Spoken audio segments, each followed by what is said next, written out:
coming day and night. I mean, it's terrific, right? So, I'm in heaven.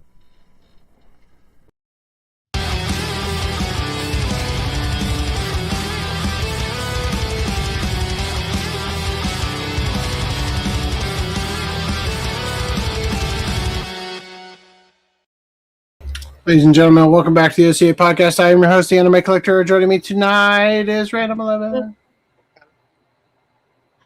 Great job. Also, Reese. Did you not hear me? I said hello. We did hear you. And Greenline. Hi, Greenline here. Oh. So formal. Mm-hmm. Yeah. You'll have to forgive me. I've been slowly losing my sanity due to the fact that I have had to put it up an insufferable amount of ads on YouTube that I'm not used to dealing with. It's probably my fault. You need ad block. A warning would have been nice, but I didn't have a warning. My wife called me. My wife called me at work and said, your daughter needs a Gmail account to get back into her school computer that she got locked out of. I'm on it. Oh no, Taihen situation. You've run out of room for your family account. Gotta boot someone. Here are your options. Goodbye, Greenline. At least tell me it was somewhat tricky. Like, it took you at least a minute, maybe 40 seconds to figure out who it was gonna be, and not just I guess it'll be Greenline. Last in, first out. Okay. You are the weakest link. Yeah, that answers that question. I guess. Yeah. I mean, to be fair, you're here, and Foodnum is not. So maybe I should reconsider. Yeah, so maybe you can put me back in. Boopy like pops. Justice for Greenline. Yeah. All right. So, again, welcome back to the OCA podcast. And I am going to go ahead and jump right in and remind you that we are struggling. We barely make rent, but with your help, we could slightly less barely make rent. We all have to share the same YouTube account. It's a shame, right? Anyway, you guys can donate to us. For the record, directly. I pay for my own YouTube. True. Good job. I just You want can to do it, Greenline. All right, so I have never been part of the family plan. you can donate to us directly by using this little widget here at ocapodcast.com/support. This will be your PayPal payment. This is a monthly option, or you can click here for donate just once. Or you could donate because you feel bad for Greenline. Maybe if you donate enough, he'll put me back in the plan. Maybe. There's also the OCA Podcast Patreon, the Anime Collector Patreon, the Subscribe Star, and the Ko-fi.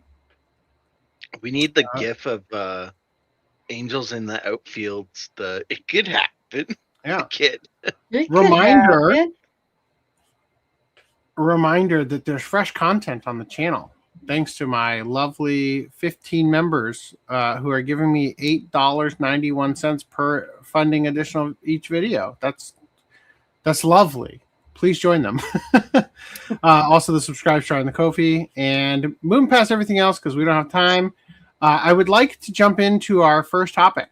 Digital ID, everybody's favorite topic, right?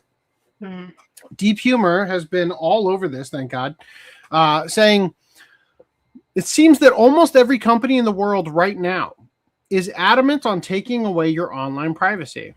Now, this is quote tweeting this post. Google is killing Android freedom.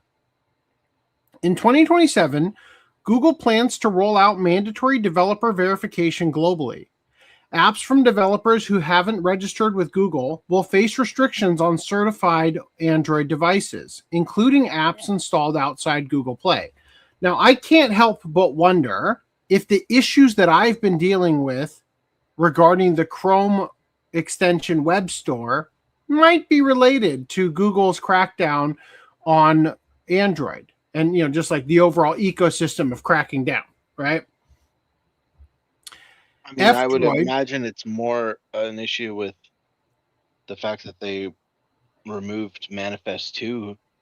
Yes, that is 100% the reason. Yeah, but I'm just saying that I have to wonder if, globally speaking, the same pressure that is moving Google in this direction is also the reason that my Chrome extensions are being removed from the web store, right?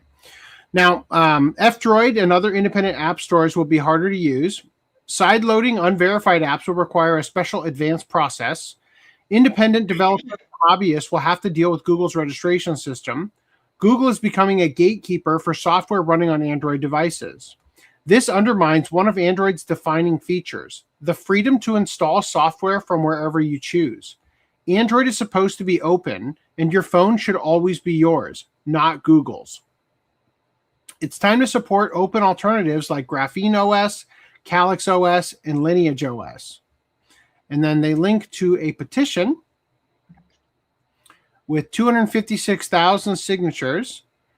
Keep Android open. Stop Google from limiting APK file usage. I am altering the deal. Oh. Anyway, so there you go. Off to a great start here. Now, the U.S. Senate is launching an investigation into Roblox. Deep Humor accurately points out, unfortunately, this isn't a good thing. The government doesn't give a shit about protecting kids. Their investigation will just lead to more ID verification laws being passed. I will take that a step further and say that the government operates on the axiom of problem, reaction, solution. They allow the problem of grooming children to happen on purpose so that your reaction will pave way for their solution that you never would have agreed to had this been addressed before it became a problem. That is exactly where things are going. Now, Collective Shout has returned, and they are now trying to do what they did last year by censoring the internet. The activist group is one of the starters of why so many artists and creators had payment processors like Visa and MasterCard drop them. Now, full disclosure, practically everything we're going to look at is from Chibi's video, but I thought it would be relevant to bring this back in. So this is from April 9th, 2025. Illegal rape game No Mercy. You remember we covered this? This is that game where you're supposed to rape women in it, including your own mother. It's like a revenge rape simulator. It was geo-blocked in Australia following our complaint to the Australian Classification Board. Help us get it off Steam everywhere. Sign Collective Shout's petition, right? Now, Savvy responded to this saying, "You're a gross little pro-censorship piggy. Tell me, how does this help the women being raped in the UK by men who don't play games?" A very apt question. Very apt. Right? Here's how they took that. So Collective Shout is presenting falsehoods to the government using, quote, some researcher to look legit. They are submitting documents to get change enacted, and I am part of the reason. They want the government to stop the internet because technology was used to commit terrorism against them. Those are their claims. Citing every single comment, terrorism, misogyny, threatening. Collective Shout is presenting me once again as a man, hiding my username and claiming I am a terrorist who is committing misogyny. I am officially being used to push censorship in Australia. I have corrected them multiple times, but now they are submitting official documents with lies. So this is the thing we just looked at from 2025. This is her pro-censorship piggy response. This is from the document. They are cropping out the people who are involved. There are a few people I hate with such vitriol, but people like you deserve an extra level of hell to sit in for restricting freedom of expression. Fuck yourself and the virtue signaling crack raft you rode in on, you absolute bitch. You're a gross little pro-censorship piggy. Tell me, how does this help the women being raped in the UK by men who don't play games? So there's Savvy's post, as you can see with the arrow here. Neither of these posts are misogynistic or threatening. This post is decrying them for restricting freedom of expression. This post is decrying them for crying over women in video games instead of real, honest-to-goodness, living and breathing women and girls who are being raped. And we have proven on this podcast through the rape inquiry that all that shit was going on, and at a scale that makes the rape of Nanking look like fucking child's play. And yet it's going to go into a document submitted to the government in Australia in order to curtail freedom even more. This person's subject line for their email is kill yourself from getraped@nuke.africa. Very real, I'm sure. This woman is so ugly, I doubt she would need to worry about rape. That doesn't sound like a threat to me. Does that sound like a threat to you? Nope. So out of these, we have one threat from getraped@nuke.africa. Wonderful. Very real threats, I'm sure. Now, this is also from years ago or last year. You are morally bankrupt and destroying civilization. How dare you say gamers getting off on the sexual torture of women and kids makes us violent? Also in my inbox this morning. You fucked with gamers. Now we are going to rape you.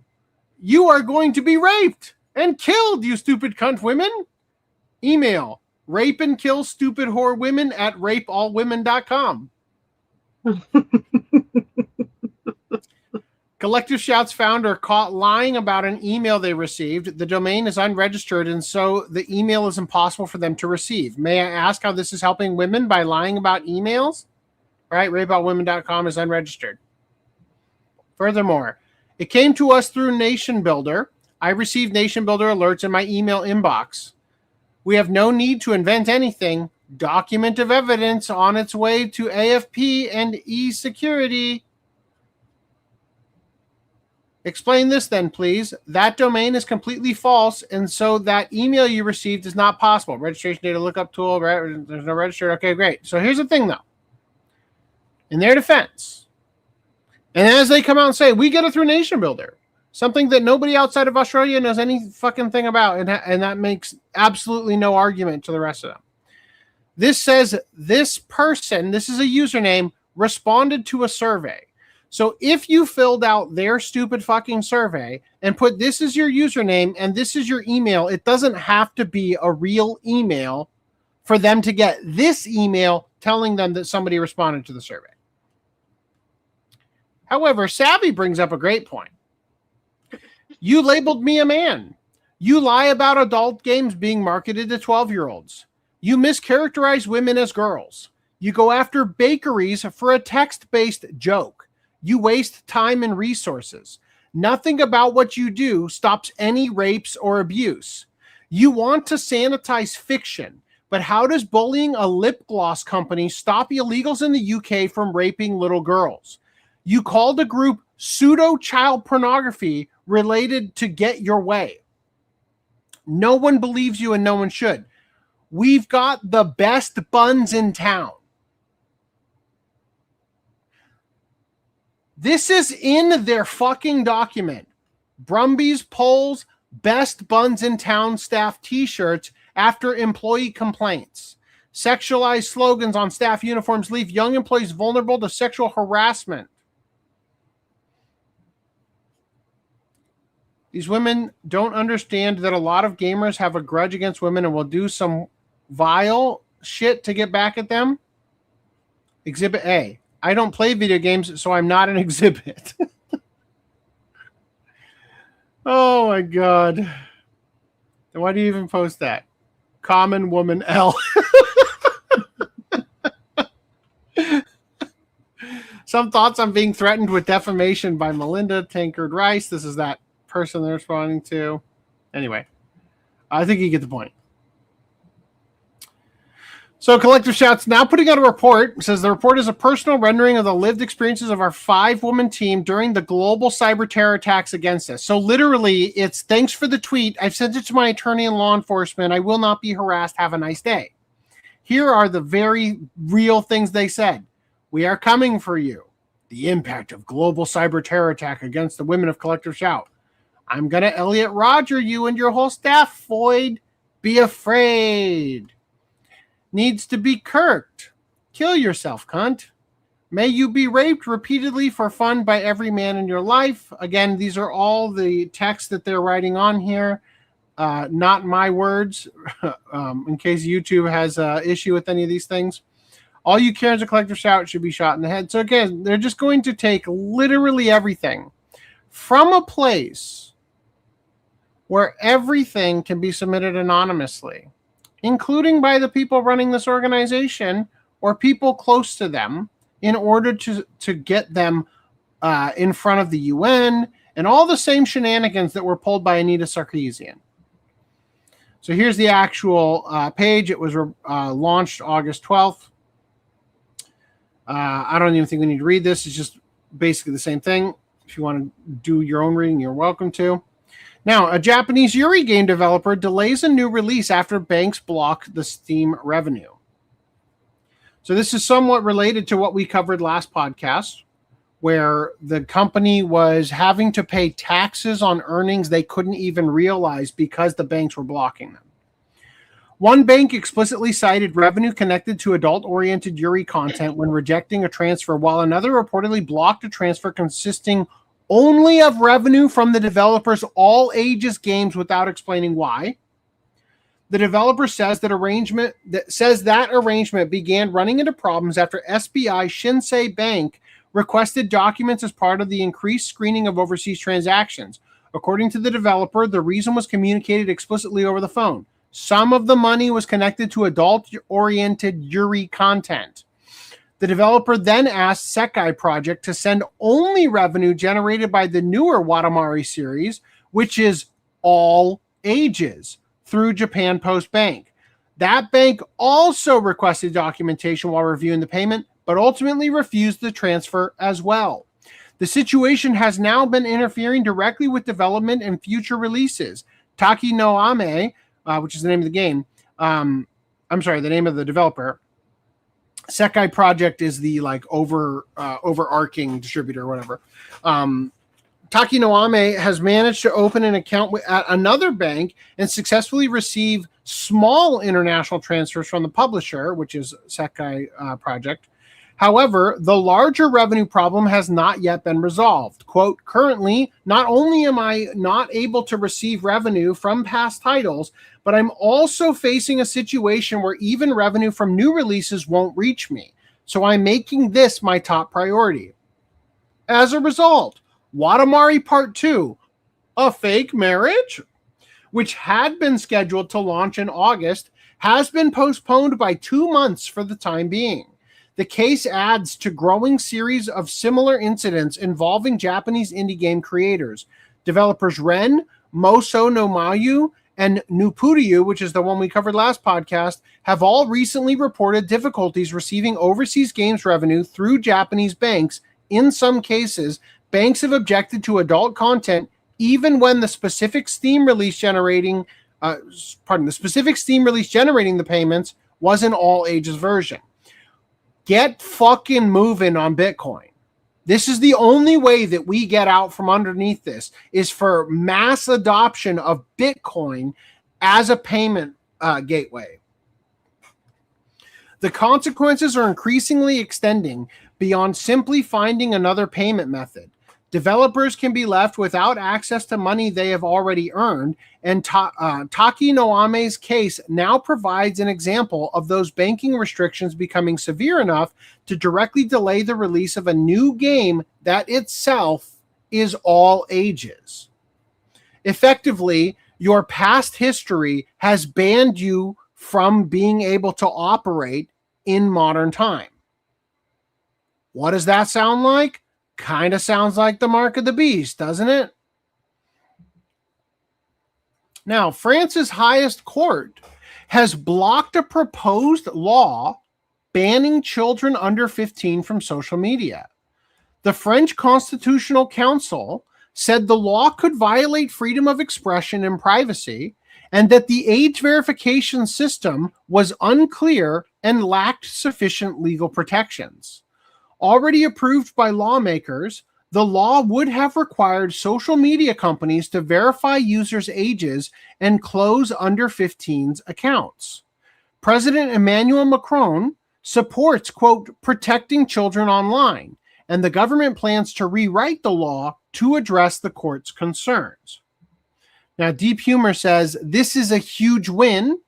Any ID age verification bill or law that gets blocked is great news for privacy and freedom worldwide.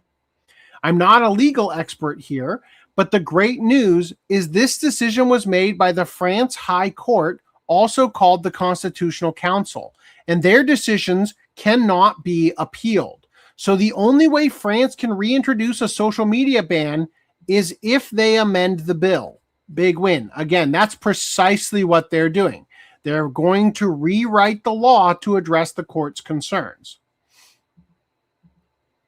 Now, I'm going to detour briefly.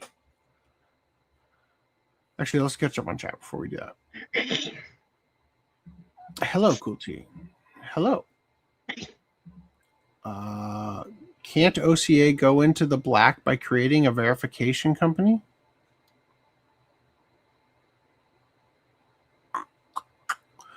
Are you saying that I should make you pay me to be verified as a user on the website? Because I'll do that. That's what you mean. Must be painful to be that dense. It's funny that Apple is becoming more open as Android becomes more closed. Why doesn't the EU law apply to Android? People like them are a completely different species. They're inhuman doing inhuman things. The Roblox lynching makes no sense. I don't know why YouTubers that have been online for decades are decrying Roblox and not parents. Are you referring to Deep Humor's post about it? The point is not, I think you're missing the point, right? Like, the issue is that this has been a problem for years that the community at large has known about. And because the government has allowed it to become a problem, now they have the opportunity to swoop in as the savior and have sweeping reforms to protect these innocent kids who should never have been groomed, despite the fact that we've been saying this for fucking years. And now, only now, when it is politically expedient to jump in and propose legislation that otherwise would never get passed, you're going to come in and save the day? Exactly. Parents aren't parenting enough, of course.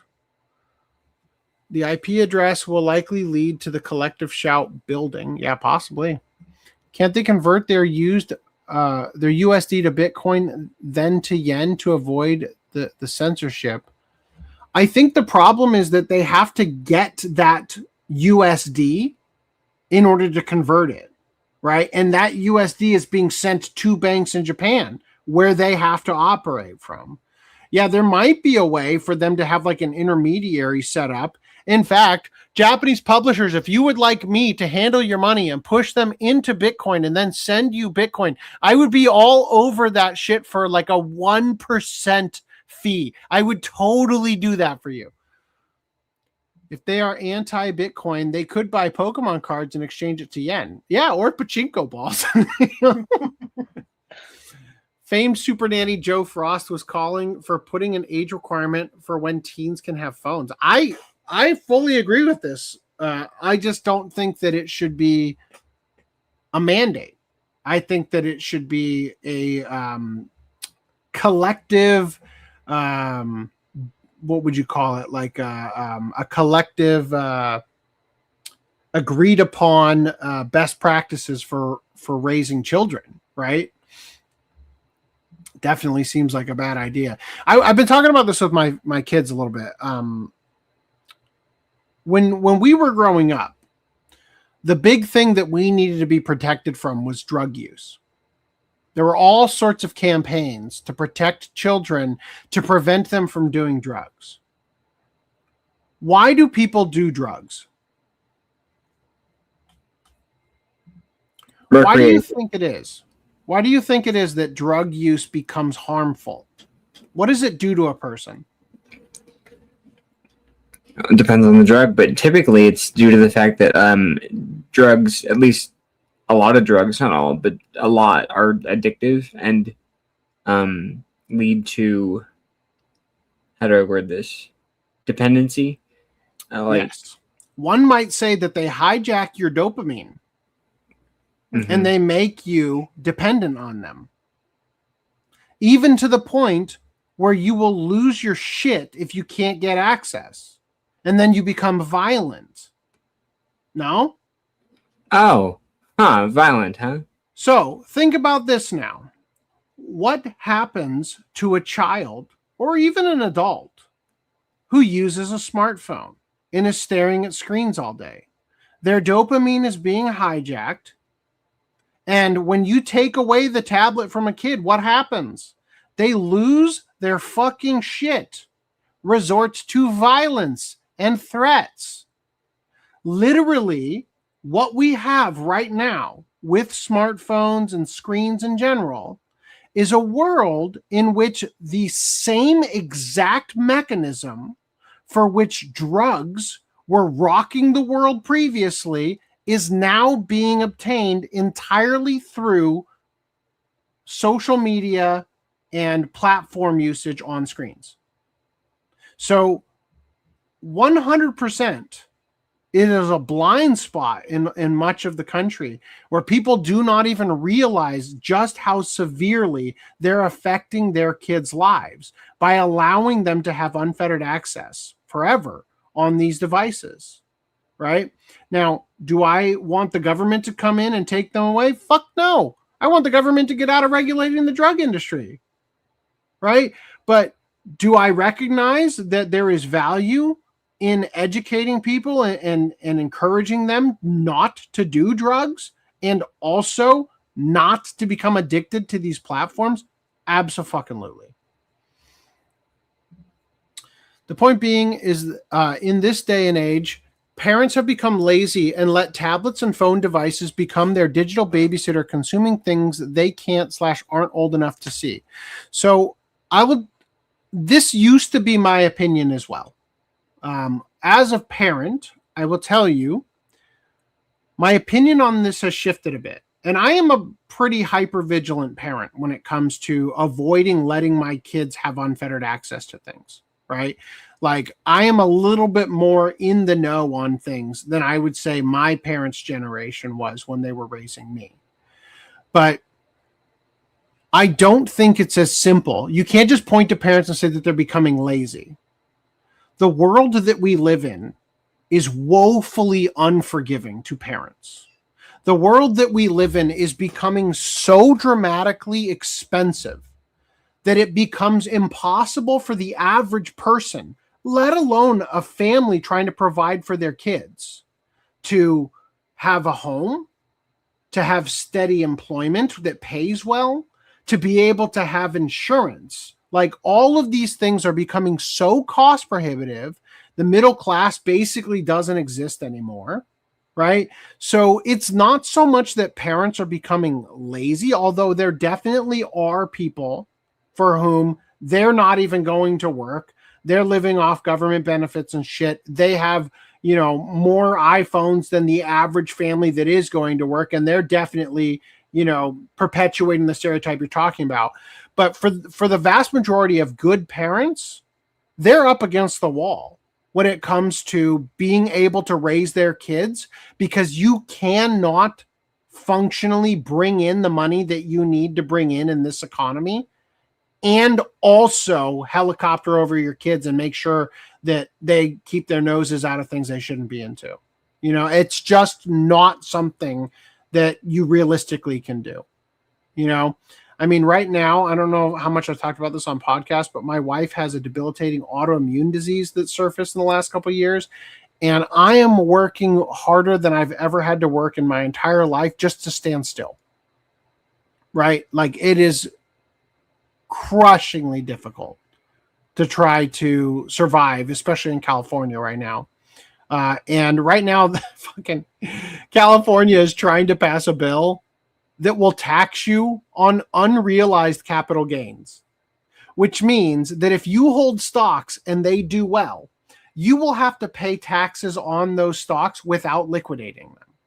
And if they don't do well, guess what? The government doesn't pay you back.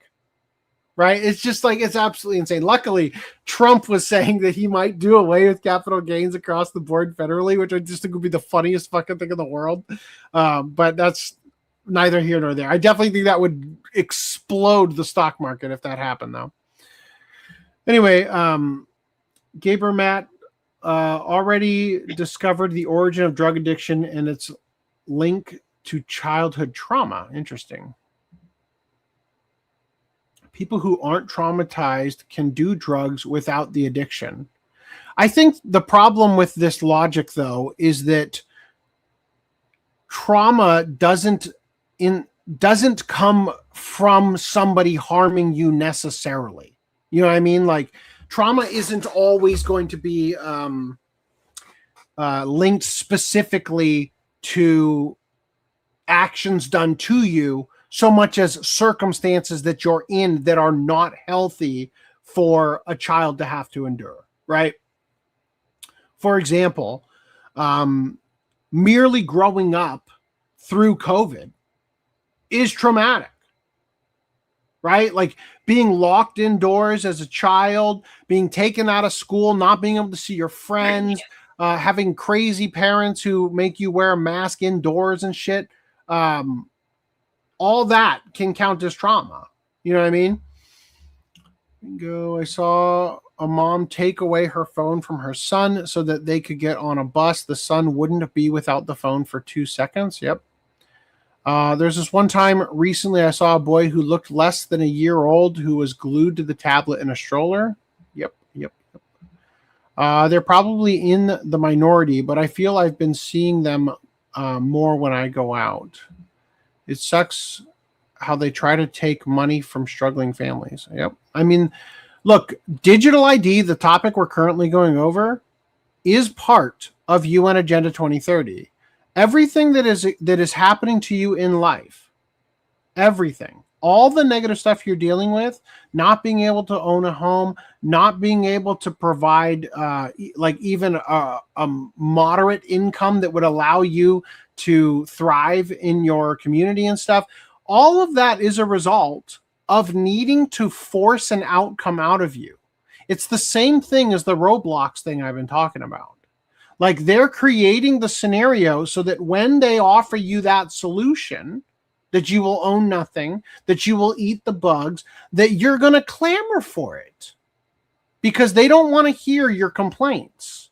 They're going to offer you a solution that is awful, that you would not have taken at any moment beforehand, but now is going to be the only thing protecting you from literally just being on the street or dead. And that's going to be where they've got you. That they've created a scenario that is so horrific that the only way to survive it is to acquiesce to a demand you otherwise never would have. All right, let's move into this next topic here. We got a big thing going on here. A Texas man has been arrested after threatening to stab Governor Stuf because he couldn't watch anime. A 35-year-old Houston man has been arrested after allegedly leaving a furious voicemail threatening to stab employees of the the Texas governor's office because he believed a newly passed law was preventing him from watching anime online. The anime blocking law allegedly does not exist. According to an affidavit from the Texas Department of Public Safety, Joseph Roy Osment apparently became convinced that Texas lawmakers were responsible for his inability to access anime. Osment reportedly called the Texas governor's office and complained that his Google account already identified him as being over 18, demanding that officials reverse the legislation he believed was blocking his access. Now, I'm going to skip over reading the quote here because it was taken from the linked Dexerto article here, which also neutered it and removed the actual threat. However, Anime News Network apparently has the full thing. So we're going to read that and we'll go back. He said, quote, "I don't know which one of you sons of bitches passed this motherfucking bill to get this damn shit blocking my motherfucking anime, but you whole ass motherfuckers need to unpass this shit. Y'all are fucking ridiculous with your bitch asses. My Google account says I'm fucking over the age of 18, and your dumbasses is passing these dumbass laws. I'm a fucking stab every goddamn one of you bitches. Unlock my fucking anime." And Probably could have Asuka used a little goes bit more to southern accent. Sorry. Dramatic reenactment, not real threat. Right? An employee who reviewed the voicemail reported it to authorities, telling investigators that the extremely light threat, which can be seen literally anywhere online, made him fear for himself, his co-workers, and members of the public. What exactly Osment was unable to watch remains unclear. The affidavit reportedly does not identify the anime involved, or even the website, it's Crunchyroll, or service he was attempting to access. Texas has allegedly not enacted a blanket law blocking access to anime. Dexerto notes that the Google Play Store does have age restrictions affecting app downloads, but Osment himself reportedly insisted that his Google account already listed him as an adult. Osment has now been charged with one count of making a terroristic threat against a public servant, a third-degree felony in Texas. If convicted, he could face up to 10 years in prison and a fine of as much as $10,000.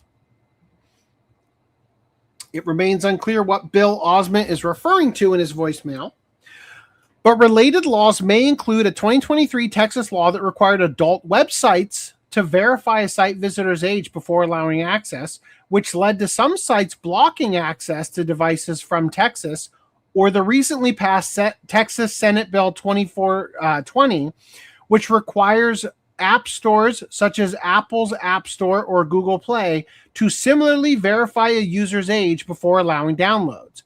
Popular anime streaming sites such as Crunchyroll and HiDive remain available in Texas. Oh, there go my highlights.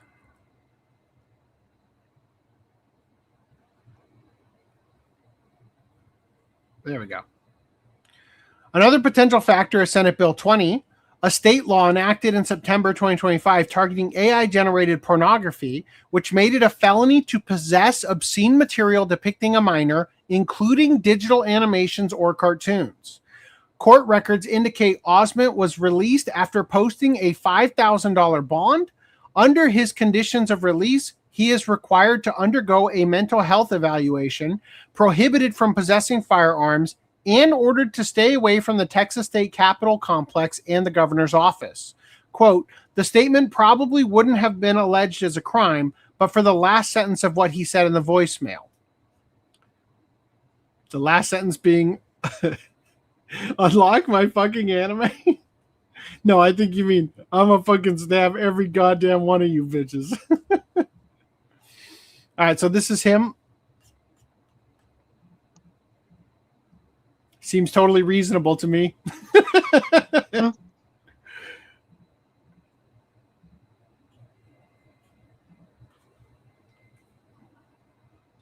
It's affecting everybody, even over the ages of 18. Joseph Osment likes to watch anime on a website called Crunchyroll. He logged on a few weeks ago to watch a show, but was met with this age restriction. Osment says he tried. Hold on, young hero. Due to illegal requirements in your state, we need to verify your age before you can access this content. Your age hasn't been confirmed through Google Play. Oof. To fix this, please update your birthday on your Google account under personal info. Crunchyroll does not collect or store your birthday. Tried to verify his age, 35 years old, but the restriction wouldn't go away. That's when court documents say he allegedly called the governor's office. I had a mental breakdown at the end of the day. I allegedly left the voicemail. I don't even remember what I said during. I allegedly. Fucking goat. That wasn't even me. That wasn't me, Nice. man.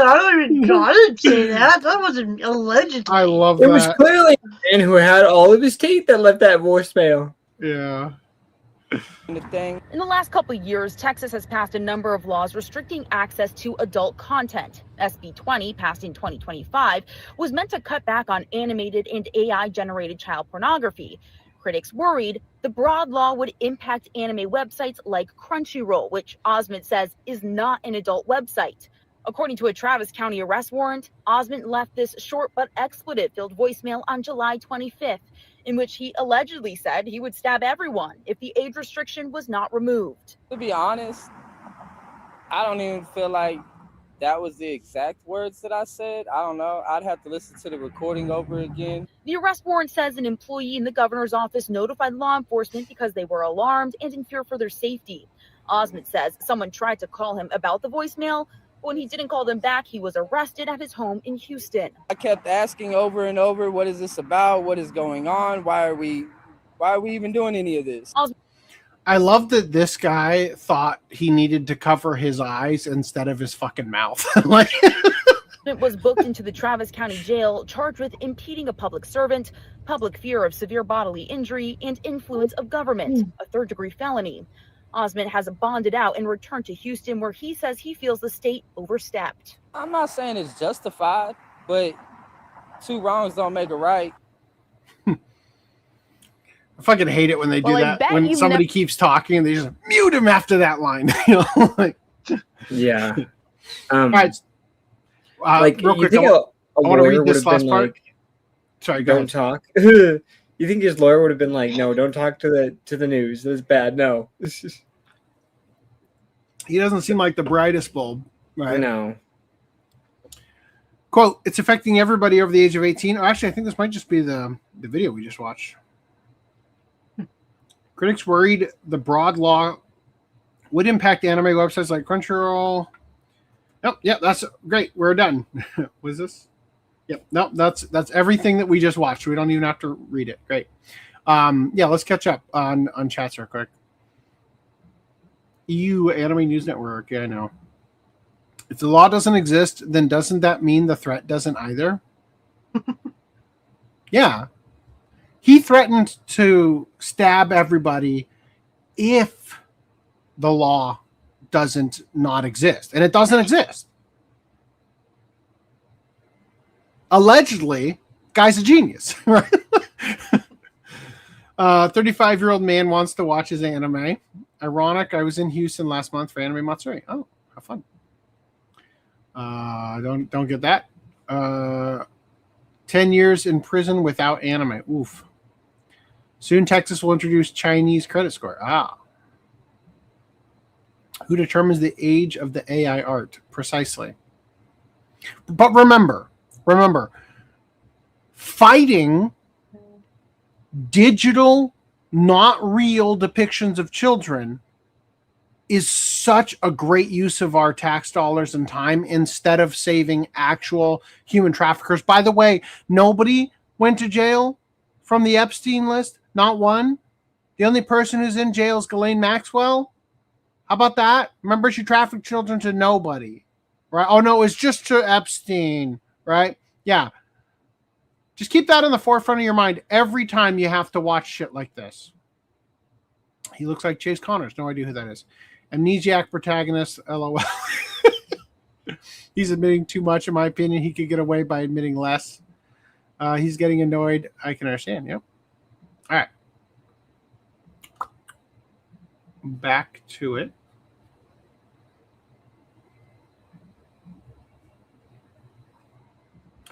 So, Chibi points out, Texas blocks an entire domain worldwide.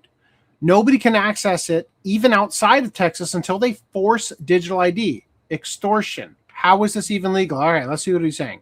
Texas locked a foreign company's domain over missing digital ID checks. 14 days after a Travis County judge signed, motherless.com dropped out of the .com zone file for every person on Earth. most of whom have never heard of Travis County.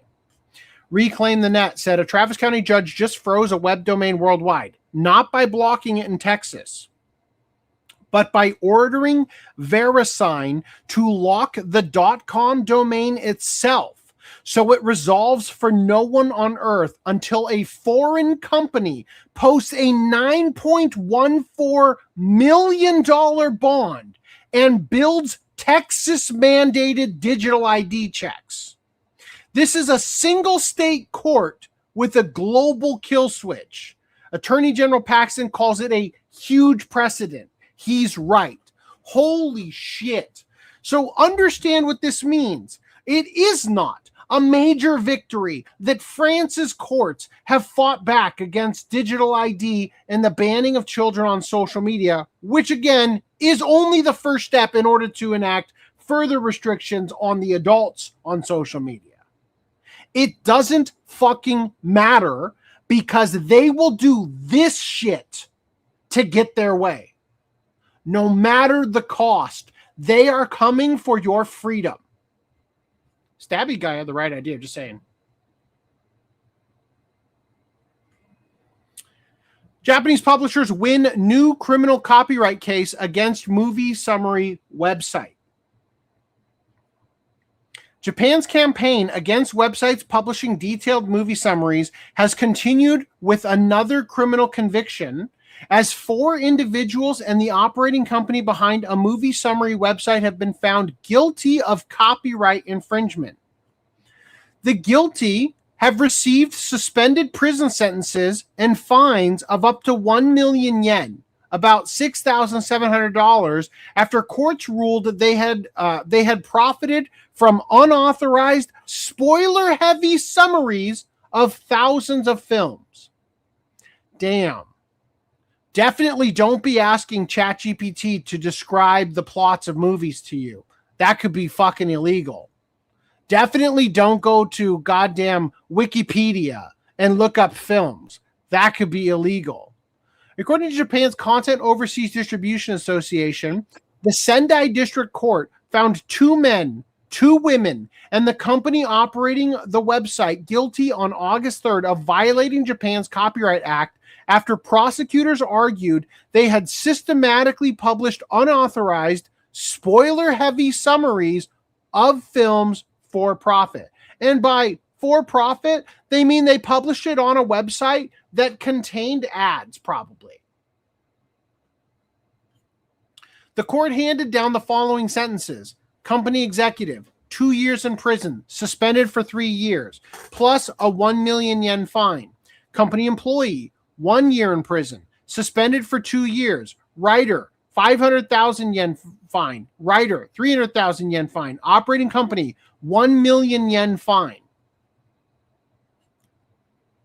The website hosted summaries covering more than 8,000 films. Prosecutors cited examples including Godzilla -1, Shin Kamen Rider, Kubi, and Shin Ultraman, with the articles containing detailed scene-by-scene descriptions and screenshots from the copyrighted works.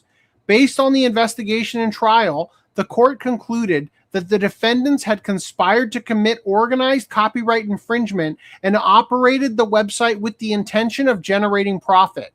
Coda described it as an extremely rare case. Let's see how fucking rare in a second. Because the operating company itself was also criminally prosecuted and convicted alongside the individuals involved. According to the organization, publishing comprehensive written summaries allows readers to understand the entire story of a film without actually watching it. You know what? Most fucking trailers do that shit to me now. So goddamn cool your fucking jets. Reducing consumers' willingness to pay for legitimate distribution services and causing serious harm to the content industry. I promise you, a person who is going to go to a website to find out if they want to bother going to your movie would never have gone to it otherwise. You've actually taken people who read the summary and said, oh shit, this sounds awesome. I'm going to go buy a ticket. And removed them from the pool of people who would have bought your fucking movie. The latest convictions follow another landmark case earlier this year involving a Tokyo-based spoiler website. In April, a website administrator received a 1.5-year prison sentence, suspended for 4 years, and a 1 million yen fine after a court ruled that his monetized plot summaries of films and anime constituted copyright infringement. A writer for that site was later fined 500,000 yen. Guess what? In a matter of days, we have a second article that is not based on the same story. Court orders YouTube to reveal identities of anime recap creators after rejecting fair use argument. We're going to read Torrent Freak's version because it's much more detailed. A California federal court has ordered YouTube to unmask 3 popular South Korean creators of anime recap channels. The creators filed a motion to quash the DMCA subpoena requested by Japanese publisher Kadokawa, but the court rejected the fair use claim, which is now under appeal. Japanese publishing giant Kadokawa is known for responding aggressively to copyright infringers, including creators who share narrated recaps of its content on YouTube. These channels are highly popular and generate many millions of views. While they only use clips from anime shows, often with narration and commentary, the publisher equates it to piracy. In January, Kadokawa tried to unmask 3 YouTubers, each with hundreds of thousands of subscribers, through a U.S. federal court. The company requested a DMCA subpoena, compelling YouTube to expose their identifying information. These subpoenas are often a mere formality and only need a signature of a court clerk to be issued. However, in this case, YouTube could not simply hand over the requested information, as 3 of the targeted YouTubers filed a motion to quash. The 3 creators argued that their YouTube channels were not simply piracy operations. Instead, they described their videos as Korean language commentary, review, and analysis content aimed at a Korean-speaking audience. Quote, the videos use selected portions of the underlying works in connection with Korean narration, explanation, summary, commentary, and creator-specific presentation. They were not uploaded as full episodes or as raw reproductions of the copyrighted works. The 3 channels are certainly not small fish. Bong Seop Kim and Woo Hyuk Yang both have more than 500,000 subscribers, while Jung Yoon Ko is not far behind with nearly 350,000 followers. All channels feature hundreds of videos covering a wide variety of anime content.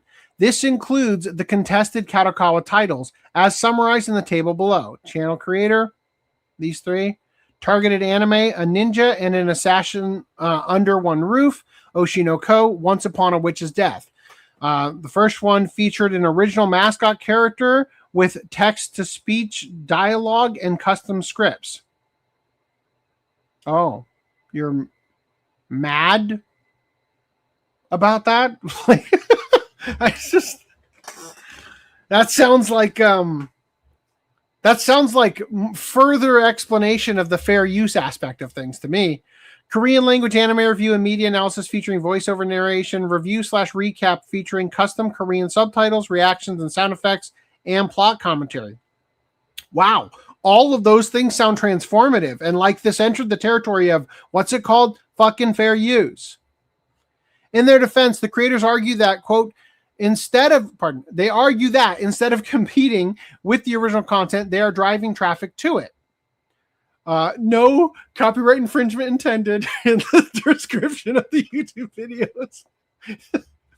All 3 included links to Korea's licensed anime streaming platform, Laughtel, in their video descriptions and pinned comments. So you're telling me that the One Piece Island is actually a Korean streaming competitor to Crunchyroll?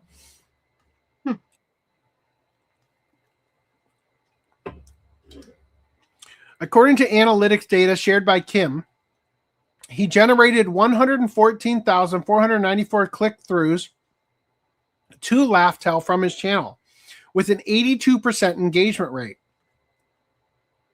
The creators also pointed out that Kadokawa had taken down their videos before, but that it failed to take any legal steps when they filed counter notifications. As a result, the videos were restored by YouTube. This could mean that the current effort is used as a pressure tactic, they argue. Quote, such repeated conduct suggests that the present subpoena may not be directed toward a genuine intent to pursue litigation, but rather reflects an overbroad or coercive use of the DMCA process. YouTube, aren't you supposed to have a policy that prevents companies from false flagging like this? Isn't that something that you tell all creators when they appeal your decision to take down their content, that people who misuse this system to flag them will have their ability to flag revoked? Where the fuck is that? Kadokawa has done this for years. Why have you done nothing about it? In April, the case took an unusual procedural turn when Judge Trina L. Thompson ordered both sides to submit supplemental briefings specifically on fair use. That's rare in a DMCA subpoena case. The creators who filed their response after the deadline again pointed out that they only used limited content without competing with the official releases. Well, first of all, fuck you about that. Because if they're given a deadline and they meet it in Korea, of course it's going to be fucking late. Bongsup Kim, for example, noted that his video reviewed episode 4 of A Ninja and an Assassin Under One Roof using roughly 15% of that episode, according to his filing. In response, Kadokawa's attorneys pointed out several procedural errors. Since 2 of the 3 videos were no longer online, the company argued that the remaining one did little more than summarize the plot. Kadokawa's brief also pointed out that the creator's pro se defense incorrectly argued that DMCA subpoenas should not permit unmasking where the alleged infringement is disputed and the videos have been removed. That, quote, reads like an AI hallucination because it is wholly unsupported by the statute or case law, the company's attorneys wrote. Fuck these guys, man. These people, again, as we described previously, the world is literally designed and rigged against you as the small fry in this situation, to the point where it's not something that I currently hold against parents anymore about their laziness when raising their kids, because there is no fucking time to provide for your family and monitor everything that they do. These people are stuck barely scraping by. They have to represent pro se, which is when you represent yourself in the courtroom. And then the opposing counsel's lawyers are mocking you, saying that it's an AI hallucination because you fucking have to represent yourself. This is absolute insanity. They're coming after people when the videos have already been removed. Fucking unreal.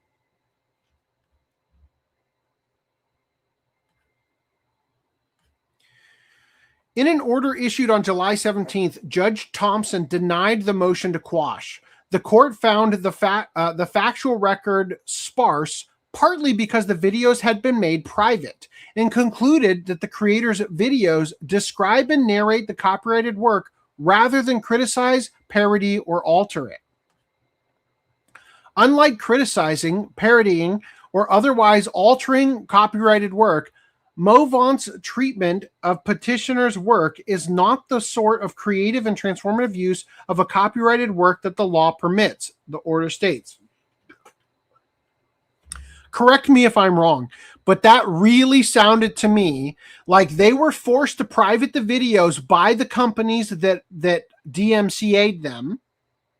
And then the judge could not see the fucking videos because of the DMCA forcing them private. This is probably what actually happened. Blocked worldwide, not made private. It looks the same to them. So then the judge can't watch the fucking videos that have been blocked worldwide by the corporation, and then they just assume that it means that they're not fair use. How fucked is that?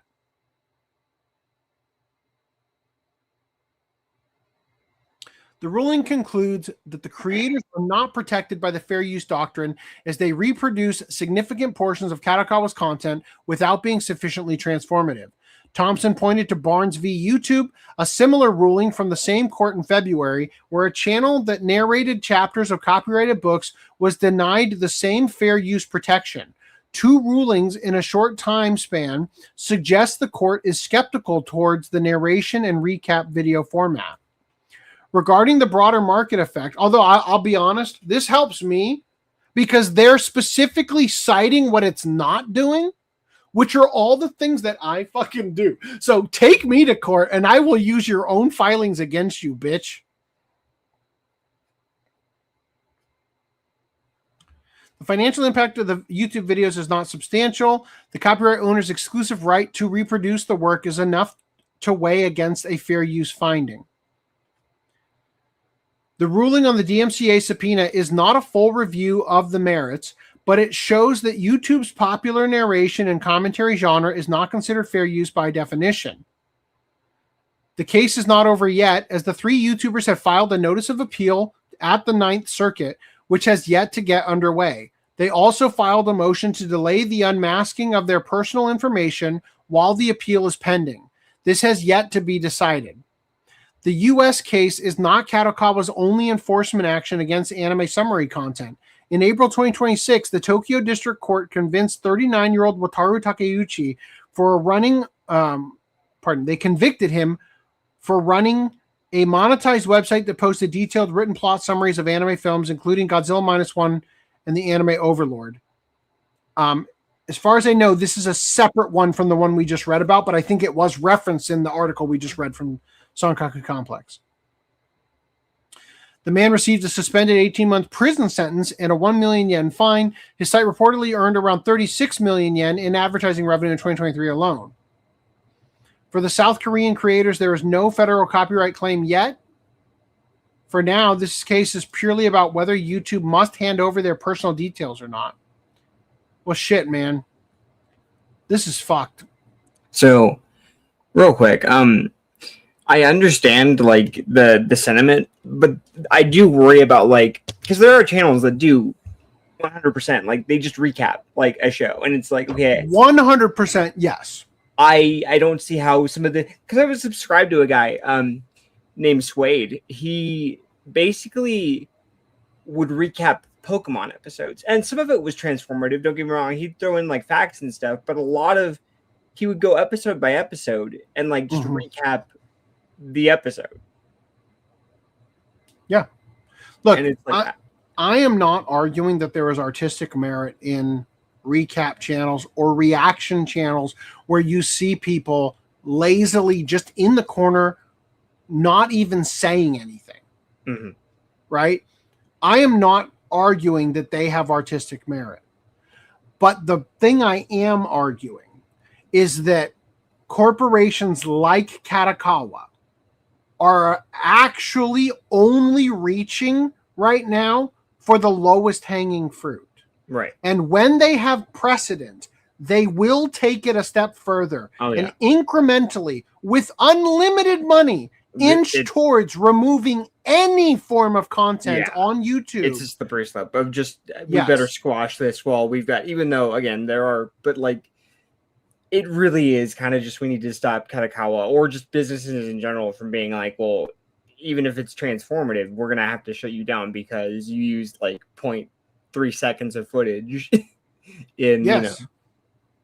We lost Podcast 94 for less than 1% of the duration of Podcast 94 because of corporations like this who will argue, even though I am 100% certain I would win in court, because I am that parent struggling to put food on the table. I can't even take the time off of work to go to court to fight this. Okay, that is the situation that we are in.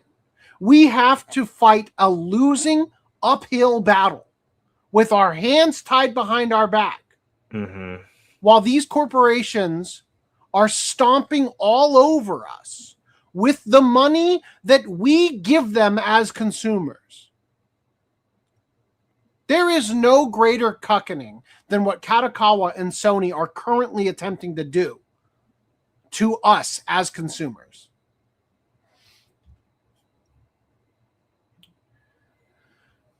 As Chibi puts it, Kadokawa is now targeting YouTubers and forcing YouTube to unmask anime recap channels. California federal court ruled that YouTube must comply with Kadokawa's demands, according to Chibi. Now, I want to share you something else that happened long before this. Warner Brothers struck channels over spoilers for, what is it, a show or a movie for Lanterns? It's a show, right? It's a show, right? Yeah, for the Green Lantern show. They struck channels over spoilers discussions despite no copyrighted footage being shown.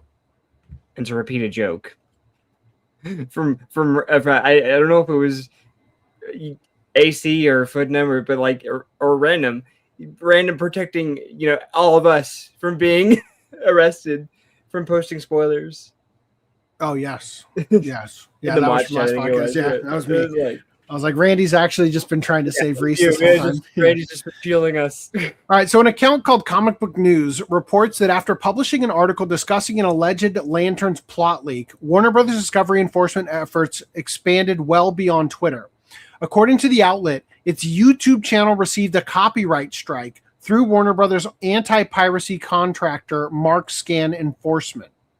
Rather than leaked clips from Lanterns, the publication says the 67-second video consisted primarily of editor Matt McLoin speaking directly to the camera about the story while displaying screenshots of his own reporting and social media posts. Comic Book News is also not the only outlet facing this issue over reporting the alleged Lantern spoilers. Other YouTube channels are also facing copyright strikes from Warner Brothers for discussing the rumor, despite no actual copyrighted material being shown. The only Warner Brothers material reportedly visible was an official promotional image embedded inside one of the screenshots. So the way that this image is in the article on that Park Place is what they're talking about. One of these images, honestly, there's probably like these two. One of those two images was probably featured in the other article because these are the images given out by them to be put into fucking publications. That was shown, and that's the only thing from the show visually shown, was a screenshot of a portion of the article where he was talking about it that happened to feature one of these images. That's it. They copyright struck them over talking about a spoiler. Tell me how that fucking makes sense. Instead of prosecuting or tightening your own team to ensure that spoilers do not leak. No, we're just going to go after the content creator. We're going to go after the people who are fans of the property. We're going to go after the people who get the word out about the thing that we're making.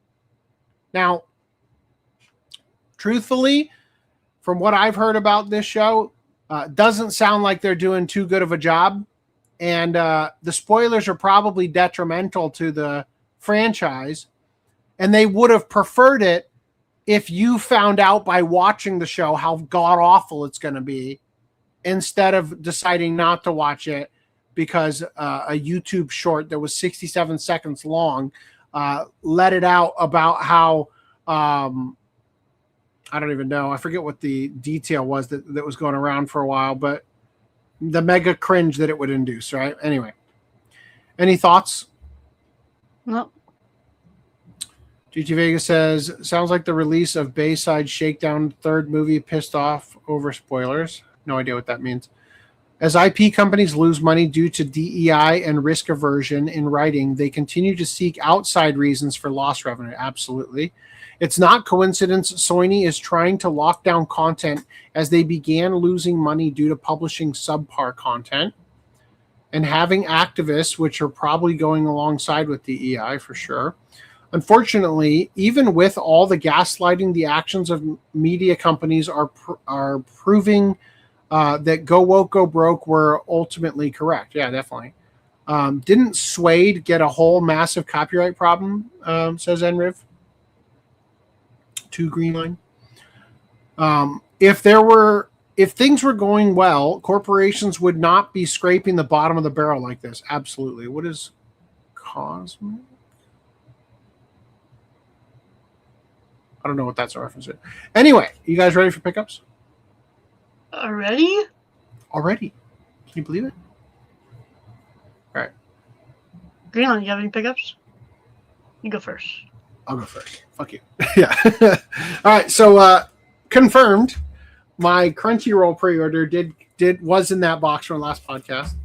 Also, I got my G Kids order of Jinsei, which I'm glad didn't have a slipcover because they fucking mailed it in paper. Like idiots. That's not G Kids. I'm sorry, Kino Lorber is what I meant to say. Right. Anyway, this is the movie that was made by a single guy, right? Where most of the shots look kind of the same. Right? One Life, 100 Years, right?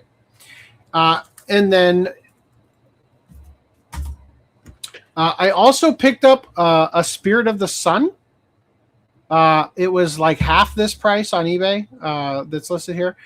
Basically, I did a thumbnail for Podcast 20 randomly last week, and when I was going through the stuff I could choose to put in the thumbnail, I saw an image of that and thought, hey, that's a stealth weebifiable shirt if I've ever seen one. Right? You definitely wear a shirt that says 25 and looks like that, right? Anyway, so that's why I got that. Anyway, so yes, it was a correction.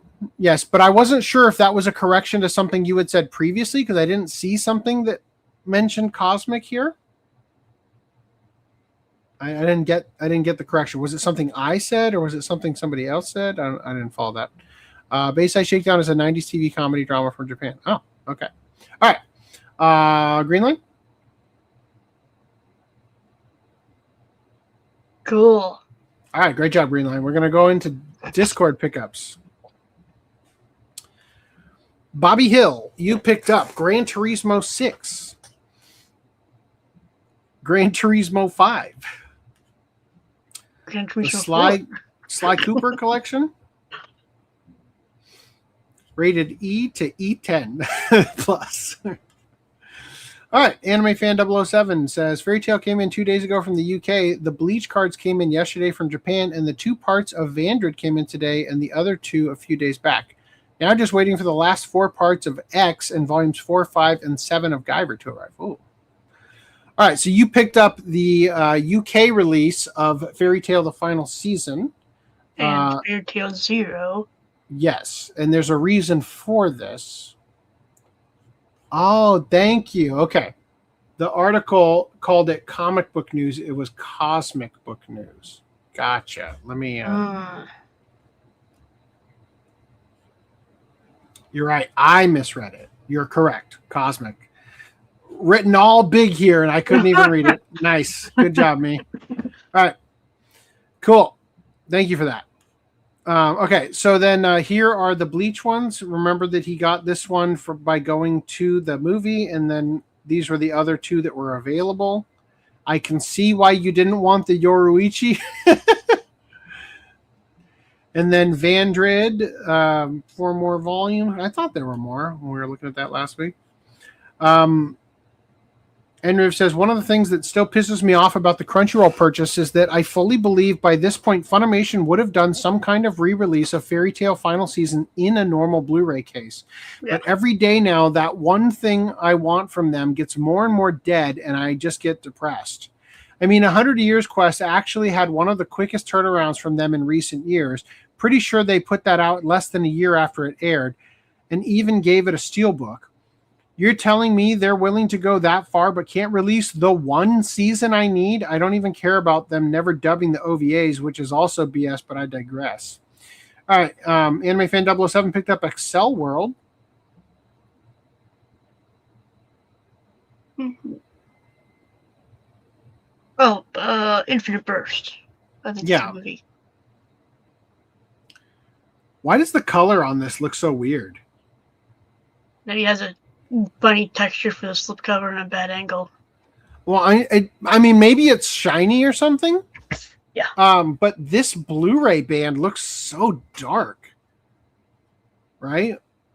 I don't know. Maybe that's how it actually is. I don't know. Seb picked up a plane ticket to Japan from late December to mid-January. Damn, dude. Have fun. Reese, you picked up a great movie. I picked up Rental Family, and then I also got Wolf and Parchment Novel 12. Nice. And we've picked up Transformers War for Cybertron and Fall of Cybertron for PS3. And Tomb Raider 1, 2, 3 remastered and 4, 5, 6 remastered. Nice. Hope you enjoy them. Good job buying them pre-owned. Yeah. All right. So just so I don't forget, we may not do a podcast next week. Yeah. I just want to give you guys a heads up on that. I managed to get access to press passes for a local convention in California called Anime Impulse. So I am probably going to go to that for at least one day as a way of getting my kids started in a small convention at the Anaheim Convention Center where my wife and I met, instead of taking them to Anime Expo randomly one year and losing them. Got to get them acclimated, right? Anyway, Green Line.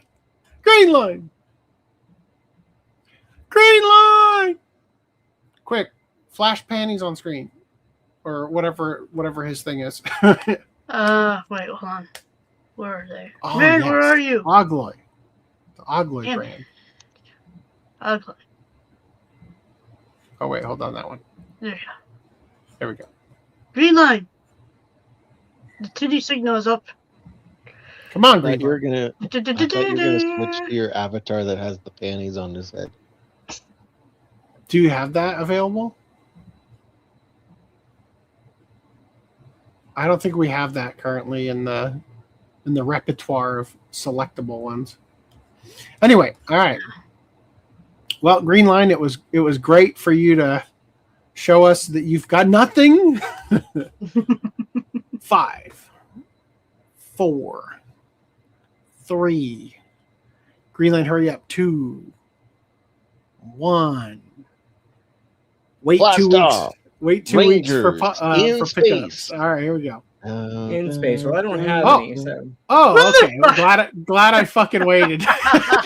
Sorry, I was You're good. I was taking a bathroom break, and I didn't think we'd get You're to good, pick you're up good. this quick. Okay. I thought we had a gazillion articles left. We do have a gazillion articles. I'm gonna keep going. All right, here we go.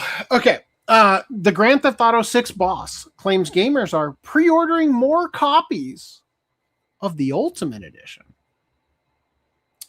Careful how that framing works.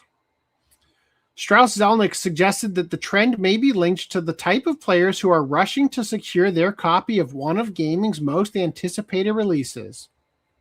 He said, quote, "That might be a reflection of the fact that the most avid consumers are the ones who are pre-ordering now." The Take-Two boss was also questioned about whether GTA 6 could receive discounts during the holiday season, as the game launches shortly before Black Friday and Christmas. While he said retailers are free to sell their own, to set their own prices, he noted that Rockstar's previous games have maintained their value for years. Zelnick said, quote, "We preserved our pricing on Grand Theft Auto 5 for a very long time, much longer than a standard release of an entertainment property. The upcoming game has already generated controversy over its pricing and physical release plans. To remind you, there's two different prices. It's like, what is it, $80 and $100? Yeah. Is that right? You know, so there's like the base game and the super advanced mega ultra game. We're going to reframe in a second. The physical version will reportedly include a download code rather than a traditional game disc, a move that has disappointed some collectors. However, Zelnick does not believe the decision will negatively affect sales and suggested that a traditional physical release after launch remains possible. The pendulum swings back the other direction again. So, 90% of you bought the full, aka cut content re-added back in edition of GTA 6 for $100.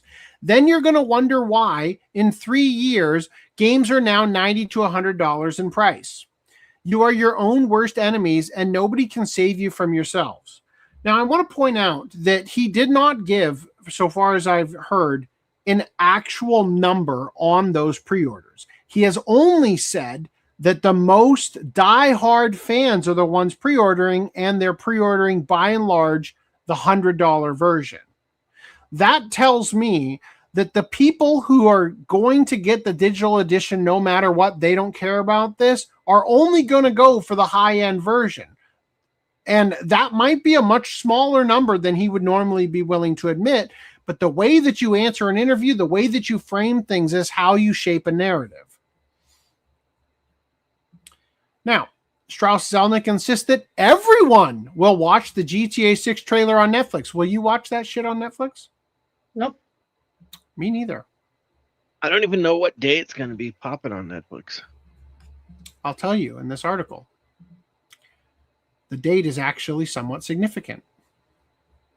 The program will stream via Netflix on Thursday, August 27th at 8 p.m. in the UK, before launching on YouTube at 2 a.m. in the UK the following day. Guess what's happening during the week of the 23rd through the 30th? Blackout. PlayStation Blackout. They're putting it right in the middle of that. Zelnick refused to give details on the extended look, including its length, but he has hyped up the presentation as something special. Quote, "Well, as you'd imagine, I'm only going to say great things about Netflix. If you're not a Netflix subscriber, you definitely should be one.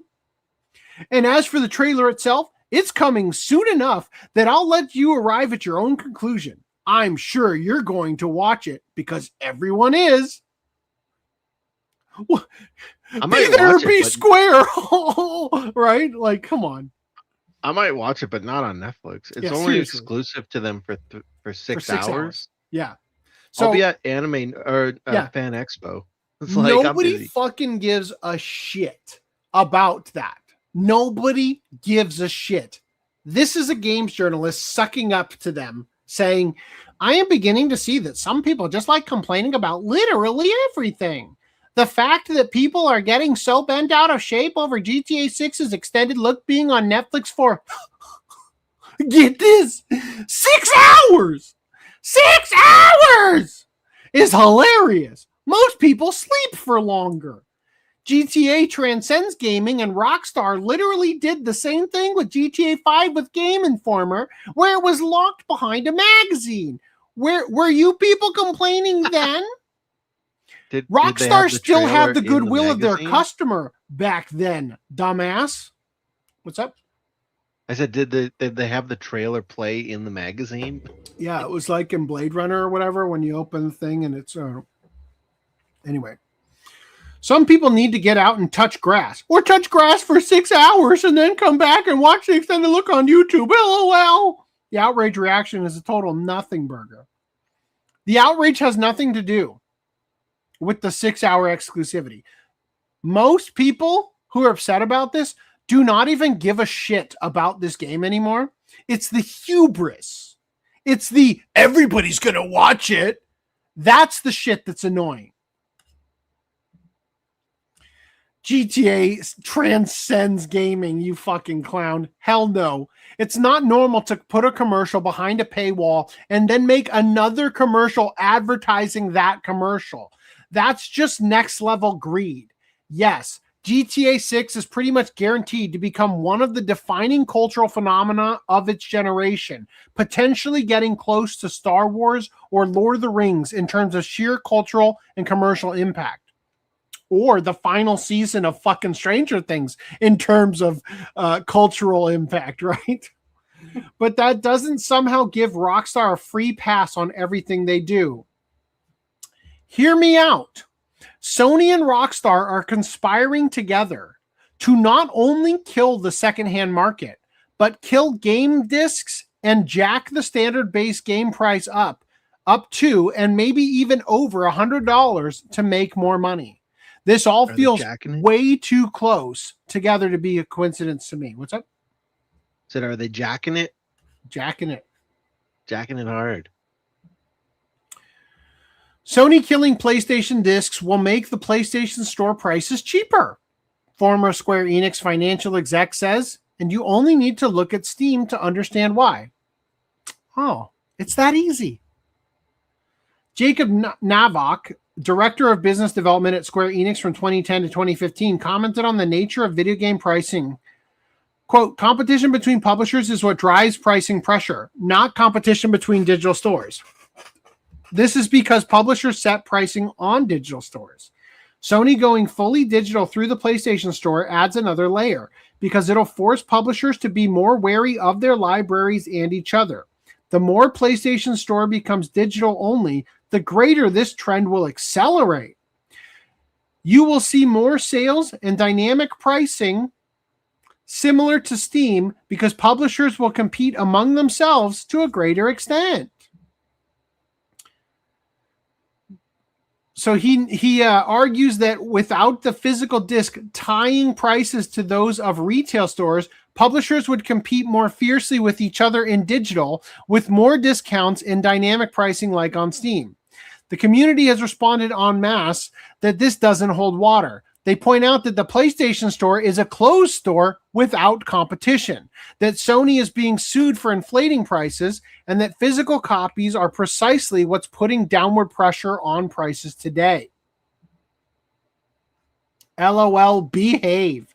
I dread to think how much Sony are paying all these puppets. PlayStation Store will absolutely not be cheaper once gaming goes all digital. Games will be more expensive and go on sale less in closed markets. If you believe it'll be cheaper, I have a bridge to sell you. Look, they are fucking fooling you because it's not even about that. They're moving you into a digital ecosystem so they can charge you by the minute. Now, Bad Leroy Brown wrote a big thing here we're not going to bother to read much of. They say why statistics can lie and why you shouldn't blindly believe them. I've increasingly seen people put an absurd amount of faith in statistics without ever asking the most important question. How the hell were these numbers actually produced? I've already said this countless times, but I'll say it again. The methodology matters. Who is being counted? What exactly is being counted? How is it categorized? What is excluded? Companies rarely give us enough detail to answer all of these questions. Capcom recently clarified that game key cards, meaning you buy the physical game that is a key card on the cartridge, right? Were being counted as digital purchases, despite the fact that consumers physically bought a card in a store. That alone should make you question how meaningful some of these industry-wide digital versus physical statistics actually are. Companies present their numbers to investors. Their job is to make the business look attractive. Sony is obviously no exception. So let's fucking go. I buy 5 digital games during a sale for a total of 30 euros. Then I buy 1 new physical game for 80 euros because I actually want that game on my shelf. What does the raw purchase count say? 5 digital purchases, 1 physical purchase. Congratulations. Apparently, I'm a 5-to-1 digital consumer. But that number completely ignores why those purchases happened. Maybe those 5 games were never available physically. Maybe they were old games. Maybe they were tiny indie games. Maybe they were discounted from 50 euros to 5. Meanwhile, I deliberately paid 80 euros for a physical copy because I value having the game physically. The statistics doesn't care. It counts transactions. It doesn't understand consumer preference. And this is one of the biggest problems with statistics. They can tell you what happened without telling you why it happened. Imagine a publisher releases 100 games. 90 of them are available digital only. 10 are available both digitally and physically. Now you measure digital versus physical purchases. Of course, digital is going to dominate. But what exactly have you proven? The consumers prefer digital? Not necessarily. You may simply have proven that companies increasingly make digital the only available option. If I want a physical copy and you don't sell one, my digital purchase isn't evidence that I prefer digital. It's evidence that you gave me no alternative. And this is where people constantly confuse availability with preference. Those are not the same thing. I mean, the devil's advocate would be you still bought the digital game. Mm-hmm. So if fucking they just don't. Agree. So yeah. So if you're trying to prove a point, yeah. But so if they limit all games to digital only, then you'll still buy the digital game, and who cares? Like in terms of like they won't care. You're still buying it, right? So it's like, yes, you would prefer physical, mm-hmm. but the fact that you are buying the digital only games is still a valid point on their side to say you're probably likely, if we only offer digital, to still buy the game. Which is why, what do we say here? Buy physical, bitch. We've been advocating this from the beginning because it's fucking obvious where this goes. When you buy the digital version, you are acquiescing, allowing them to skew the statistics for the investors to justify a push that removes physical as an option on the market. You're correct. They have the upper hand in that idiots have been willing to buy digital up to this point, regardless of whether or not that's their preferred method. And because they have done that enough, they can convince the investors that a small hit will equal a big payout later. And that's exactly what they're doing. Sankaku Complex writes that over 90% of Square Enix's game sales are now digital. Square Enix's latest financial results show an overwhelming majority of the publisher's game sales are now digital, as downloads accounted for 90.11% of game units sold during the company's latest quarter, leaving packaged releases with less than 10% of the total. The numbers come with some important caveats, including Square Enix's PC business and games that have little or no physical presence.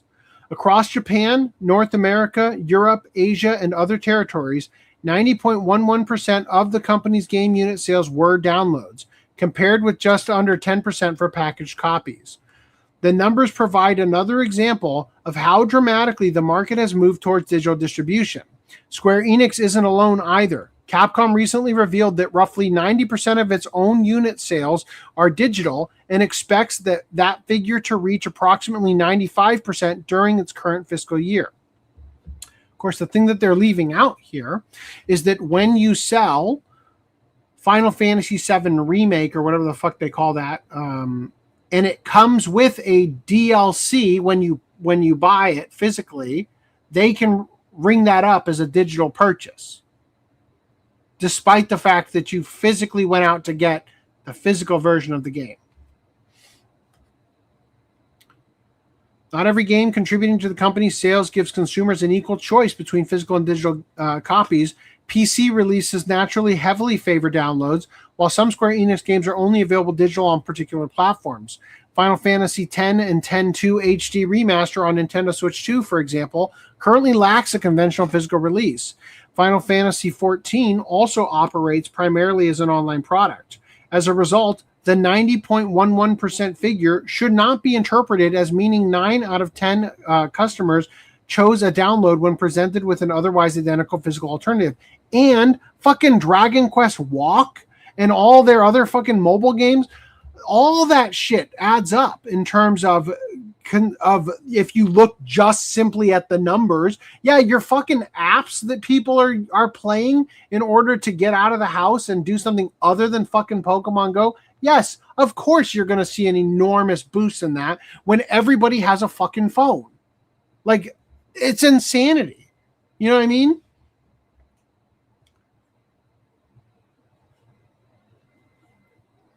It instead represents the overall distribution of Square Enix game unit sales across a catalog where physical copies aren't always available. Even with that qualification, physical software has become a comparatively small part of Square Enix's business. The contrast is particularly notable alongside Nintendo, which reports that 38.5% of its recent sales remained physical, demonstrating that the balance can differ substantially depending on the publisher and its platforms.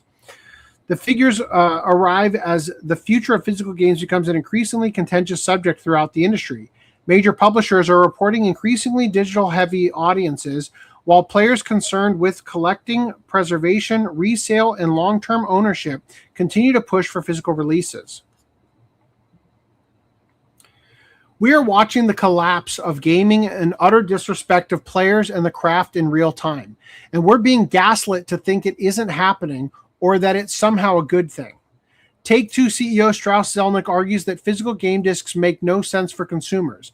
He also predicts that game streaming will be more commercial/mainstream in about 3 years due to the increasing prices of consoles and PC. Did he forget Stadia?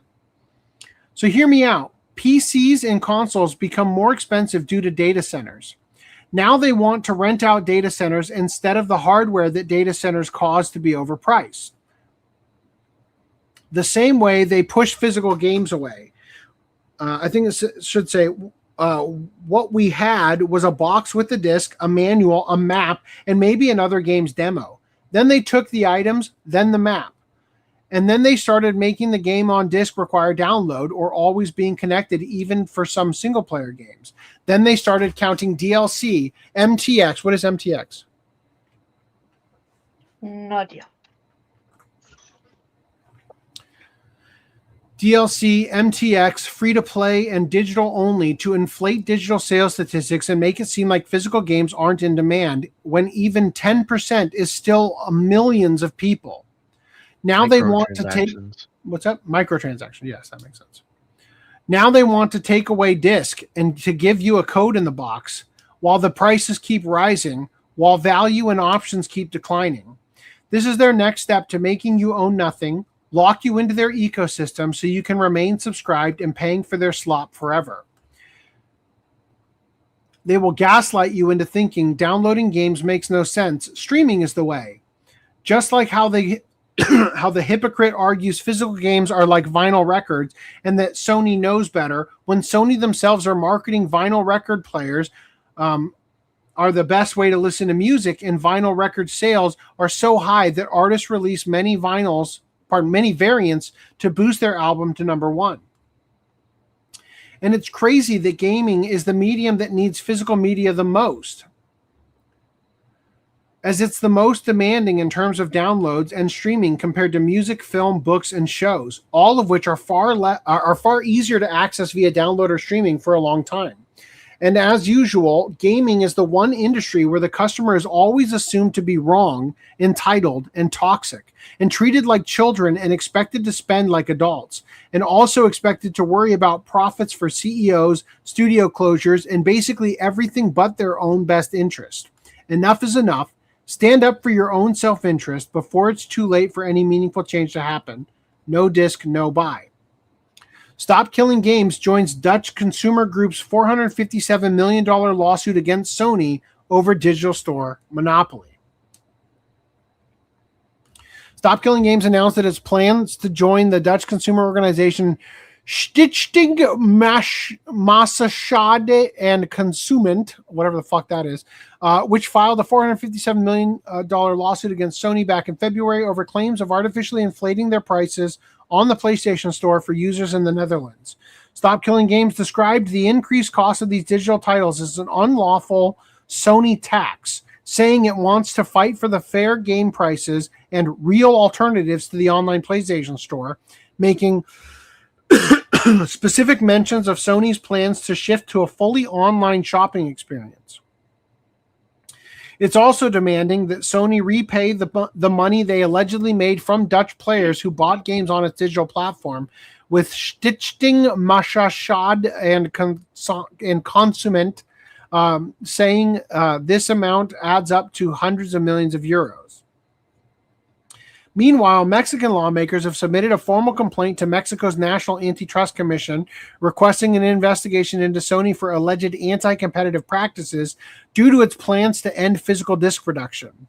A class action lawsuit was also filed against Sony within the UK in March of 2026, alleging that millions of users in the region were subjected to excessive and unfair charges through the PlayStation Store.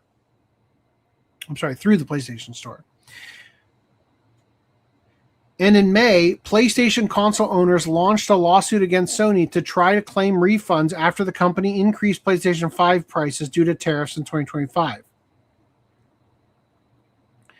Sony, for its part, has made no motion to backtrack to this decision, with CFO Lin Tao saying it plans to, quote, cautiously move this forward in a call with investors. I love this. They have more lawsuits now than exclusives at PlayStation.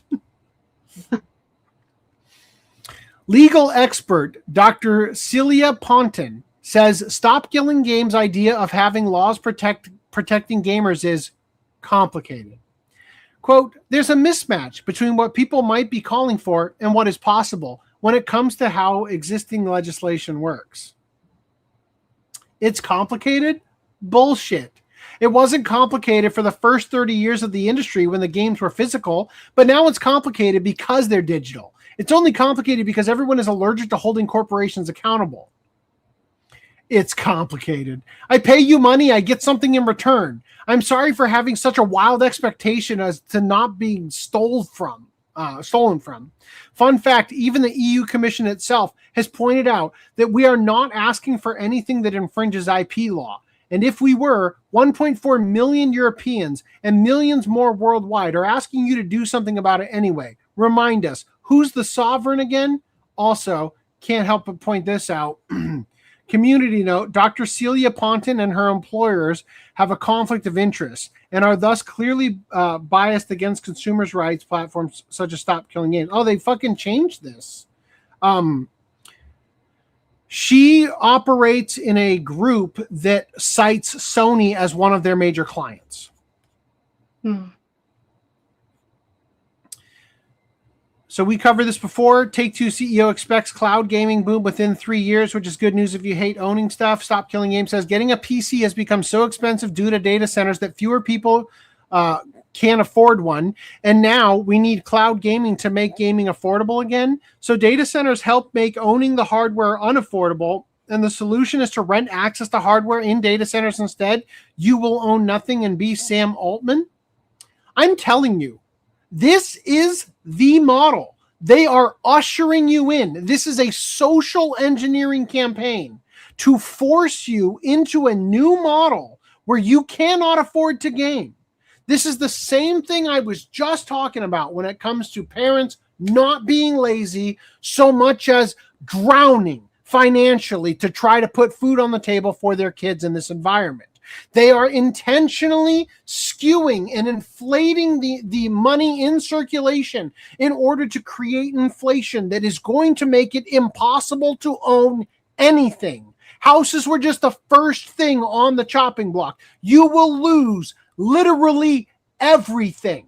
Everything that you own is going to be poof, gone, because they're going to usher you into models exactly like this. The only way to win is to find something else to do with your life. So take their advice and go fucking touch grass and never come back.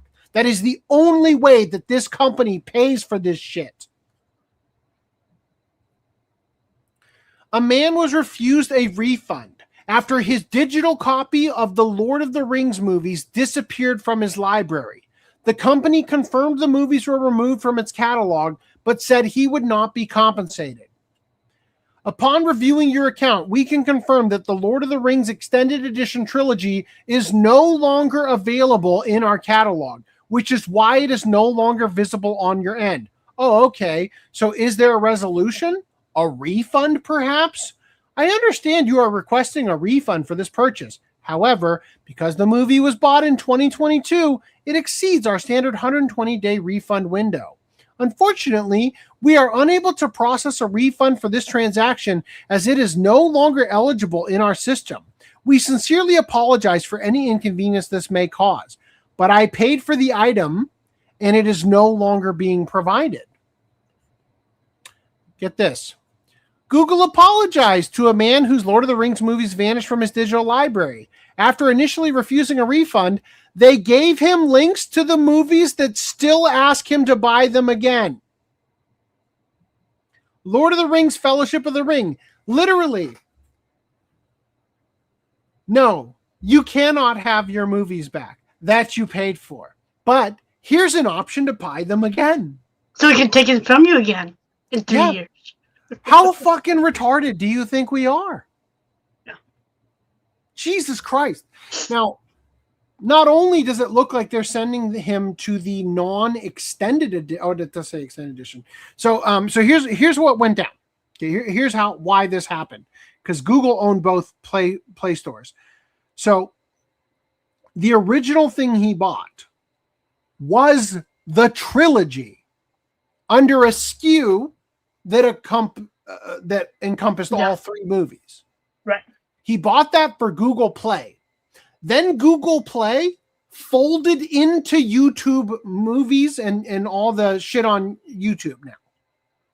So they decide to send him an option to buy the fucking movies from the place that shit folded into. The thing that doesn't exist anymore is the option to buy all three movies bundled. But he paid for them. YouTube is owned by Google. The people putting this together could easily flip a switch and grant him access to the thing that he paid for. And instead it's, nah, bitch, pay me again. You will own nothing. You will rent back access to whatever entertainment you want. This is the future they are engineering for you with gaming, with music, with movies, with TV shows. Every step of the way, you are going to be nickel and dimed to have any reprieve from the horrifying nightmare world that we live in today. They will suck every last dime from you. This is why physical media fucking matters. PBS is learning this the hard way. PBS has sued a data center after losing access to 50 terabyte archive with 70 years of their TV history.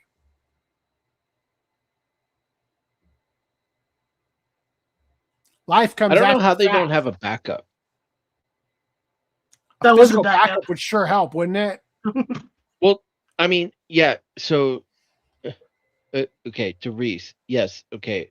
If that was the backup, then they should have all of it as the primary source still, right? Should. And if that wasn't the backup, they should have like you can make magnetic tape. There's this like format on magnetic tape still that's like really cheap for the size. It just takes a really long time to write to, and so it's not. It's meant for like archival. Yeah. Like you're gonna write once to it and stick it away in case of emergency. So I feel like with 50 terabytes of all of your programming, you should probably have one of those types of backups. To be honest, 70 years worth of programming should be 50 petabytes. Yeah. Yeah, you'd think. If it's all in quality ass shit. Yeah, if it's all in like 480p, I mean, like a half-hour 480p episode, like maybe 100 megabytes, maybe. Yeah. So a PBS station has taken legal action after losing access to more than 50 terabytes of programming and archival material spanning 70 years of television history. 9 PBS, the TV network St. Louis affiliate, filed a lawsuit against Iron Mountain Data Centers on July 28th. The station claims its files became trapped in legal limbo after its cloud storage provider, Open Source Storage, apparently went out of business. The archive is believed to remain inside an Iron Mountain facility in Denver. However, the company has reportedly refused to hand it over because OSS owns the physical infrastructure housing the files. 9PBS fights to recover decades of television history. According to Current, the files include television programs, photographs, and videos dating back to 9PBS's launch in 1954. The archive contains coverage of the Great Flood of 1993, the pandemic, and the history of East St. Louis. 9PBS had worked with OSS and its predecessor since 2019. When the station attempted to renew its contract in February 2026, it allegedly received no response. OSS then reportedly cut off access when the agreement expired on March 6th, despite the contract providing 9PBS with 30 days to retrieve its data after services ended.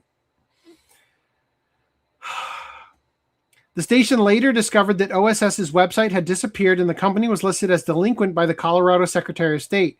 9PBS initially sued OSS and obtained a default judgment stating it owned the files and had an immediate right to possess the data. The court ordered OSS to return the archive or help transfer it to another provider. Iron Mountain subsequently confirmed that it possessed the data and initially appeared willing to cooperate, according to the complaint. However, it later refused to release the files, citing OSS's ownership of the equipment storing them. Damn. They're not asking for the equipment, they're just asking for the data back. Jesus. 9PBS's new lawsuit. See, at this point, 50 terabytes worth of storage, that's like $1 million worth of storage, right? Like, no wonder they don't want to give it up. 9PBS's new lawsuit seeks to prevent Iron Mountain from deleting, modifying, or overriding the archive while the ownership dispute is resolved. We are committed to ensuring we can recover and restore full access to this valuable content, which 9PBS rightfully owns, as it holds significant historical importance for St. Louis, 9PBS VP Leah Freeman said. Damn. Maybe don't rely on somebody else's computer to house your important shit. Well, I mean, it's good to have offsite backups, but it should be treated as a backup. As a backup, hell yeah, agreed. Not as your only backup. Yeah. BPBS, have 50 years of your show on cloud. The service hosting goes bankrupt. Server shut down immediately. All media lost forever. But the digital is the future. But digital is the future, right? Oh my God.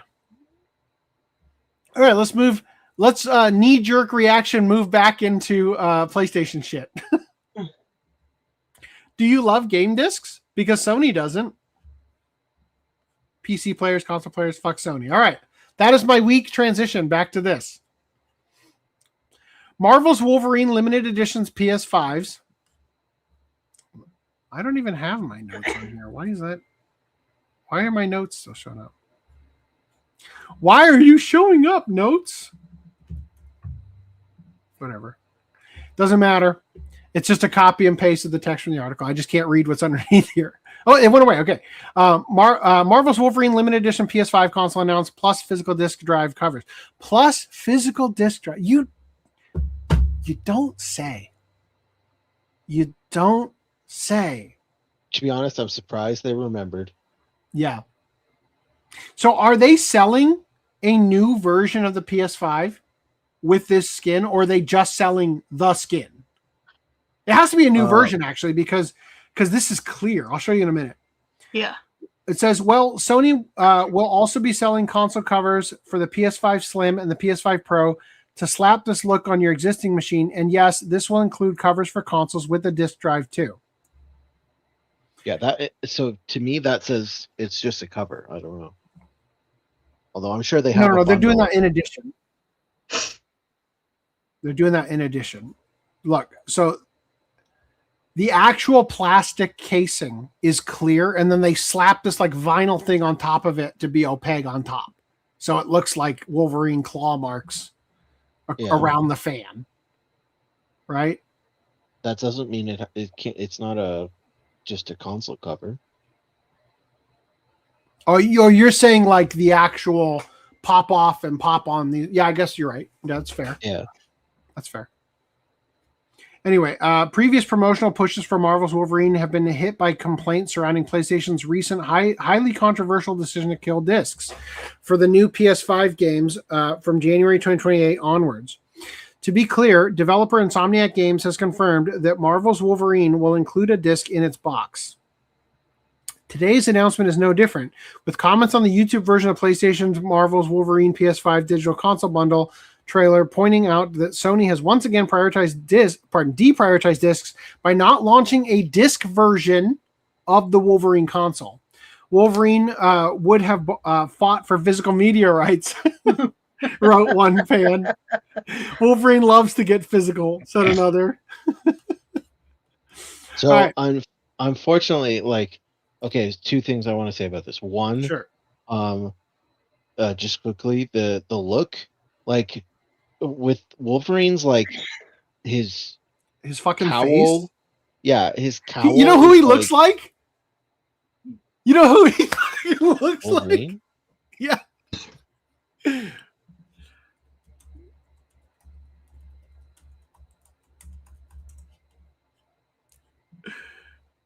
All right, here it is. Here's who he looks like. Yeah, kind of. I think they were trying to get him to play Wolverine at one point.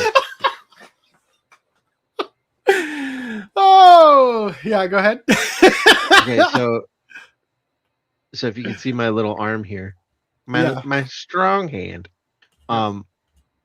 So on Wolverine's head, he has the, like, ear things, right? Part of his cowl. I think that would work well as the fins. The fins, Yeah. right? Like, I don't know why they didn't make that a thing. Like, make the whole console look like his helmet, you know? Yeah. I think that would have worked. The controller looks uninspired as hell too. Yeah, it's kind of Yeah, if you not like much the you can color work scheme, with. I guess it's kind of cool, but it doesn't. It's just not. Yeah. But so I will say, in terms of, like, okay, so they're going to release only the digital versions of the consoles, but all of the digital versions of the consoles come with the disk drive cover.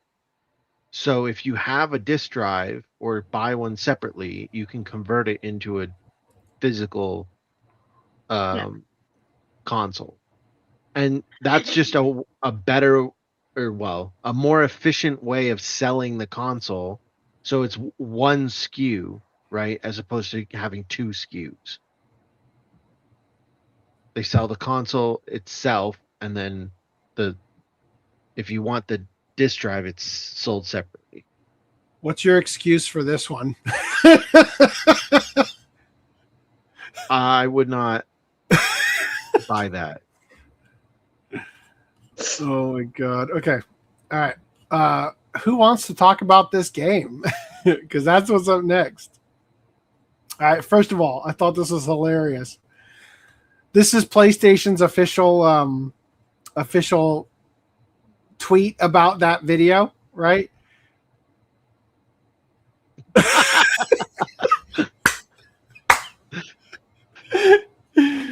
Oh god, so good. All right. Multiple UK retailers, including Very and Amazon, are selling physical versions of Wolverine for 15 that's pounds, right? Pounds cheaper than Sony are selling their digital rental version. A 22% price difference, and you actually own it. This is why they are killing physical media. Control. All right, you ready for this? $300 million budget cinematic experience. What the fuck is this shit? Let me show you this. Do you guys remember Mixtape? Did you get the boss battle one? Okay. I have it all. Do you guys remember Mixtape? Yes. Because here's Mixtape 2.0.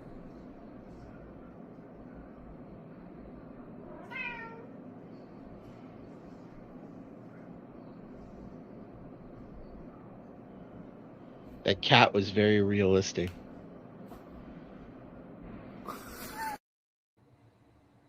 They are selling you the illusion of gameplay. Yeah. I called this, I think even on podcast, if you go back and watch the first trailer. We talked about it with the scripted shit where he like goes off the ramp and lands on the... Yeah, we're like, that is going to be the same experience every fucking time you play the game.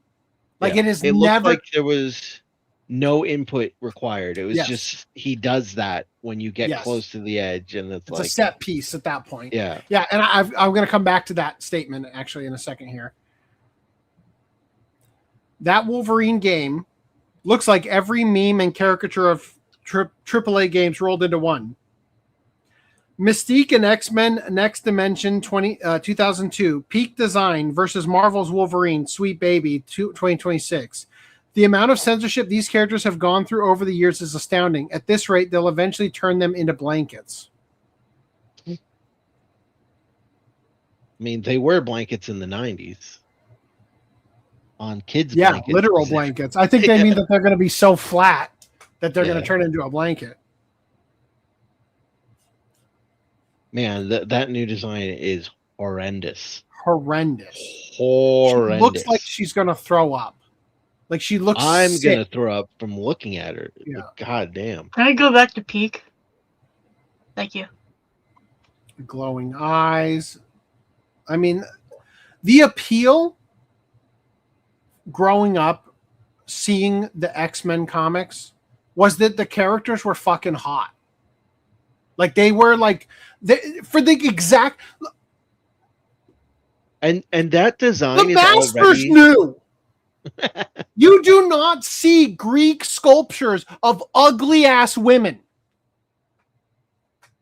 That design is already like Just censored in terms of like the outfit, right? Like this design? Yeah. So like she's wearing like full pants. She doesn't usually wear like that outfit, right? She's usually in a dress or something.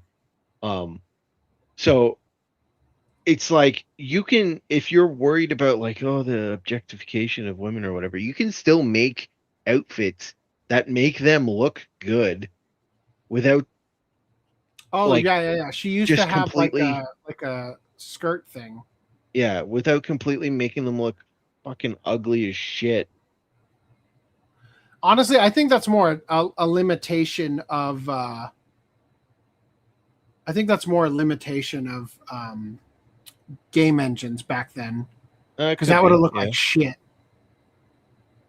for a 3D game. You want to do without like physics on the I don't, for 2002, man, the towers just fell. Like I'm just saying, like we're not exactly at the peak of cloth simulation. I mean, they rendered those buildings really well.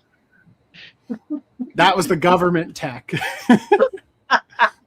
They rendered those buildings so well because they did it for real with bombs. All right. They don't do them like that anymore. As we discussed, the experience is never going to change. The game is designed to trick you into thinking you're having a impactful, exciting experience. Largely for games journalists, as you saw, it's a fucking laser light show happening. You're not in any danger whatsoever. The guy is literally just holding the stick forward. The only input he gets is slide under the door. That's it. You're not in any fucking danger. You're gonna be like, oh my god, my heart's pumping. Oh my, do I even have any health? I can't even look because it's so goddamn crazy and I'm gonna die. It's unbelievable. Oh my god, I made it. Whoa. Oh, that was a close one. I need to take a hit from my fucking inhaler. Holy shit. Oh, that's the games journalist, right? Let me show you this video. Reminder, it will always be exactly this experience. Not, oh, you failed to catch the guy. Maybe stop for a minute and think, is there another route? Is there a faster way? Is there something else I could have done? No, here it is. Don't want to talk? Fine by me!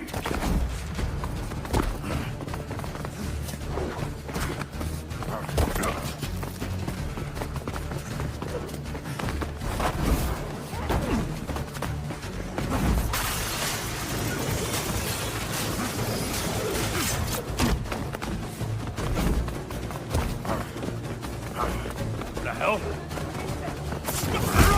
Time for this. Japan studio died for this. Just so a bunch of over-the-shoulder games could pop up with the same chase mechanics, same baby instinct crap, same graphics, same combat, same scripted sections, only swapping out the characters in the script, and screw modern Sony. Fucking love this. I don't get the hate towards Subway Surfers remake. Hilarious. That is exactly what this fucking shit is. Now, to be fair, they wrote in the mechanic of the red thing, from what I understand, is that Logan is tracking the scent. But I also understand that this is the only place in the entire game where that mechanic gets used. Oh, really? Damn. Here you go. This was crazy. I didn't. Yeah, I saw this too. Down to the timing. Oh, I did. Like, Here it is. Yeah, here it is.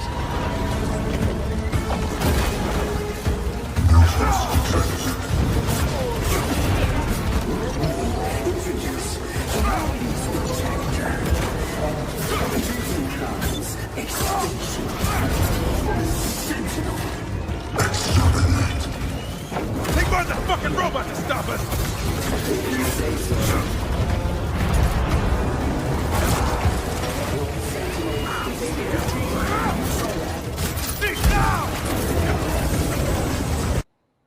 Wow, got him. Great advertisement for that old Ben 10 game, though. Yeah. And then people will whine, people are complaining over nothing. What are the first three words that come to mind when you see this logo?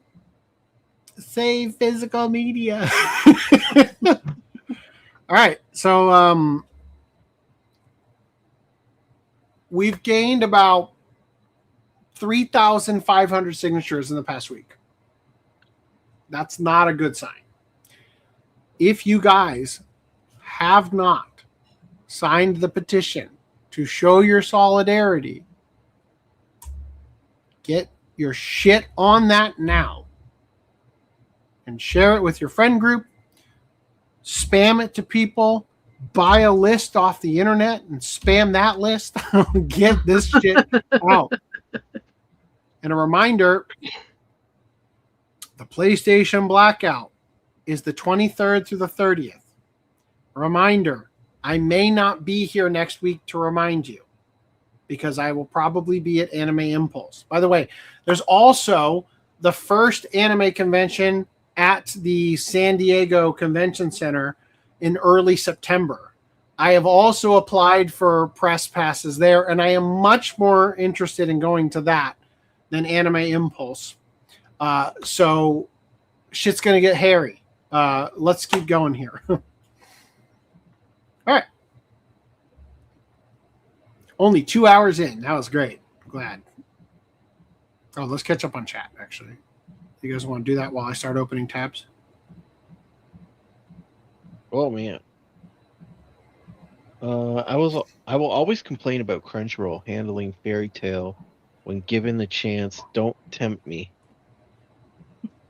I'm dying over here. How you missed the big bold words. This is The on cosmic thing. Yeah, I appreciate that Viz went through the trouble of including and dubbing the Excel World OVAs with the Infinite Burst, with Infinite Burst, especially since Infinite Burst kind of isn't worth it standalone. Okay.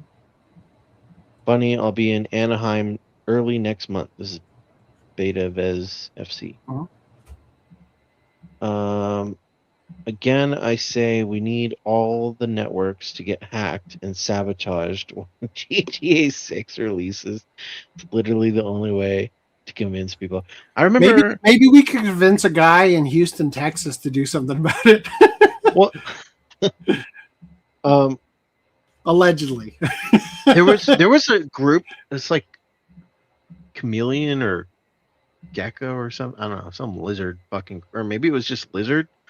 Who like kept hacking Sony every Christmas I remember my neighbor got their son a PS4. I think it was PS4 for Christmas, and they're like, "Can you help us set it up? It's not working." And I went over there, and I'm like, "Yeah, I can't fix this. The whole system's down." So when that kind of shit happens, people notice. But I don't think that will cause the awakening you think it will. It's just people will say, "Oh, it's shitty for people to hack Sony." Yeah, leave Sony alone. It'll only give ammunition to them, which is why they'll fake it and be like, "No, we've been hacked. Government, save us!" Right. Seb won't watch it. I wonder if they move the blackout, the trailer date would also move.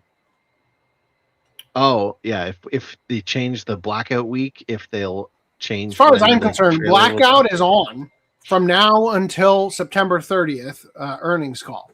So my PS5 is unplugged. September 1st seems like a good day to start a blackout. Yeah, now is the better date. Until forever. Yeah. Until they give us what they want. Give us right now, discs.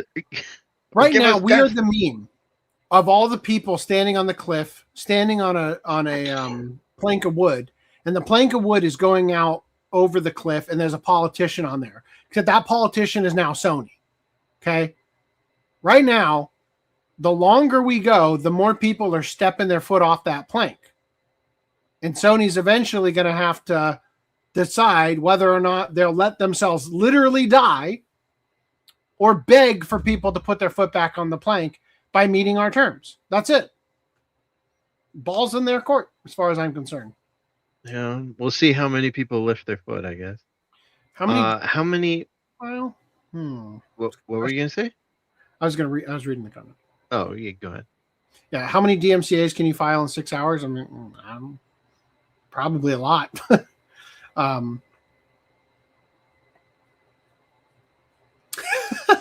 Savvy should file a lawsuit against Collective Shout for misgendering her. Yeah. It's a hate crime, right? It would just be so nice if Collective Shout is in Australia. Yeah. It would just be so nice if they actually did something for actual victims of rape, right? In the UK and shit, instead of just attacking the easy top. Like you get an easy win by getting Steam to take down a game in Australia, and then you're like, no, I need more. Ban it worldwide, right? But no, you can't do anything to protect actual living, breathing women and girls who are being trafficked and whatnot. This is disgusting. Was my Destiny 2 physical purchase counted as digital since it's an always online game with constant? I mean, who knows? Squally mentioned about being a curator to having. Yep, absolutely. Yeah, she was on our show, actually. She had a whole discussion about it. Also, doesn't help. Square probably also counts key cards as digital. They definitely do. I remember the Final Fantasy VII Remake and Rebirth on key cards sold out everywhere. Don't know why. Those games look like shit on the Switch. Or at least the remake did. Yeah, MTX was microtransactions. Hello, Shiny. This is, yeah. Fuck yes. If they still have the movie, why not transfer the license? The fact is, they fucking could. They fucking absolutely could. They could eat the cost, knowing full well that the individual already paid for the movies. But they won't. Yeah. Because they view you as less than nothing. A similar thing. Sorry, finish. Good. I was just gonna say, if you're stupid enough to think that digital is owning, they're gonna treat you that stupid. You know, surely this guy's ready to buy that bridge I'm gonna sell him, as well as rebuying his Lord of the Rings movies. Yeah, a somewhat similar thing happened to me where I had purchased the HD Batman animated series. Now it's a little bit different, but I had bought the American one that came with the digital code. And in Canada, it didn't come with the digital code for whatever reason. I don't know. But so I tried to use it, and it was like, oh, you can't use it. So I emailed them, and they were like, oh, okay, well, we'll give you we'll give you access to it. And so then they gave me access to it, but it was the original SD version. Like they didn't give me the HD version. And I'm like, but I want the HD version. And then they never replied to me. I was like, okay, well, that sucks. So they don't really, Google doesn't give a shit. It's like they'll do the bare minimum to basically make you go away.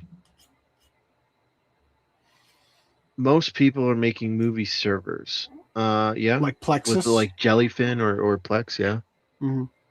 Yeah, I've been thinking about finally setting up Plex in my house just because my wife is constantly asking if we have X, Y, or Z movie that we do have, but I have to go grab it. You know, like I would suggest looking at Jellyfin first because Plex is okay, but they just like crazily increased their price. Oh, really? Is it something you pay? So you can do a free version, but it's got it. If you don't want remote access, basically, is the biggest thing. And then there's also like other features that, like, Well, I'll tell you what. I got this good coder friend. His name is Claude Fable, and that shit is not a problem anymore. Jellyfin is more open source. It's a little bit more gimmicky, but it might be worth looking into versus Plex because like they increase. I think they like multiplied their price by 10 or so. Like it was insane price increase. They will demand your money while refusing to give you the content you willingly pay for. You should have uploaded to Internet Archive. They should have uploaded to the PBS, yeah. PBS, yeah. They got no response and still didn't back up the data. Fucking idiots. Their US data for too many people. They can't just give the data. There is data for too many people. They can't just give the data. They need OSS to get PBS data separated. There's nothing the data center can do to access the files. OSS. I mean, you can just turn the data center back on and let them log in. I don't know. Damn, bro. The OCA hosts are forgetting that Soini is creatively bankrupt. All the design suggestions you have for the console was likely voted by HR for one reason or another. Vetoed by HR, yeah. And then Lizard Squad was the name of the group. There you go. Oh.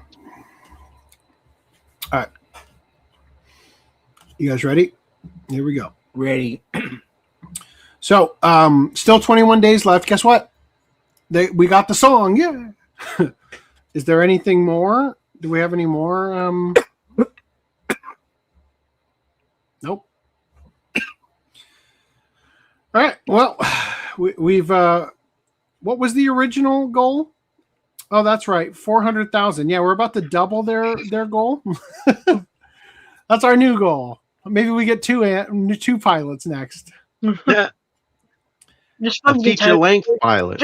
Just fund the entire series at this point. Might. All right. Give us enough money to buy the franchise. It's definitely building up an excellent argument to, hey, let's make the proper full 26 episode series. Look at all the want for it. Mm-hmm. So, Robot Rhapsody ended. Good riddance. No physical. And goodbye. DuckTales has 3 days left to go. They did that thing where you can grift your way through getting funded in 1 minute because you only asked for $2,000, and yet you offer like a billion different versions of it. So people who are thinking that they're going to get rich quick by scalping it, I have to buy every fucking one of them. So good job on that too, just like G.I. Joe. All right. In other news, police have asked Kumamoto residents to not get blackout drunk as much during the earthquake relief efforts. Rude. What if they want to?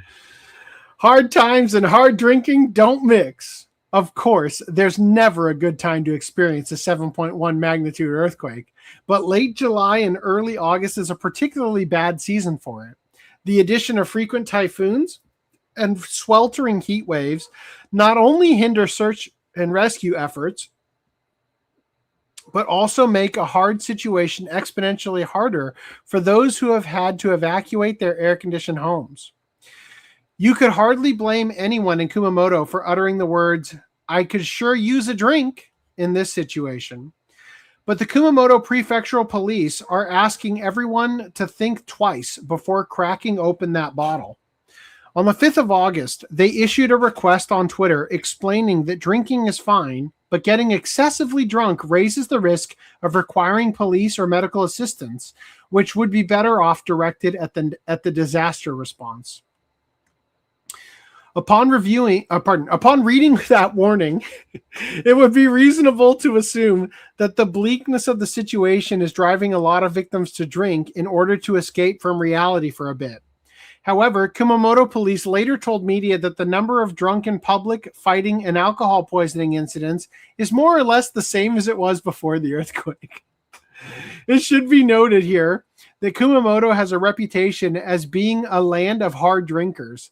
The region is considered to have a very high number of experts in both the production and consumption of the distilled beverage shochu. They even invented a special cup just for drinking it called sorakyu, which is shaped like a cone so that you can't put it down until you finish drinking everything in it.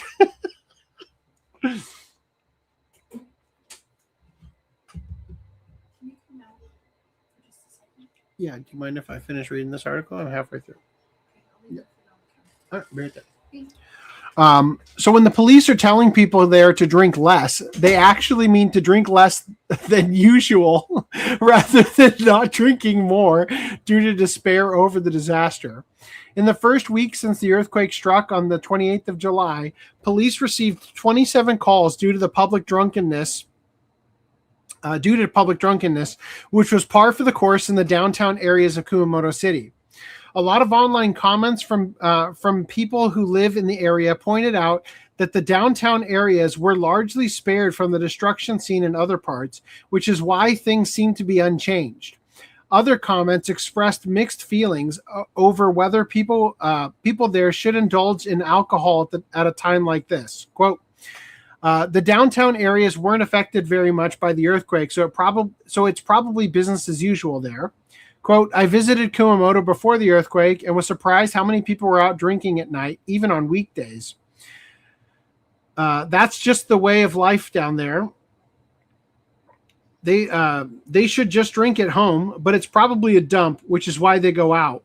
That's basically back-to-back major earthquakes. I can't blame them for wanting a drink. I mean, it was like a 10-year span, but whatever. If you were forced to sleep on a gymnasium floor with no AC, you'd feel the same way. Leave the drunks alone. They're still less of a nuisance than smokers. They definitely have good reason to drink, but this is no time to cause trouble for others. The fact that most public drunkenness incidents are occurring in relatively unscathed parts of Kumamoto doesn't change the fact that people requiring public service to be called requiring public services to be called in are taking them away from areas that really do need it. The police there aren't even telling people to stop drinking altogether, just not to get completely sloshed. So hopefully people there, in an act of solidarity during this time of need, can keep the sorakyu on the shelf while the initial relief effort is still underway. Actually, for super volunteer Haruo Obata, we already read this, who's in the area now and quit drinking himself a few years back, this might be the perfect volunteer job for him to tackle. Huh. All right. I got to step out for a second. My wife is asking something of me, so I'll be right back. Catch up on chat there.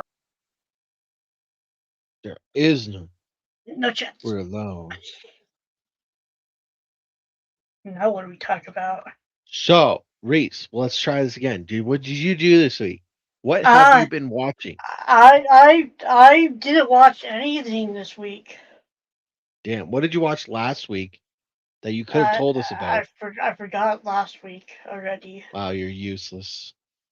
Well, so I remember that. That was a joke response. The reason I didn't watch anything this week was because my mom had come up to visit, and I was with her most of the week. But I did watch a bunch. I did catch up on stuff yesterday and today. So all the stuff I'm watching is fine. There's like everything I'm watching like it's still like one thing I can complain about would be Black Torch is kind of annoying, is dull. The series called Black Torch, like Viz has been hyping it up for like months and months and months. You know, Any standouts? That show is dull. Standouts, it would be Mushoku Tensei. That time I got reincarnated as a slime. ReZero finally came back this week. You sound like a certain person from the Discord. Saga Tanya the Ewell's pretty good still. Ghost of the Shell is still good. I'm enjoying that one a lot.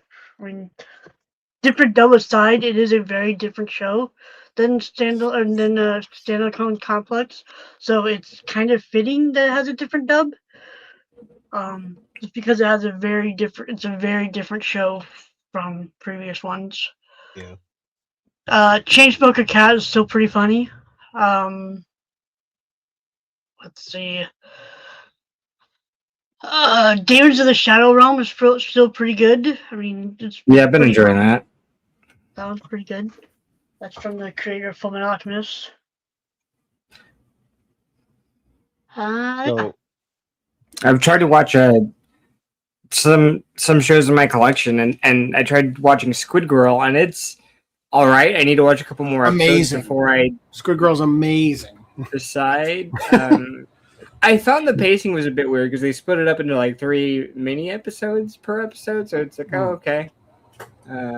Maybe it'll get better.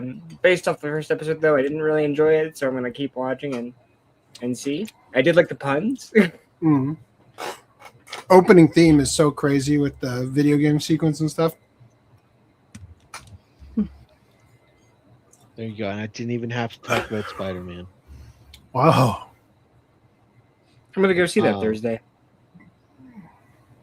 That's a much good thing because the spoilers would have gotten us flagged. That's a much better break than last week, Reese. Thank you.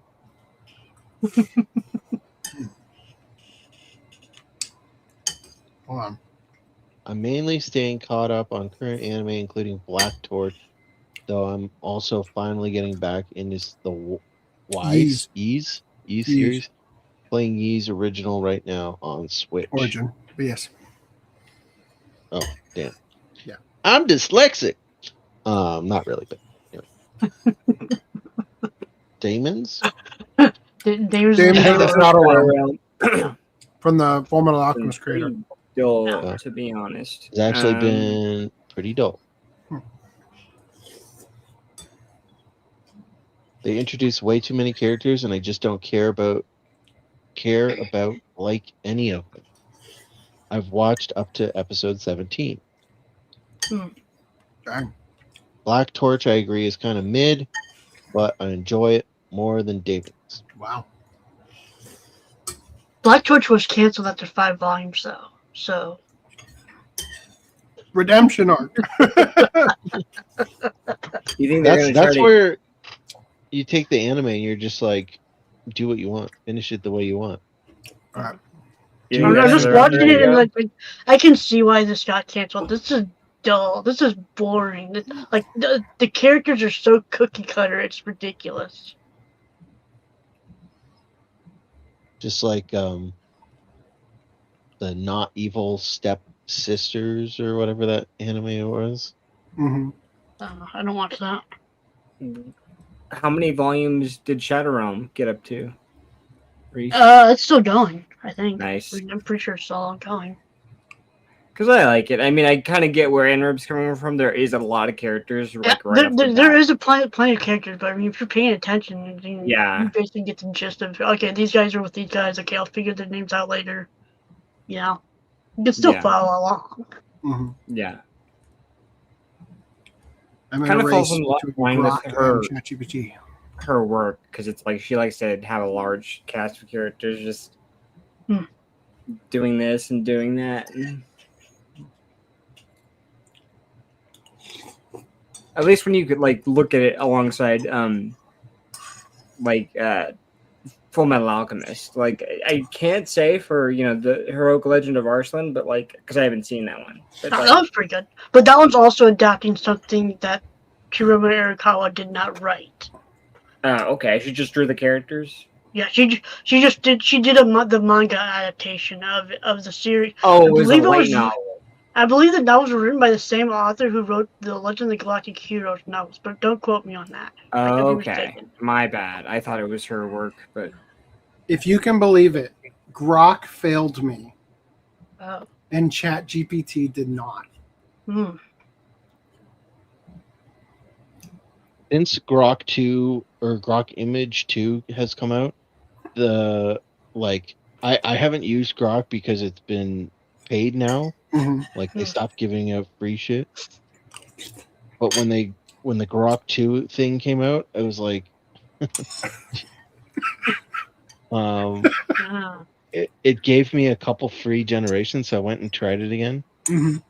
And like it would generate a thing, and then it's like, okay, I want to edit it. And basically every time I tried to edit an image, it was like, this is against their terms. I'm like, dude, I'm not doing anything. What are you talking about? Like, this is against our free terms. I guess. So you made the first image fine, but now I try and edit it. Editing? No, that's under the paid tier. You have to start all over. Can't let you do that, Star Fox. Okay, here we go. And then after like 2 tries, it's like, you're out of credits. We got 4 more. We got like 4 more chats. Let's finish off these chats. Go for it. I got a handful of games in my immediate backlog on Switch, so I'm plenty occupied for the blackout. Good. Black Torch is definitely dollar store Bleach, but also I like Bleach, so I'm okay with dollar store version. I can follow what's happening, but I don't really feel like we've gotten anywhere, and I'm not really invested in any of them. Yeah. Black Torch definitely feels like we have Bleach at home. Nice. Which is crazy, because it's like after like episode like 60-ish, I don't know how many chapters that is, but after Soul Society, I feel like it just not goes downhill. That's not quite the word, but like I feel like it just kind of spins its own wheels and stays in the Ironclad saga for way too fucking long. All right. Roughly segueing back, study finds hundreds of people in Indonesia legally named after Naruto, Inuyasha, and other anime stars. Legally or illegally? Legal. Says legal. Oh, wow. Bunch of fucking weebs over there. Anime's growing international popularity is affecting name choices overseas. Popular storytelling tropes and traditions mean there's often a degree of overlap among anime protagonists. But the characters name your kid Kakashi? I know a kid named Khaleesi, and those parents didn't wait till the series ended before naming her. I think you told us before. Yeah. Popular storytelling tropes and traditions mean that there's often a degree of overlap among anime protagonists, but the characters that leave the deepest impressions tend to bring their traits together in some singular way that makes them stand out from the pack. So while, for example, anime has plenty of hot-blooded martial arts heroes, there's only one Naruto, right? Except actually, in Indonesia, there are well over 100 Narutos. And no, this isn't the result of somehow amplifying the power of bunshin/shadow cloning techniques, but part of a trend of actual people in Indonesia having the name of the anime characters. Listen, guys, there's 100 Narutos, but there's only one Boruto, right?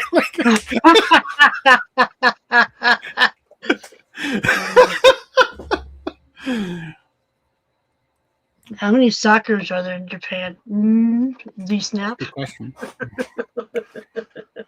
Earlier this month, Indonesia's Directorate General of Population and Civil Registration, aka Dukcapil, part of the Ministry of Home Affairs, released its latest census data and found a surprising number of residents whose names clearly come from the anime/manga world. The most common anime name among people in Indonesia is Uzumaki, with 190 people using Naruto's surname as their name, while another 157 Indonesian residents are named Naruto. Hailing from the same series, the Dukcapil found 158 Sasukes and 152 Uchihas, creating totals of 347 people who owe their name to Naruto Uzumaki and 310 to Sasuke Uchiha. The consensus also turned up 60 people named after Boruto.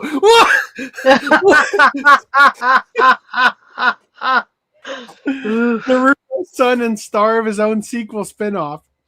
Doraemon also had a strong showing for inspiring names, with 181 people named Nobita after the series' lead human character. There are also 16 people in Indonesia named Doraemon, and another 8 share the name of Nobita's wealthy associate Suneo. Just imagine, like, what's the worst fucking anime name to name someone? It's gonna be like Mr. Fofo or some shit. They just start naming their kids after Pokemon. Pikachu, get back here! Mr. Mime. Pirate Saga One Piece's popularity has resulted in 79 people named Luffy and 37 named Usopp. 65 people are named Shin-chan. As in the titular type of Crayon Shin-chan. And Indonesia is also home to 23 people named Inuyasha. To be clear, these tallies aren't for people who use the anime character names as professional name, nickname, or alias. Okay. So the census counted official legally registered names. That's what they mean by legally named. Like they are legally on the driver's like that's on their fucking their birth certificate or on their current driver's license. They got their name changed. Yeah, so the census counted official legally registered names, meaning that any passports, driver's licenses, or other forms of ID issued to these people really will list their name as Naruto or Inuyasha. The publicly released census data doesn't seem to account for whether or not the people with those names are native Indonesians, but it's unlikely that many of them are ethnically Japanese foreign residents. Naruto isn't really a name that's used in Japan, and Uzumaki is an incredibly rare family name. With estimates that there are fewer than a dozen Uzumakis in all of Japan. Uzumaki meaning spiral. Sasuke isn't an actual given name, but one that's very old-fashioned. We're talking immediately calls up images of ninja from hundreds of years ago, old-fashioned. And Uchiha doesn't appear to be an actual surname name. The closest name out of those listed above that you'd likely find an actual Japanese person with would be Shin, as in Shin-chan, right? But even then, no Japanese person would make the affectionately diminutive suffix chan part of their legal name. Shin-chan. Yeah, taking all of that into consideration, it appears that these names really are the result of anime's popularity in Indonesia, and with the medium's global fan base continuing to grow, we might be seeing even more anime names in the real world in years to come. I just want to see like a searchable thing I can find out how many people in Indonesia were named Sephiroth. You know, like. All right. Japanese punk band faces backlash after guitar thrown into crowd seriously injures fan. If this was from the 80s, dude, that guy would, whoever got the guitar would be a legend. They would be like, "Thank you for smacking me in the face, Metallica. Thank you for giving me this guitar." I've told this story before, but my cousin told me about a band called Guar that is like a super extreme band. And at one of their concerts, they cut the head off a goat carcass with a chainsaw. And when the guy reared back up with the chainsaw, it flung the goat head into the audience and it pierced somebody's skull. And when he woke up from the coma and they told him what happened, he's like, "That's fucking awesome!" So, Japanese punk band Otoboke Beaver, great name, has apologized after guitarist Yo-Yo Yoshie threw her guitar into the audience during an April concert, striking a spectator and leaving them with injuries, including a forehead wound requiring 7 stitches and a cervical sprain. The band is now facing criticism not only over the dangerous stunt, but because it waited 4 months to publicly disclose the incident while continuing to perform and promote concerts as usual. Well, shit, I'm sure they stopped throwing it after the first time. God, calm down, people. Otoboke Beaver issued a statement on August 11th revealing that the accident occurred during its April 9th performance at Umeda Club Quattro in Osaka. During the show, guitarist Yo-Yo Yoshie threw her electric guitar toward the crowd. It struck an audience member, causing a laceration to the forehead that required 7 stitches as well as a cervical sprain and other injuries. God, you don't say. It's almost like you just said that. The band apologized and said it considers what happened extremely serious. Quote, "We will continue to respond sincerely and see this through to the end as the injured person recovers. All of the members and staff take this incident extremely seriously. We will make every effort to ensure that something like this never happens again at any of our future performances. We sincerely and deeply apologize for the considerable worry and trouble we have caused." Otoboke Beaver formed in 2009 and has developed an international following, appearing at major overseas festivals including Coachella and Glastonbury. The all-female Kyoto punk band also served as an opening act for Oasis during the British band's performances in Japan last October. What does Otoboke mean? What? Do we know what Otoboke means? No idea. But we know what beaver means in this context now. I really don't think of Oasis as a punk band. Otoboke. The band's concerts are known for aggressive performances and throwing a guitar. Feigned ignorance. Feigned ignorance, Beaver. Nice. The band's concerts are known for aggressive performances, and throwing a guitar was reportedly not unprecedented for Yo-Yo Yoshie. However, the severity of April's accident has prompted criticism over the obvious danger of throwing an electric guitar, which can weigh around 3 kilograms, into an audience. In its statement, the band acknowledged that both its direct apology and public announcement had been delayed. Quote, "Following the accident, coordination between ourselves and staff members entrusted as the point of contact that day, as well as our subsequent response, were not handled promptly, resulting in delays to both our direct apology and public disclosure." Yes, there's a fucking video. Adding to the criticism, comments were disabled specifically on the band's apology post. Hold on. Save.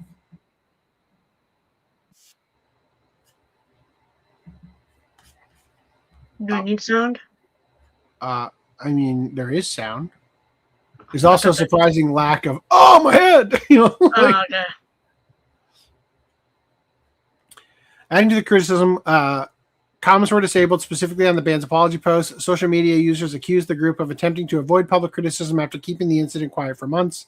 The band says it will continue to work with the injured audience member during their recovery and has promised to prevent similar incidents at future performances. How could you possibly prevent any future ones? Like, how is that even inside your control?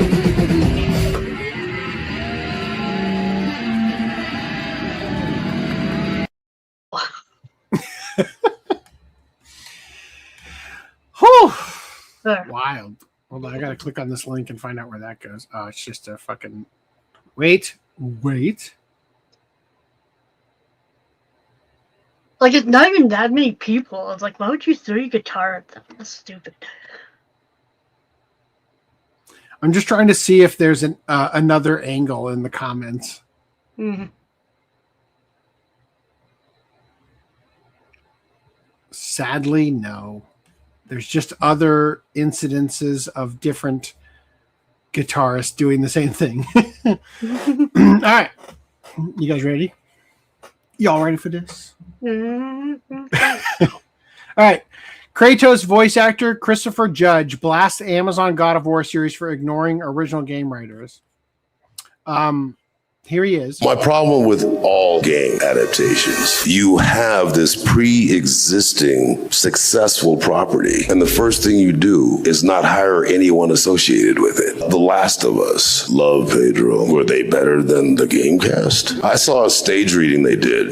It was unreal. I have no idea why you don't just take that cast, those writers, especially when you're going to do episodes that are shot for shot remakes of the game. When Amazon, when it was finally approved and announced, and they didn't hire any of the God of War writers, what are you thinking? Like, these guys have been immersed in this world for 20 years, but someone's going to know better between God of War and God of War Ragnarok and the previous games. How many copies has that sold? I guarantee you it's 1/100th of the audience of God of War. Yeah. So you can't tell these writers how to tell stories. Do you think that he is purposely doing that with his voice? Some people just have voices that are amazing, Randy. Some people sound like some people sound like me. And some people sound like Randy. I think he's purposely doing that with his voice. I've talked to people who do have that gravel that it's just natural for them. Why wouldn't they cast him? He looks just like Kratos. Because they don't want a black person in white face. Just make Kratos black, Jesus. That's never stopped them before. The ashes are black for mystical reasons. Okay. We had a light show, so I'm throwing stuff in that I otherwise wouldn't have covered. This has been sitting in my backlog for months now. And I don't agree with the sentiment, but whatever. They say Oda is even more involved than expected on the One Piece live action. Eiichiro Oda's involvement is key to the show's success. So even though we call it a live action anime adaptation, the team is actually seeing it as an adaptation of the original source material, the manga, which is why they're also working so closely with the author and manga of One Piece, Eiichiro Oda. Becky Clement says, so Oda has been very involved. He reads outlines, reads scripts, he watches cuts, he looks at casting. We send him concept art. He is as involved as producers on all of our live action shows. Toriyama as well, by the way. Ian Stokes says, again, everything we do is always approved by Oda-san himself. Nothing is a surprise. And so sometimes he will say, no, put that back in. And we'll say, but we don't have any money. And he says, find the money. And then we find the money. I know One Piece. And we might push back on something if we need to, but the egg is always on my face because he's always right. Every time we look at it first, I'll be like, oh man. And then I read it again and I'm like, no, he's right. That's better. I've been getting notes on scripts and outlines since I started writing television. But the care and thought that he puts into every note he gives us on our written material is so amazing and so rewarding. Joe Trax says, all our scripts go to Oda for notes. I think last year Oda discovered how to type in Final Draft because sometimes there will just be a typed page. Wait, we didn't write that page. Oh, Oda did, along with Toriyama, for sure. In English, I'm goddamn sure. Yeah, I was gonna say, I wonder when Oda got so good with proficient. English. Yeah, I will say that there are still like common issues with Oda misspelling words in English in the manga, because there's occasionally like he'll occasionally draw in like Neighbor. actual no, not neighbor. Didn't he have like the shirt on Luffy that said neighbor with like BOUR or something? Oh, okay, maybe, yeah. I don't know that one off the top of my head, but it's quite possible. But he'll do names and like Alabasta versus Arabasta, like, and he'll flip flop. He'll keep drawing them differently, and it's like if you knew English, you'd stick to one. Raft right? tail, laugh tail. Right? Yeah. Well, to be fair, he never romanized that, but anyway, until way later. But Elbath, it's notoriously, it's been spelled ELABAF, which is fable backwards. The word fable. And then when they did like, this is the official Roman spelling of it, PH. They put a PH in it. It's like, what? You lost the, you kind of lost the hidden thing there. Like, but then in some chapters they put the F back in, and it's like, so I think his English is probably good enough to have simple conversations, but I don't think he's writing a full page of dialogue. I don't know. Could be wrong, I suppose. He goes on to say, met him. He's very involved. Clearly. And obviously that's an incredibly welcome role for him to play because this is his world. He created these characters that people around the world have cared about for decades. So we would be foolish not to treasure that wisdom, not to listen to his feedback. So while he has veto power, it's also a case of like, well, why would we ever want to do something that wasn't what he intended? Yeah. And then you bragged about it in season 1 where you went against him and you bullied him into going along with what you wanted. And both those decisions were shitty, with introducing Garp way earlier and changing Arlong. So I think we read this previously, so I'm just going to highlight this section here. It says, imagine how much it'll cost, LOL. But whether it's the script or the cast, I continue to insist on this or that, which makes Matt, the showrunner, go, "Arr!" and Netflix go, "No!" and Tomorrow Studios go, "What?" as they all pull their hairs out. Right?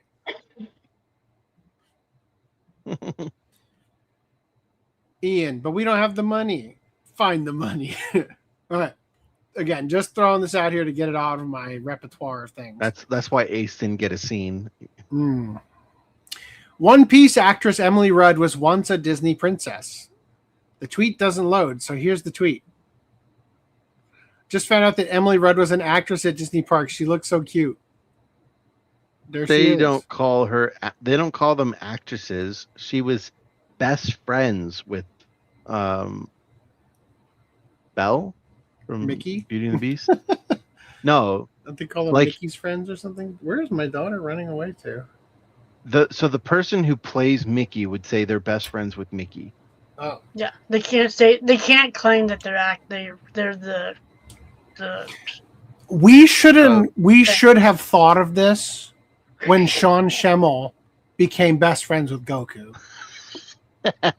Right? I feel like we could have saved a lot of really fucking big egos by implementing this in anime. Okay, sorry. Apparently it's friend of. I'm a friend of. Friend of Goku. Isn't Naruto just a vegetable? It is a type of fish cake. But how many people are named Yashahime? A true fan would have used Shinosuke, yep, and adding Chan at the end of in the name is like naming your kid Mr. Todd. Sephiroth. That's a Dr. Dick on my... I didn't get my name changed just to call him Mr. Sephiroth Chan. Hello, my name is Shin-chan Sensei Senpai Samakun. Oh no. The beaver There fame. has to be someone named Senpai. Has to be. Would David Jaffe do any better than the Amazon writers? But going back to this one, Clueless Beaver. I still say Reese would have been a good VTuber if he debuted during COVID. Oh, wow. That's the Canadian spelling of neighbor. I know, and it's wrong. This is America. All right, so One Piece live action season 3 has finished filming, and season 3 outfit inspirations. Oh, this is where they came from.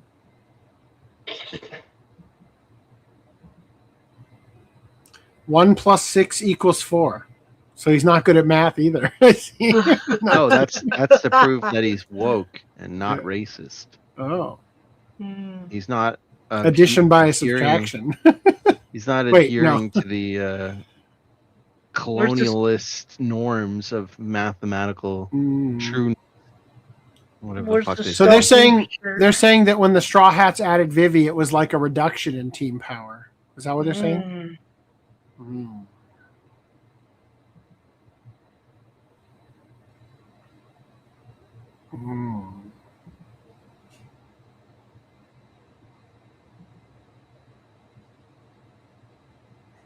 These are some great Stealth Weebifiable shirts.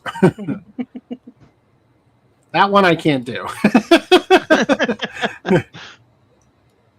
Probably can't do this one either because it's like a almost Reglan cut. Anyway, why do you think they like you think that it was a purposeful choice not to do the line? The line underneath the boob, right? That did happen. Why? Right? Don't want to highlight the boobs. They also put the X's a little bit higher, I noticed. All right. Season 3 filming locations. Oh, no, spoilers. Yep. Are we going to get in trouble? Yeah. This one has a mouse on it.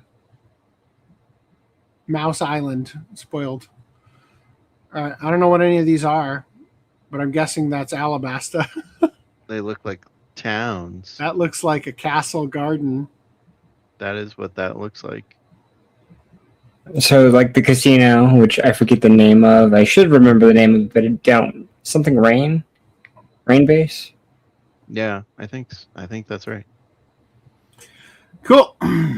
Jamie Ward has wrapped up filming his scenes in Cape Town. They mentioned here that apparently his godfather is Kim Ledger, the father of the late Heath Ledger.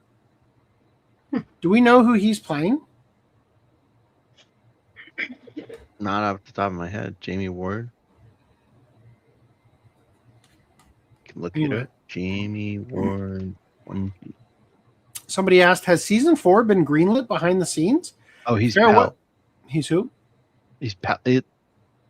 Like a right-hand man to the king of Alabasta. Interesting. They cast a white guy for that. Farewell, my favorite Mexican stunt brother, Luis Feff. See you next year.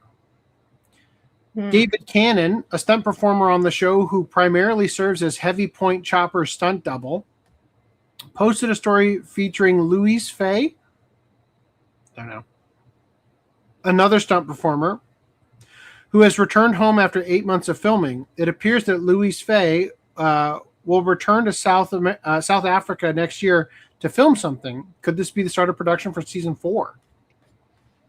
I mean, they don't have any more Stranger Things. They got to have a new flagship, and this is probably their strongest property at Netflix. It's not Bet? What? Yeah, I'd actually kind of like to get more soup, but I don't have time to go out there. More soup? Sir, can I Don't have another forget bowl? the Tabasco and the Malden salt. Thank you. I don't think. What was the little Timmy? Oh, who's the guy that's like, sir, can I have another? Oh, oh my God. Oliver Twist. Whatever. Oliver Twist. Thank you. Yeah. He wouldn't be able to ask for Tabasco sauce. Come on now. Who do you think this is off the top of your head? Miss Merry Christmas. Oh my god. Fucking nailed it. Perfect casting as usual. She has a hexagon for a face. It's weird. Yep. Yep. Aren't there hexagon-shaped characters in One Piece? Maybe she should have played them. Anyway, all right, let's listen to this part.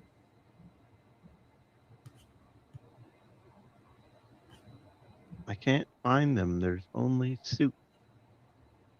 Here you go. Ooh, that's a good question. Okay, I guess they've been announced, so I can say Bon Clay is hella Bon Slay. Bon Clay might be my favorite character in a lot of One Piece, and they are incredible. Okay, that's all. So thank you. What was that face that she was making? Like, They might be my favorite character in a lot of One Piece, and they are incredible. oh, what a pause. That was actually not the face I was talking about. He did that on purpose. Slightly after, she like purses her lips. As if She's doing the Arnold Schwarzenegger, I am coming day and night. That. What is this? It's like there's a gun off camera. That's the. I got the virtue signal out, and now I have to hold my mouth closed so I don't throw up. I don't know. It could be that. It could be like this will show them, kind of face. Like I broke the internet just now. Yeah, I don't know. Anyway, clearly, so for those of you who didn't catch it, she referred to Bon Clay as they throughout the entire thing. Now, it is possible that she is referring specifically to the they-them actor playing Bon Clay and not Bon Clay themselves. Right? Like that's possible? Himself. Yeah. Because it seemed like they were using... It almost seems like she forgot the name of the actor, to be honest. And that's the real reason for the face. Anyway. It just gets so awkward when they thrust the fucking they-thems in the conversations. And like, English is set up so that you eventually give context clues to who you're talking about. Mm-hmm. And if you're continually talking about someone as they them, mm-hmm. it gets like weird. Just in the conversation. So I really hope that they don't when you're talking about a specific person, I should say. Obviously, when you're talking about a corporation or a group of people, yes, obviously you could still keep they in there. But see, even Dylan doesn't want to see the Canadian spelling of neighbor in the live action One Piece. I just hope they stick to using proper he, him pronouns for. Or just avoid having a reason to ever need to use any pronouns on that character. Mm. I guess, yeah. He's not. He's in it. Well, he's getting. Yeah, I don't know. He's definitely in it a bunch where they first meet him, obviously, and then and then he has one fight, and then there's maybe like one other scene with him. So, and the BV sex scene, right? No, I don't think that happens. You tell me this face isn't indicative of that? But yeah, like it's just he's literally named Mr. 2. Like, how are you gonna get around? Oh, yeah. Mr. 2 is a they them. Like they them too. There is no non-binary like Sir, Madam, or Mr. and Mrs. Mixed. Because that implies that there would need to be respect given. Right? Oh. I wish they didn't use plural words for a singular. It's grammatically hard enough as it is, right? Okay. Well, it's fine. Good. It's fine to use they them in a situation where like you don't know the gender or you just want to keep it ambiguous for like quickly. But the problem becomes when it's sustained. When you keep talking about a single person and you keep using they or them ambiguously, it becomes strenuous to follow the conversation, especially when you start adding in other people. And it's like he, they, oh, she, they, and it's like, okay, what How they many are you people are we talking about? Yeah, and it, Is this a party of 12 or something? Jesus. Normally you like correct when you're talking in a sentence, you'll go back and you'll correct, like if you're significantly away from a person's name, you'll readjust and reassert their name to like contextualize the current conversation, right? Like you'll say, oh, Reese is doing this, he did that, blah, blah, blah. AC did this, blah, blah, blah. He did that, blah, blah, blah. Oh, Reese did that. And then you'll go back to Reese because you got to recontextualize that. But with they, like you have one they, them, and it ruins the whole story, is what you're trying to say. Yeah, you think you can get away with using it interchangeably with he and she. And so you don't need to but you need to like recontextualize way more with they, them. Otherwise, it gets lost in the sauce. Totally. Got to make everything difficult, huh? True for the unsure part only at first, but not going forward. You have to be sure after a while. Random. All right. NHK referring to using they when you're unsure at first.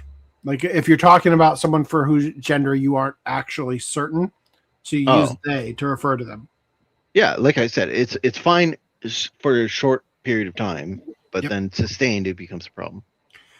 NHK apologizes after employee developed post-traumatic stress disorder following sexual assault by program performer. NHK has publicly apologized after an internal investigation found that an employee developed post-traumatic stress disorder following a sexual assault by a performer appearing on one of the broadcaster's programs. The investigation concluded that NHK's response was inadequate, delaying the employee's transfer request and negatively impacting their career. I want to see this investigation happen at Funimation. And then I want to see Funimation have to return with, well, our investigation found that Vic actually didn't do anything wrong. And then that's in the public record. That would be great. Let's see. The broadcaster disclosed the findings during a press conference on August 5th following a year-long investigation conducted by an independent committee of outside experts.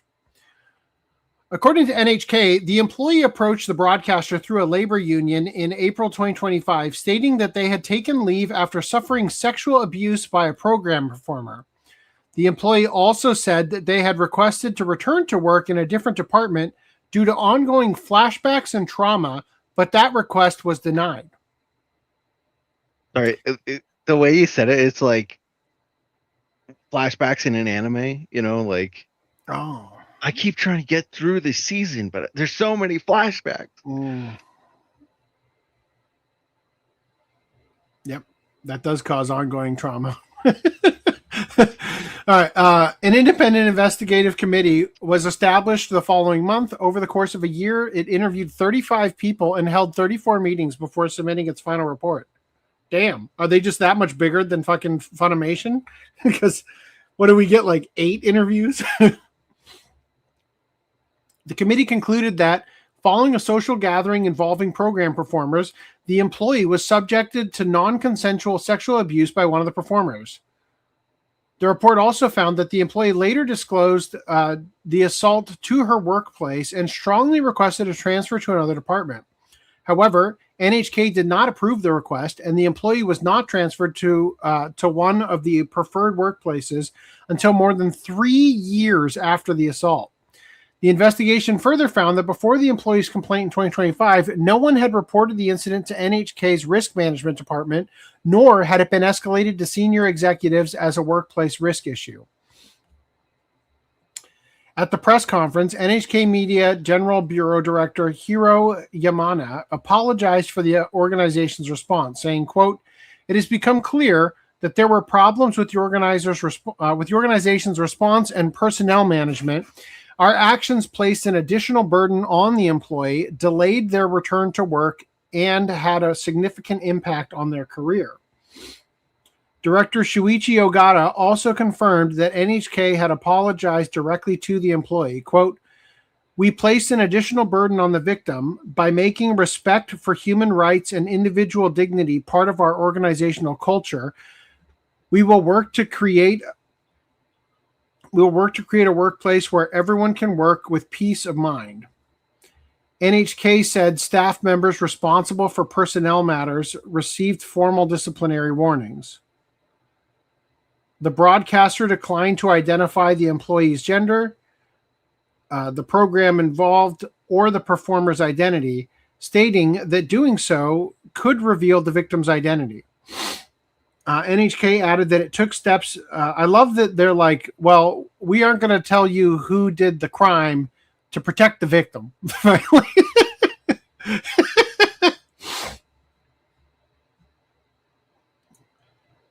NHK added that it took steps at the time to prevent contact between the employee and the performer.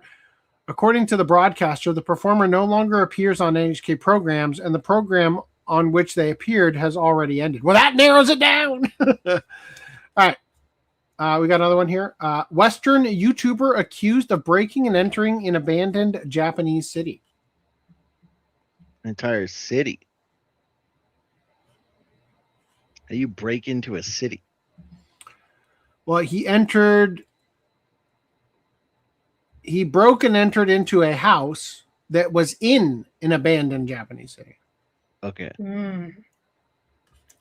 A Western YouTuber has once again attracted attention for doing dumb things as this latest one has explored an abandoned Japanese city, only for Japanese commenters to claim that he essentially broke and entered into someone's property.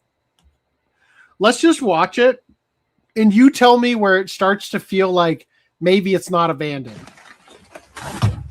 Does it look abandoned? Yeah. What? Everything's inside. Looks crazy. Go in and open the door. The front door. Do you think it opens? Probably. You want me to go in by myself? I'm scared. Can you two, Does it smell abandoned? Yeah. Like mold? Yeah. You want to smell it? I smell it. I guess this is where we're going to be taking shelter for a little bit. I smell mold. I just hope there's not like a dead cat in here. I'll be so sad. That looks bad to climb into. Is it good? Yeah, here, hold up. I might be able to open the door. All right, he's going to go try and open the door. It isn't open. They're there. Look. This house has everything in it. We just got to get in. I think this is where we should take a break. All right, well, here I go. Oh my God. Why didn't you open the front door? Finally figured it out. Yeah. All right, we got it open. Hello. Welcome to my humble abode. Hello. This is my home. Is it moldy in here? Welcome. I don't think so. I didn't Is it moldy in here? I don't think so. really look around yet, but we got inside now. Oh, remember when they're like, it smells like mold? Oh my God. That means it's abandoned. Let's go inside. Is it moldy? Nope. Jesus, it is moldy, and it is definitely abandoned. There's trash everywhere. Now it is moldy. Do you think it's safe to like layer all of our stuff down here and Yeah, I eat? think so. I think we're good. I think we can literally eat right here. Leave my backpack here. But this is insane. I think this is the second house we've walked into, and it looks like this. Yeah. So this is crazy. It's a calendar. I wonder where that's from. 2010. Oh my No, God. 2014. 2014. Yeah, so this has been abandoned for 12 years. It's in good shape, actually. Yeah. I think we Did he say 10,010? sit down right here and start eating. Yeah. Right In the mold. Right Okay. Here's fine. Damn, 12 years abandoned. It's still in pretty good shape. It doesn't have power, right? No way. Yeah, because people don't If it does, randomly break into the house. Oh. Going through the window is probably not. this the is best. bad. Sorry, say that again, Randy. Said it looks decent because no one's going breaking through the window to get in the house all the time. Yeah. Right? Like I just one person went through it's really bugging me that like more than one person went through the window. You know, like I can't open the door. Oh wait, here's the latch. Like Imagine if it does, we literally slept here. Oh, bro, there's no way. This is bad. Imagine like you just walk into your house and you see 4 dudes just eating. Dude, that's hard. This is like Goldilocks type shit. I'm low-key scared. Did you guys check? We didn't even check the rooms. Wait, let's check the fridge. Check the kitchen. Yeah. Check the fridge. Yeah, if the fridge is still on, we're out. Oh, okay. Yeah, we're fine. We're good. Okay. Is it bad? Wait. Okay, yeah, nobody lives here. Yeah, I'm sure that reeks. Okay. Do you want to take this? Okay, what? I don't even see anything in there that would be like rotting. Exactly. Like maybe this is like maybe an onigiri or something from a convenience store. Maybe something in the drawer. But I really can't see anything in here that jumps out at me as like this is gonna reek. Yeah. That is gross. Yeah, it really smells. It's really bad. All right. What do we have to eat though? Where's that right Oh there? wait, you were being disrespectful. Yeah, everybody take your shoes off. Everybody take your shoes off. Take your Oh, you fucks. That's where it ends. Kick him out. Yeah. A clip of the YouTuber who has 1.4 million subscribers accrued 4 million views in about a day on Twitter as it showed them entering into someone's property. The clip comes from a 50-minute video titled Inside a City That's Been Abandoned for 20 Years, and it involves the YouTuber and their friends exploring an allegedly abandoned city. This turn of events has naturally generated criticism from Japanese citizens, as this is yet another instance of foreigners being a nuisance in a land that is not theirs. Only some of the disgruntled comments. Quote, foreign YouTuber 2Swag, over 1.4 million subscribers, has posted a video showing them entering a private home in Ikejima in Nagasaki Prefecture without permission. This is clearly trespassing. Why are they so inconsiderate and disrespectful? What the hell is wrong with these guys? This house isn't abandoned. The fluorescent lights work and the refrigerator is running. And on top of that, they're wearing their shoes inside. This is trespassing. How awful. They need to be charged with trespassing. This is absolutely a crime. I don't want foreigners like this entering Japan. They should be deported immediately. Doesn't the refrigerator look clean? Aren't there clothes hanging up to dry in the back? Isn't it possible the residents are just away? I reported the video to YouTube. Does YouTube allow people to make advertising revenue by participating in criminal activity? Permanently ban criminals. It's only at times like this that I find myself envious of China's heavy-handed enforcement. Does Japan need armed police too? This is a crime. Someone definitely lives in this house, right? Does the homeowner know about this? Report this YouTuber and arrest them before they leave the country. Anyway, it's more and more of that. Wow, there's a shit ton. I'm glad I'm not going to read all of them. All right, anyway. There you go. Any thoughts before we... When they said, like, oh, it's disrespectful. We need to take off our shoes. It's like, that's probably the least disrespectful thing you've done so far. Yeah. You fucks. All right. Yeah, this was in regards to me saying that Funimation should be investigated for their thing. About their investigation. They have to come out. Anyway, sources, trust me, bro. Vic gave me a 3D printed Nina Xander figure, and I was like, no, okay, fine. Nina being the Big Brother Edward, right? Nina Xander's the dog. Alexander. Yeah. So that's like the combination. Yeah. Ooh. Yeah. It looks like a grandparent. It looks like a grandparent's house. They probably went to the hospital or assisted living. That doesn't mean it's okay to break in, though. Even if it was abandoned, it's still not theirs. Absolutely. All right. Ribbon no Kishi director says cross-dressing removed because it wouldn't have challenged modern values. Jesus. What? That's ironic. It's actually challenging modern values to not have the heroine dress as a guy now. What a world My brain we live is in. short-circuiting. Yeah. So in the original, removed because it wouldn't challenge modern values. In the original, the female lead dresses as a prince, right? Mm-hmm. Isn't to that challenge the modern values of the time. Yeah. But because it's no longer challenging, they're but just now because removing all women wear pants, it's not challenging anymore, right? So to challenge it, they're going to put her in a dress. Not she stands up in front of the urinal. I'm conflicted. Conservatism is countercultural now. The staff behind Netflix's The Ribbon Hero have explained why their reimagining of Osamu Tezuka's Princess Knight significantly changes one of Sapphire's most recognizable characteristics: her appearance as a woman dressed as a man. Director Yuki Igarashi says he deliberately omitted that element because he did not believe the original concept would, quote, challenge modern values in the same way it did when Princess Knight was created, demonstrating once again that corrupt Western ideology is entering directly into Japanese creations. The Ribbon Hero began streaming worldwide on Netflix on the 8th of August. The film is based on Tezuka's classic Princess Knight, but rather than directly adapting the manga, its creator sought to reinterpret Sapphire for modern audience, for a modern audience.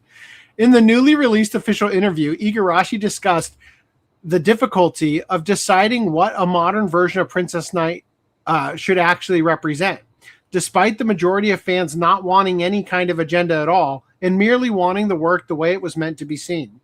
He described the original Sapphire as a kind of trickster who challenged rigid social values through her identity as a woman dressed as a man. However, Igarashi concluded that simply recreating that concept today would no longer have the same effect. Quote, the protagonist of Princess Knight, Sapphire, is a woman dressed as a man who destroys fixed values, making her something like a trickster. However, I didn't think the original concept of a woman in men's clothing could challenge modern values, so I omitted that element and aimed instead to tell a story of a hero who fights while confronting reality within a larger society. That decision also directly influenced Sapphire's new character design. Igarashi said that while the original manga gained part of its freshness from having Sapphire wield a sword while dressed as a man, he felt values surrounding women had changed enough that by simply carrying over the same concept would be pointless. Quote, the original was fresh because Sapphire, a woman dressed as a man, fought with a sword. But as times have progressed, values surrounding women have changed as well. There would be no point in simply carrying over the concept of a woman dressed as a man into the modern day, so I wanted my Sapphire to be a character who possesses both cuteness and coolness. Character concept artist Kei Mochizuki revealed that more faithful designs of Sapphire were considered early in production before the team ultimately moved into a different direction. One particularly significant change was the removal of Sapphire's large hat, an iconic part of her traditional appearance. Mochizuki explained that the transformed Sapphire was designed around the concept of liberation. Quote, Sapphire in Princess Knight possesses both a girl's heart and a boy's heart, and because of that, her appearance dressed as a man with a large hat is a defining feature on the covers. But for my design of Sapphire, after her transformation, I envisioned liberation. If this is Sapphire having liberated herself, I didn't think there was any need to force the hat that symbolizes her cross-dressing onto her. Mochizuki instead wanted the new design to emphasize qualities she considers more fundamental to Sapphire than gender. So Igarashi, hold on, Yuki. Oh, it is a girl's name. Okay, yeah, Yuki. Okay, wait, who's Mochizuki then? Oh, the Kei Mochizuki's the concept artist. Okay. Quote, Sapphire's appeal in Princess Knight lies in her strength as a person, her kindness, and her unwavering sense of justice. Regardless of gender, Sapphire simply shines as Sapphire. I wanted to express that through the ribbon. The hat was therefore replaced by an enormous ribbon, which became one of the central visual motifs of the new film. Igarashi said the change initially surprised him, but eventually inspired the team to reconsider what the ribbon itself could symbolize. Whereas ribbons could traditionally represent a feminine cuteness, he suggested that today they could also convey something cool. Wow. I think it's awesome. Personally. You think what? I thought it looked awesome. The trailer and shit. I haven't watched it yet, but never mind. Cross-dressing Netflix would definitely be trans by default. Political correctness thinks the best girl is a man. Yeah. Okay, go back to it. Go back. So, yeah, two things. One, I wonder if it's them saying we can't have her dressed like a man because people will think she's trans. Oh, And because if she people dressed think like a man, then she is a man, and therefore women's empowerment goes out the window. Or we just have to deal with all the people saying she's trans. And that's Nature's healing. Is it like cue all of the fucking recent issues with mangaka getting in trouble because a character may or may not be trans. Or they themselves may or may not be trans. But then also there's that comment about like she's a boy and a girl at heart. And so I don't know anything about this series. But when I see that, I say maybe she was intended to be kind of like a trans character. Because they use that language in One Piece to describe characters that are supposed to be kind of like trans, right? Like they say, oh, he's a girl at heart. The Okamas. Yeah. Coincidentally, not Yamato, but anyway. So, I don't know. I don't know the source material, so I can't speak to that. So maybe maybe it was intended to be a trans character. Seriously. Like they just got the term all together. Oh shit. Not sure if you're familiar with this, but whenever I hear Princess Knight, I think of that guy at that one con who got in an argument with Justin Savakis. Which guy at which one con? What Link? I don't know. Anyway, I'll also say her outfit here looks like it's inspired by like the Three Musketeers. Yeah. Yeah. I was gonna say a woman. Now, first of all, this is like probably fan art, right? Like I'm not gonna. Yeah. The Sankaku Complex. Well, I assume it's the outfit at least. Yeah. But I'm just saying a woman dressing as a man, but wearing clothes tailored to fit the body of a woman is not cross-dressing. As far as I'm concerned. The reason that a person cross-dresses is to conceivably be seen as the opposite sex. Yeah. Right? Yes, Mulan. So I don't think this counts, right? So when a lesbian wears a full suit to their wedding, that's not cross-dressing in your mind.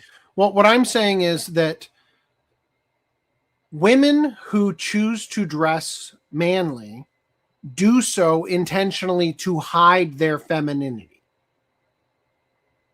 Like there are because the pants have deeper pockets. There are wardrobe choices that are specifically picked because they hide the feminine form. And this clearly is not doing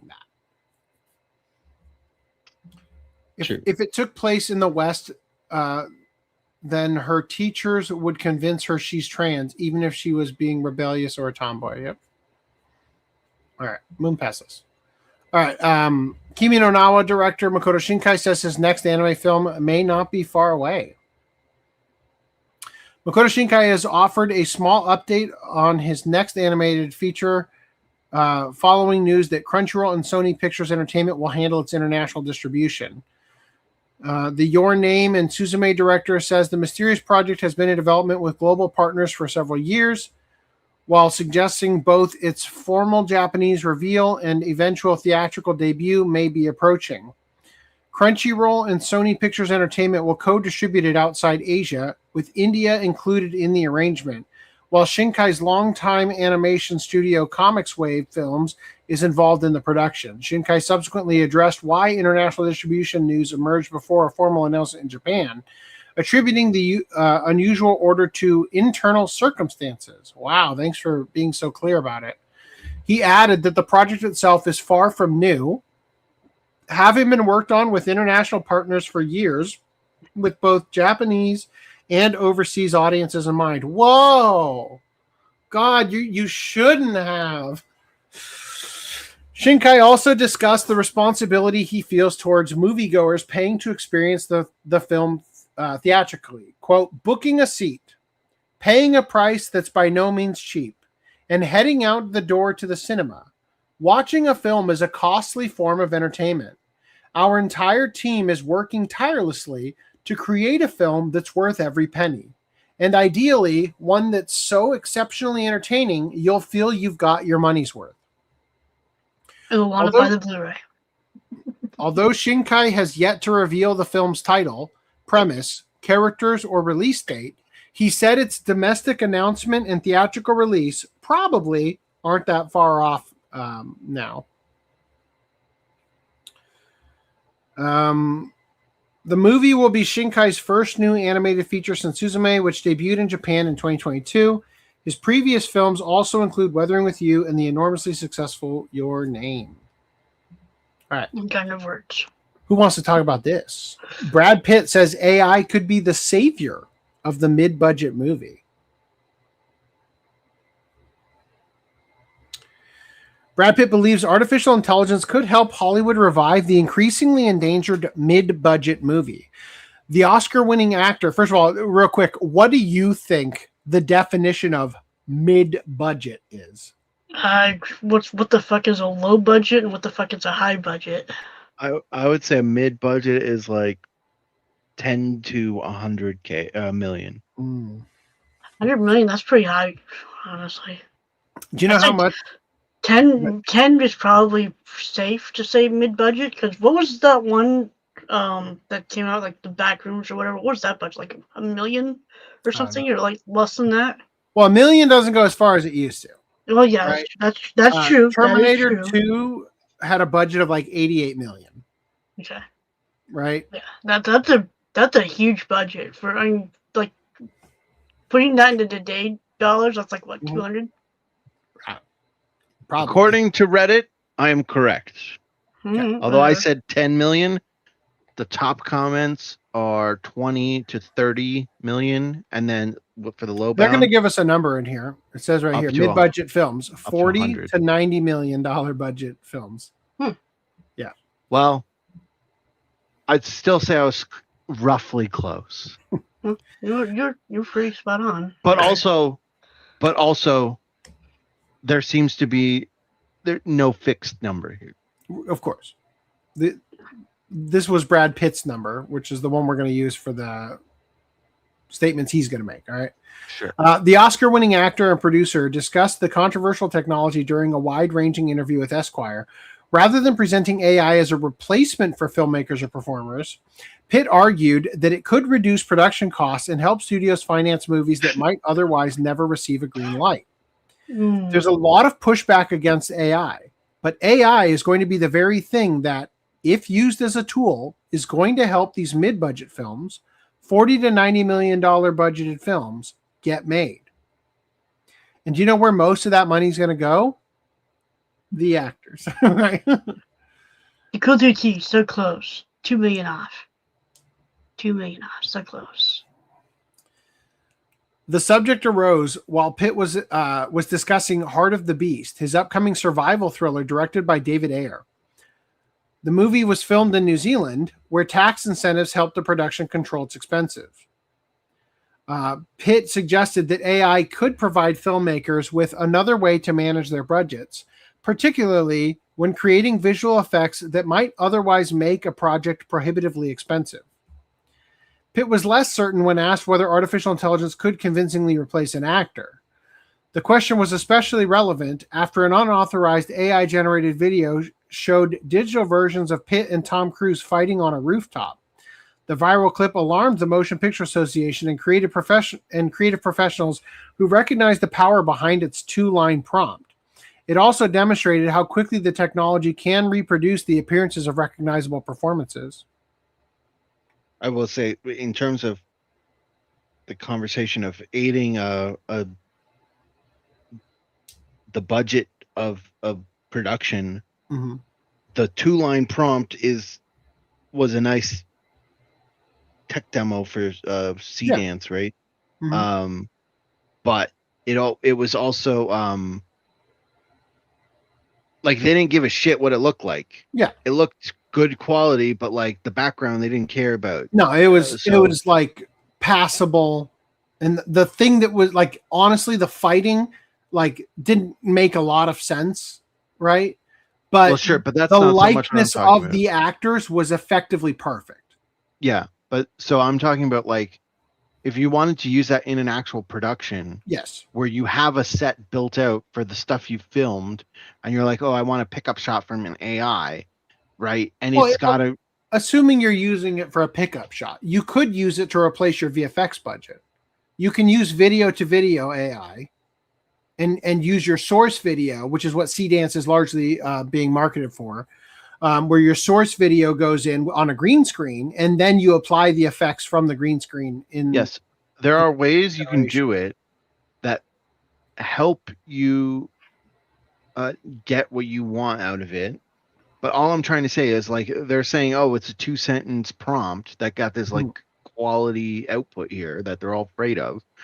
But I think the way they framed it was that the 2-line prompt showed the potential. Okay. But I agree with you, and it can be a struggle. Here's the thing, though. A director in their daily life, they're constantly messing around with camera rigs and framing shots and like coming up with ideas. And a director who's also playing with AI is going to figure out a pipeline that will work, and then they will write a story around knowing what their limitations are, and it will still save them millions upon millions of dollars. Yeah, my main point is if you know exactly what you want, AI is a lot harder to deal with than if you're open to whatever it gives you. Yeah, but and one if of you're the trying things, to make it fit in a production, it's going to be harder to do that because you'll know what you want. One of the things that's kind of nice about it, though, when it comes to video generation, is that you could use, instead of paying for the time and money it would take to produce high-end visual effects, you could produce low-end visual effects like low poly models and shit and comp them in, and then video to video that comp and get high quality creatures based on the inference that you're giving it. And especially if you design your creature in a way where it doesn't have necessarily a uniform look to it, like the creature No Face in Spirited Away would be a good example, where the only thing in there that is actually going to need to remain consistent is the fucking mask, and the actual like blobby movement of it is kind of the point. So like you design your creature around the limitations, and then you're good to go. Like there's money saved, and all I had to do was design a creature that's a blob monster. You know what I mean? Like there's definitely ways to make this work. So they say it depends on who's creating it, who's behind it, who's telling the story, Pitt explained. So they could put the final, but the final product might not be my choices and what I find and discovered in the thing. Pitt described Hollywood's growing use of AI as a very interesting experiment. However, he also revealed that he has spent approximately 20 years requiring studios to destroy digital scans of his body after productions concluded. Don't want to get a sex doll made out of you, huh? I've always put this in my contract. I own them and I destroy them, he said. I should have kept them.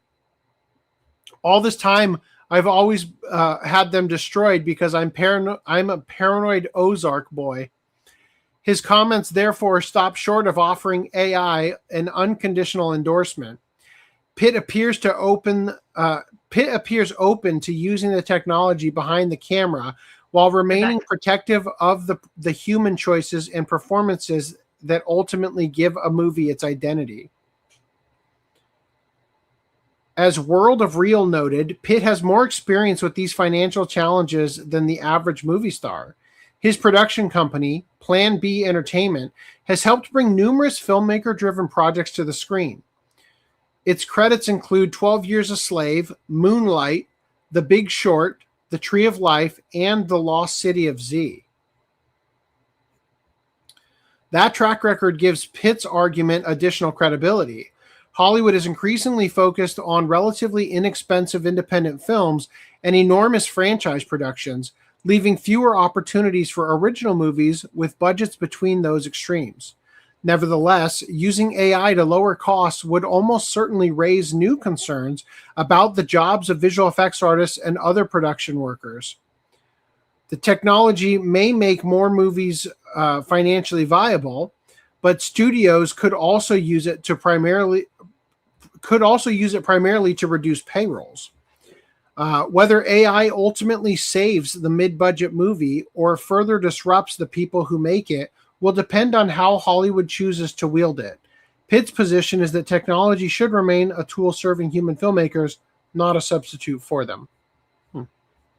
I mean, I can't imagine they would be able to compete with like non-human, right? Like the AI is just not there, and I don't think it ever will be in terms of being able to produce something creative and entertaining enough, unless the data centers are able to record your response to every single AI thing you see, and it can determine what things are algorithmically going to hold your attention and what aren't. In my opinion, people think AI is a lot cheaper than it actually is. Yep. I think we're in a really dangerous bubble right now with an arms race. And I feel like China is undercutting this arms race by releasing free models on purpose so that these companies that are needing to be worth trillions of dollars will never be worth trillions of dollars, and they'll collapse under their own weight and destroy our economy now that all of our businesses are dependent on them in order to reduce their labor force and whatnot, and increase output of the labor force they maintain. Hollywood is all for AI right now, but wait until one person makes an entire movie with AI. Imagine they make hundreds of millions of dollars hiring no actors, special effects artists, sound design, etc. Hollywood will not like the competition and will actively try to make AI too expensive for a single person to use. Absolutely, they will. Namely, by greasing the wheels of government with political donations. Oh, sorry, I spelled donations wrong. I meant bribery. Reduce payrolls. Your pay is zero now. All right. Into anime news. So, Mushoku Tensei Jobless Reincarnation Season 3. It's more about this lovely lady with the horn. Here she is. Horny lady.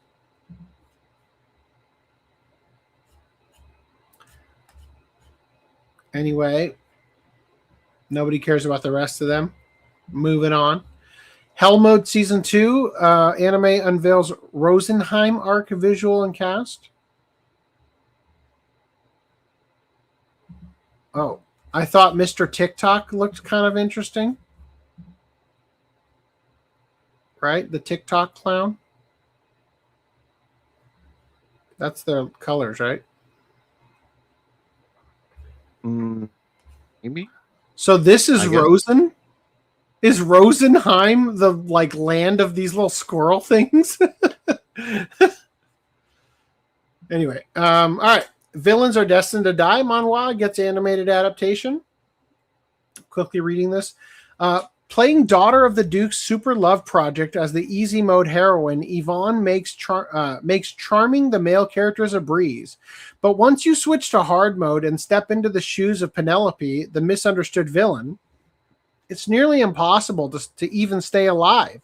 So imagine the shock of suddenly waking up in Penelope's body. You know right away that your life is on the line, with love interests who will kill you if their affection meters drop too low, and the inability to speak without choosing from pre-selected dialogue, it quickly becomes clear that Penelope's chances have been rigged from the start, and this villain might just be destined to die. Red Riding Hood, a detective story, TV anime announced for 2027. I've got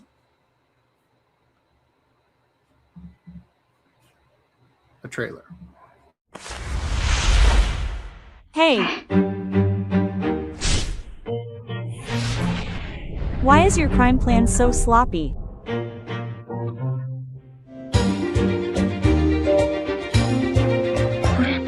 Is this a doll's?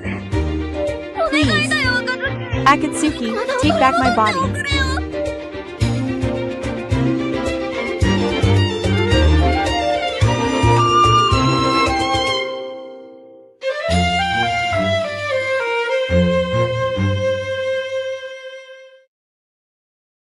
I want the story of this to start with the story of Little Red Riding Hood.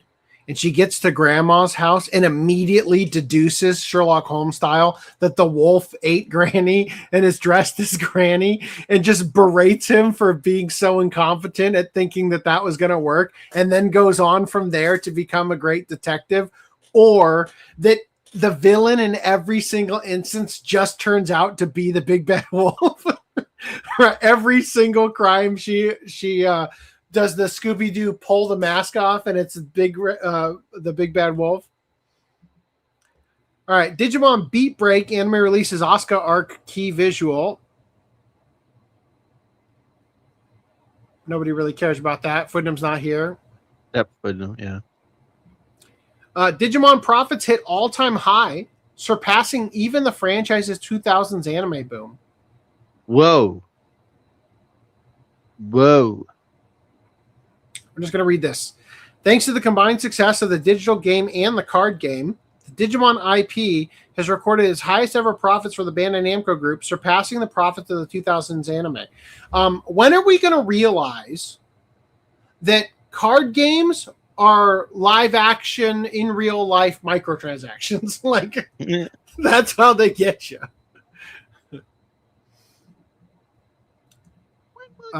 Didn't they already fire consequences?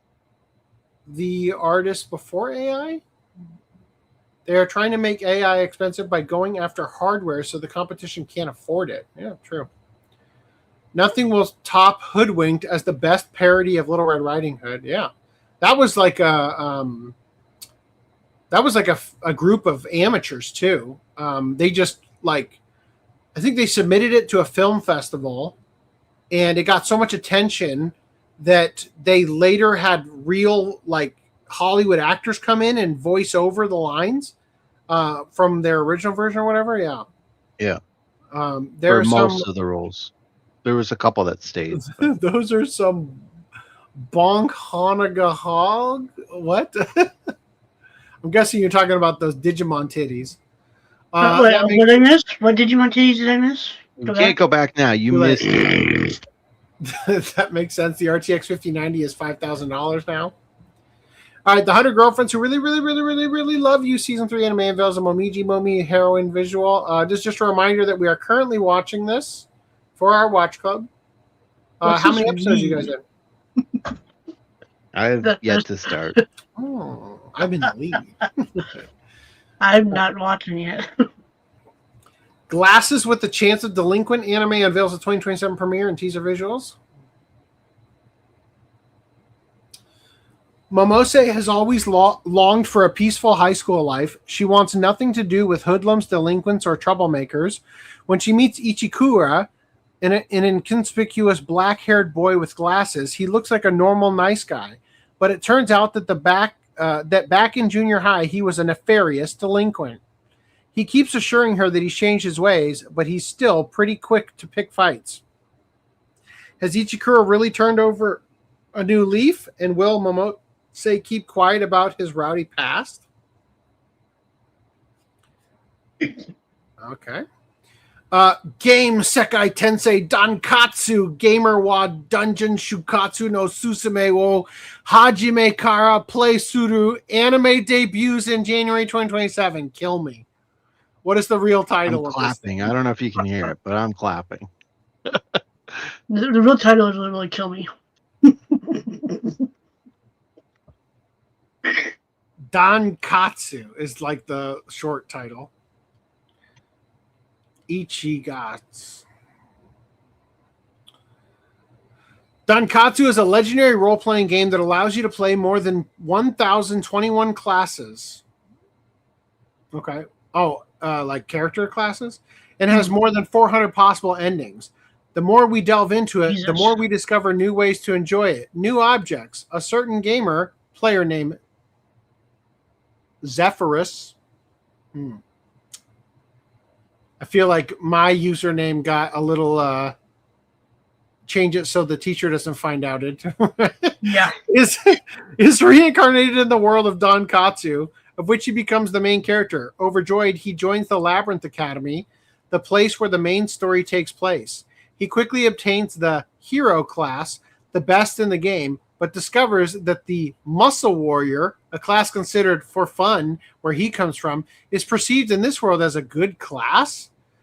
That the most difficult dungeons have never been conquered? In other words, he will be able to enjoy this world as if it were a new game. Determined to show everyone what a good class he is, he brings together classmates, allows for a reserved childhood friend to become an alchemist, transforms a selfish princess into a saint.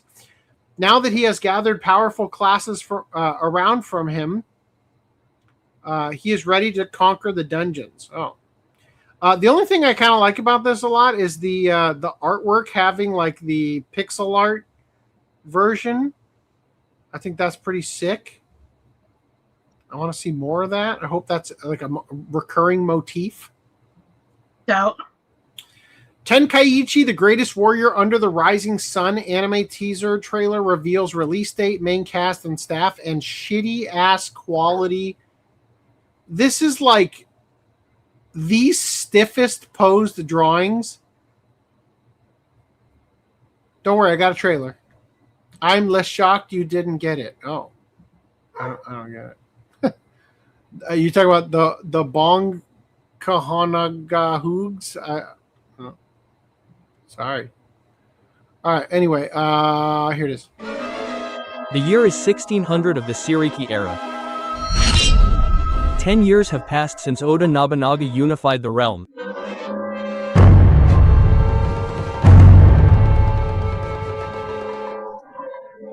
I will give Japan to whoever brings me the most peerless warrior.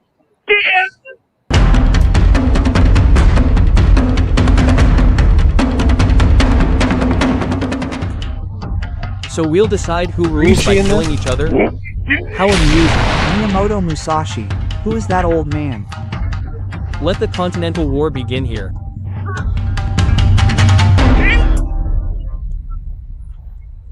Wow.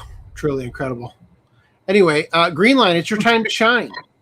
Tank Chair anime trailer reveals premiere date, theme songs, and more cast.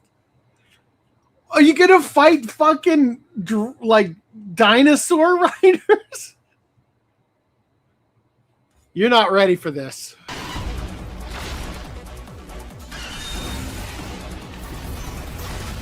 Not ready for that CG? Yeah. Gross. Polygon pictures or whatever? 妹を守るため事故によって意識の戻らぬ身となった最強の殺し屋ナギ彼を目覚めさせるものはただ一つ Music by Dalco is the opening? Come on.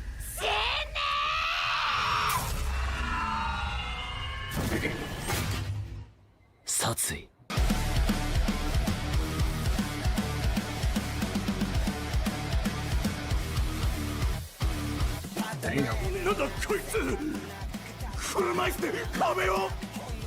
He's going up so long. Fireman, fireman. でも相手が弱すぎてこれじゃリハビリにならないかも。バ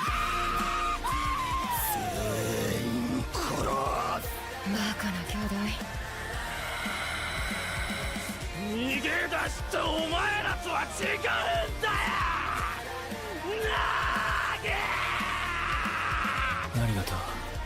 いい薬だ。これが車椅子。こりゃ久々に100点の的だ。 Looks like if you crossed Donnie Darko with Mad Max. 殺意を求めたリハビリが始まる。タンクチェア。この殺意は。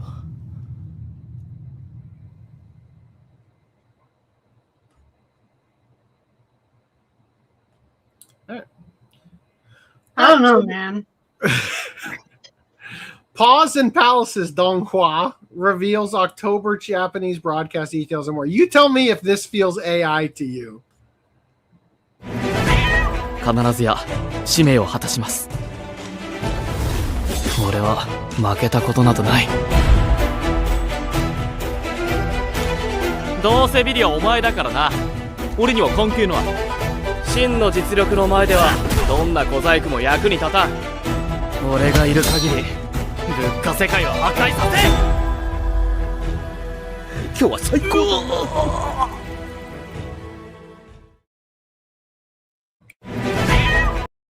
Sorry. Yep, that's the thing. Glad I only had to show it once. You think that looks AI? I think it has AI feelings to it. I don't think it was fully AI. It is based on a Donghua, after all. I wouldn't be surprised if they use AI. Anyway, the laid-off cheat granting Mage enjoys a second lease on life. Anime reveals action trailer. Ooh, action trailer. Here, I got that too, actually. Here it is. The banished cheat mage enjoys a carefree second life.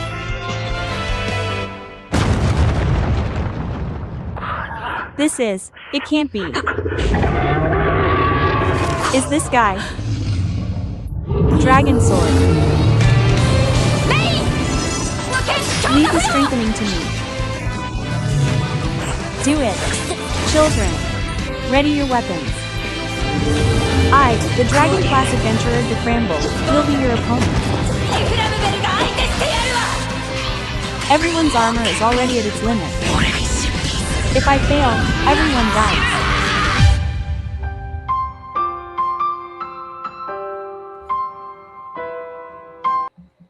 I legitimately can't remember why I showed that. Anyway, Nia Liston, the Merciless Maiden anime reveals Tsunamaki Watame opening song and a new visual. Ooh, there she is.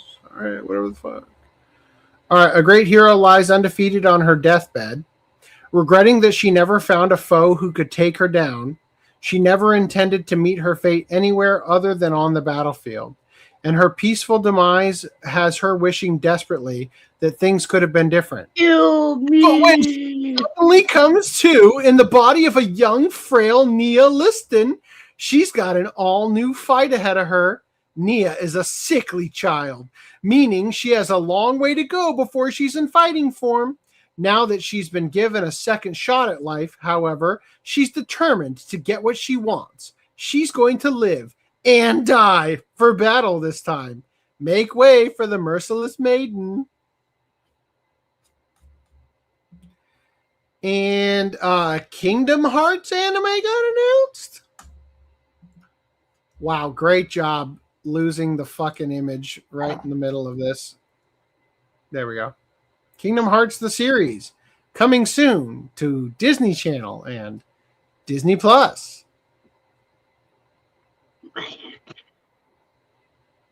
Who the fuck is that? I think it's an original character. Well, It's supposed to be an original story, so I'd imagine it's a. I wonder how many. I wonder how many original characters are going to end up in it. my question is, how many like you need the chart of like, oh, this is the Heartless, this is nobody, this is all the fucking like. They should do different- like in Attack on Titan, where they do like the commercial break things, where they give you a breakdown of them every time, just to like, who's that Pokemon of sorts of trivia. It's like Sora has like 7 incarnations, right, or whatever the fuck it is. Disney has announced a new Kingdom Hearts anime series based on the original video games, produced in partnership with creator Tetsuya Nomura and Square Enix.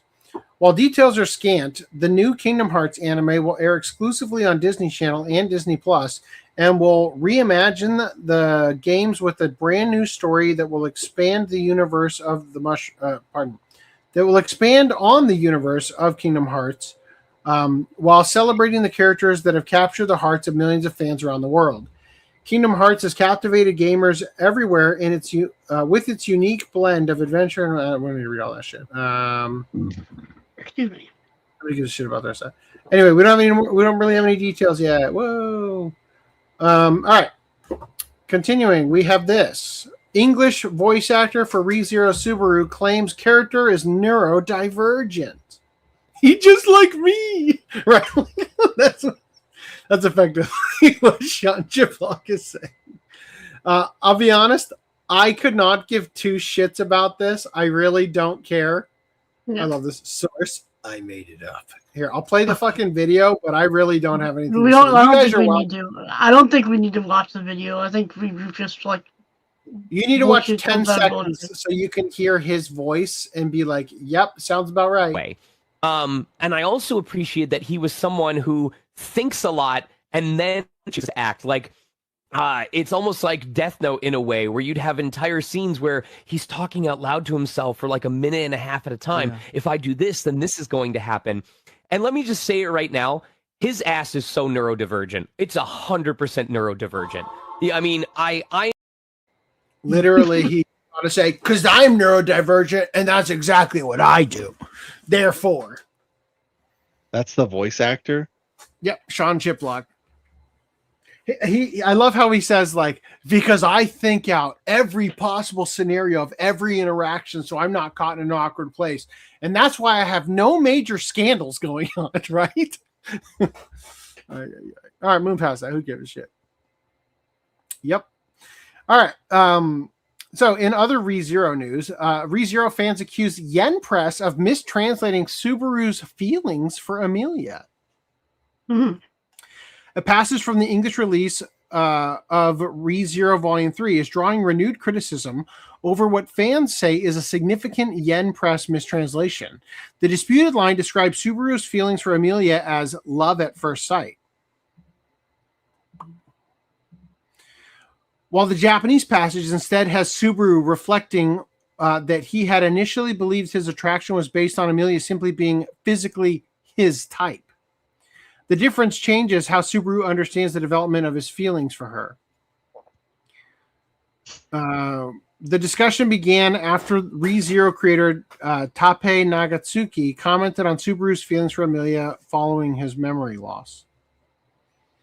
Quote, after losing his memories, Subaru, up to this point, had thought of Amelia as a beautiful girl who was exactly his type, but he wasn't actually attracted to her romantically. At first, Subaru is the kind of guy who falls in love at first sight. But this time around, it's a story about him needing an event that actually makes him fall for the other person. This is volume 3? What? They're talking. The author's talking about the memory loss. The passage is in volume 3. Yeah, and this is a tweet that now calls into question the translation of volume 3. Well, and the author talked about the memory loss thing is what's current in the anime. Yeah, that's why I was like, "There's no way that's fucking volume 3." Yeah, we're like in volume 20 something. Yeah, okay. That comment prompted fans to revisit a passage from volume 3 of the ReZero light novel where Subaru reflects on his relationship with Amelia following the lap pillow scene. Quote, I was right yet again. People believing that Subaru fell for Amelia at first sight come from the Yen Press mistranslating stuff. The official Yen Press edition contains the following passage. In the light novel version of ReZero Volume 3, there is a scene after Amelia gives Subaru a lap pillow in which he reflects on how his crush on her had developed into genuine romantic love. Yen Press butchered the passage and somehow turned a statement where Subaru says he thought he had fallen for Amelia because of her appearance and now realizes he was wrong into it was love at first sight. Here's Yen Press edition. He loved Amelia. Sorry, there's spoilers here for everybody who didn't watch the anime. He thought he loved her before, but now he truly knew what falling for someone meant. It was love at first sight. Just hearing her voice made his heart skip a beat. Just walking with her was so pleasant it felt like a dream, right? So this one says he loved Amelia. The original Japanese says he thought he just liked her because of her appearance. This mistake is quite bad since it makes it seem as if it was love at first sight when it wasn't. Okay. He loved Amelia. He had thought he loved her before, but now he truly knew that he had fallen in love with her. He had thought she was merely his type based on her appearance. Just hearing her voice made his heart stop. Simply exchanging words with her felt like a dream. Seeing her take losses for the sake of others made him feel like he couldn't leave her alone. Because of that, he had believed those feelings were love, but now he understood them far more clearly. When he had been summoned to another world and had no one he could rely on, she was the first person to save him. And when he had been driven into a dead end of despair, she saved a heart that was on the verge of dying. She had saved not only his life, but his heart as well. He could no longer imagine living without Amelia in his life. Okay. Great that we got to explain it all in text, right? The point being challenged is specifically it was love at first sight. The comparison points to the original Japanese phrase, which more directly means that Subaru thought her appearance was his type. Great. Say the same thing 10 more times. Let's do that. Okay, great. Let's move on. Okay. All right. Kinso no Vermeil in gold, right? Artist Yoko Umezu dies from stroke. Manga ends with latest chapter. Hope you weren't a fan. That's rough. Manga artist Yoko Umezu, best known as the illustrator of Vermeil in gold. So the illustrator, not the writer. Yeah, exactly. Like, why the fuck do you just like, I can't do it without him? You know, died on July 7th after suffering a cerebral infarction. Her death was announced by the monthly Shonen Gangan editorial department on August 12th, which also confirmed that the long-running manga will end with the chapter published in the magazine's July issue. Umezu's funeral was held privately for relatives and those close to her. In its announcement, the editorial department reflected on the unexpected nature of Umezu's death and expressed its condolences. Quote, manga artist Yoko Umezu passed away on July 7, 2026 due to a cerebral infarction. We believe this sudden farewell must have been something Umezu herself never wished for, and it has been an overwhelmingly sad event for her family. God, I just wish I could just die from something in my head. I wish that so fucking much. Yeah. The editorial, you don't know, maybe she did. The editorial department and everyone who was involved with her, we respectfully share this news with all the readers who supported her during her lifetime. The editorial staff also paid tribute to Umezu's career. The entire editorial department expresses our deepest respect and gratitude for her work as an artist, and we sincerely pray that she may rest in peace. Umezu had been illustrating for Mail and Gold for monthly Shonen Gangan since its serialization began in August 2018, working alongside original author Kota Amana. The fantasy series follows struggling magic student Alto Goldfield and Vermeil, a tremendously powerful demon he accidentally summons and forms a familiar contract with. The manga's popularity eventually resulted in a television anime adaptation, which aired between July and September of 2022. Umezu's death also means that the manga will not continue. Square Enix confirmed that the chapter published in the July issue of Monthly Shonen Gangan, which went on sale June 12th, will now be treated as its final chapter. Yoko Umezu's Vermeil in Gold, the failing student and the strongest scourge, plunge into the world of magic. Jesus Christ, that's the full title. Which is being serialized in our monthly magazine, Monthly Shonen Gangan. will conclude with the chapter published in the July issue released on June 12, 2026. There's still unpublished material that has not been collected into the manga's existing volumes. The publisher said decisions regarding the release of that material will be announced at a later date through Monthly Shonen Gangan and its official website. Damn. I hope no one was a fan of that series. Jesus. What a disrespectful way to treat the fans. Just whatever was going on, it's that. We're done with it. Just search new anime plot. Okay. I'll look it up later. Is the Kingdom Hearts series an anime or an anime? It's being produced by Square Enix in Japan, so I would imagine it's an anime. Legit, not a Netflix anime. Yeah. I'm going to be extremely annoying about that Kingdom Hearts show. Oh, okay. Well, thanks for giving us a warning. They're only 15 years too late with Kingdom Hearts, right? Nomura involved reassures me a little, but I will never trust Disney ever. Nomura being the only one attached to it is kind of the thing that makes me feel like they didn't say Disney's going to step in and aid. It's like, no, Disney knows this will print money. Our characters will be loved again as long as we don't get in the way and fuck it up, right? Sean Chiplock is an idiot, but he's actually not a bad voice actor. It just sucks. He has to have stupid takes. You know what? We can choose not to listen because that's all right. I also don't really like the host of that interview, Light Novel Historian. Where did Greenline just disappear to that he's showing up in the chat here? I only watch the Vermeil He sounds a anime, ghostwriter. but it still really sucks to hear. I think the problem is Vermeil's design kind of carried it, so you'd need a new artist to recapture her appeal. Yeah, but that's not impossible. Just put out like a help wanted ad, right? Yeah. Especially just to like there's this new thing called AI, right? Well, just to conclude whatever story you were telling, like you're telling me you didn't your story is like you're happy as an author. I'm going to take a shit. Yeah, you're happy as an author just to end it like wherever the fuck it was. Like I don't know. That's like saying like I was working on a project with my best friend or my wife or whatever, and then they died. And now it's like I'm just gonna piss on their legacy. I can't even carry it any further because it's too painful, because half the process is the enjoyment that came from doing it with that other person. I don't know. Put out one last thing of like, at least this is like just she died. Of like, she died inking this page, right? Like you can see right here. The last pages was half. The last pages was half finished.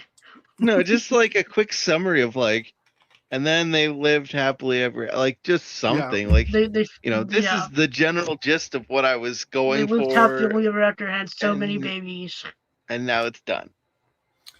I'd like to believe the series will continue with the sequel manga, maybe if they find a new artist, but more than anything, I offer condolences to the family. There was a lost pilot from 2003 for Kingdom Hearts before it got canceled. Okay. Oh, or maybe around 0405. Interesting. Kingdom Hearts is so goddamn convoluted. I heard that it's going to be an original story, and I'm like, you don't need any more original stories. This is going to a dumbed down version. I fucking hope, right? Like, yeah, no, that's what I'm saying. Like, just tell the story of Sora, but simpler and chronologically. Like, for fuck's sakes, that's all you need. To add one more, because this is, from my understanding, it's going to be like part of the lore. So it's like now I got to play all these games and watch the anime, and then play more games. It's like, and like I need the Charlie Day like red fucking board to keep track of everything. I need the YouTube summary channel to make a summary for all of Kingdom Hearts. I'm still confused about Ventus and Roxas. Kingdom Hearts story isn't really that complicated if you just play the games in release order. Oh. How many games are there? 12? How many? Too many. I don't want to play the Game Boy Advance game. Give me a break. Gantz creator soon to retire from manga. Quote, I simply don't have the energy anymore. Don't start something and then die, so that's a good idea. You can see on this page where I lost the energy.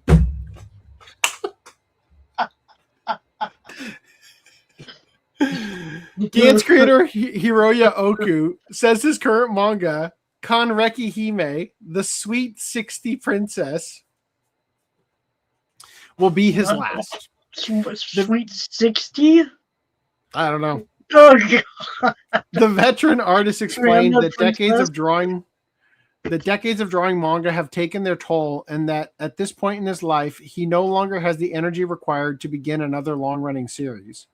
Oku revealed his plans during a recent interview with Courier Japon, confirming that he intends to retire once his newest series, Kanreki Hime, is finished. The decision would close a professional manga career stretching back decades and encompassing works including Hen, Gantz, Inuyashiki, and Gigant. I've heard of 3 of those. Maybe. The 58-year-old artist explained that his decision isn't the result of losing interest in manga. Instead, he no longer believes he has the stamina necessary to continue producing it professionally. Oku recalled that creating manga was considerably easier physically when he was younger. As he has aged, however, the work has become increasingly exhausting, and he said he has reached a point where starting another series after Kanreki Hime isn't realistic. His retirement plans are especially notable considering the scale of Gantz, the work that established Oku as one of Japan's most recognizable science fiction manga creators. The series began serialization in 2000 and ran until 2013, following people who died only to find themselves forced into violent missions against mysterious alien targets. Gantz Washko Buen. The manga ultimately spanned 37 collected volumes and expanded well beyond the original series, receiving live-action movies, the CG animated film Gantz Zero, anime adaptations, and multiple manga spin-offs. Oku continued creating major serialized works after Gantz. Inuyashiki, which began in 2014, followed an elderly man transformed into a powerful cybernetic being and subsequently received both an anime and live-action adaptation. Oku later created Gigant, which concluded in 2021.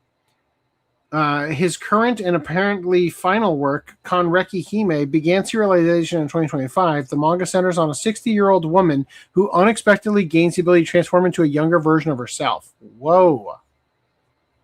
That's All right. Sounds like self-insert. He wants to be a younger version of himself, right? He wants to be a girl? How many different forms of Xehanort are there again? The real issue is the mobile games, which you can't play anymore. I won't defend that, and it's not just because I hate gachas. Damn. Speaking of gachas and gaming, let's move into games news. So last podcast, we covered Dead or Alive 6, and now Dead or Alive 6 last round new DLC is making the female body sexier? Question mark? The new swimsuit DLC has arrived for the PC port of Dead or Alive 6. Last round has been found to also improve the female body models to make them sexier. An addition that will definitely be welcomed considering the game's infamous reputation for having few sexy outfits. A user on Twitter was curious about the look of the new DLC outfit on Honoka, so they provided comparisons between it and the previous outfit. Which one do you think is sexier?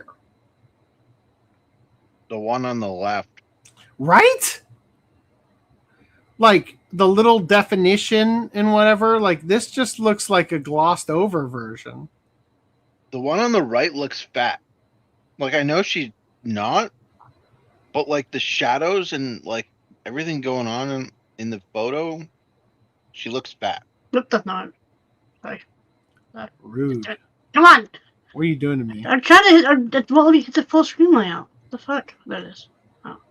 I tried to get rid of us, Randy.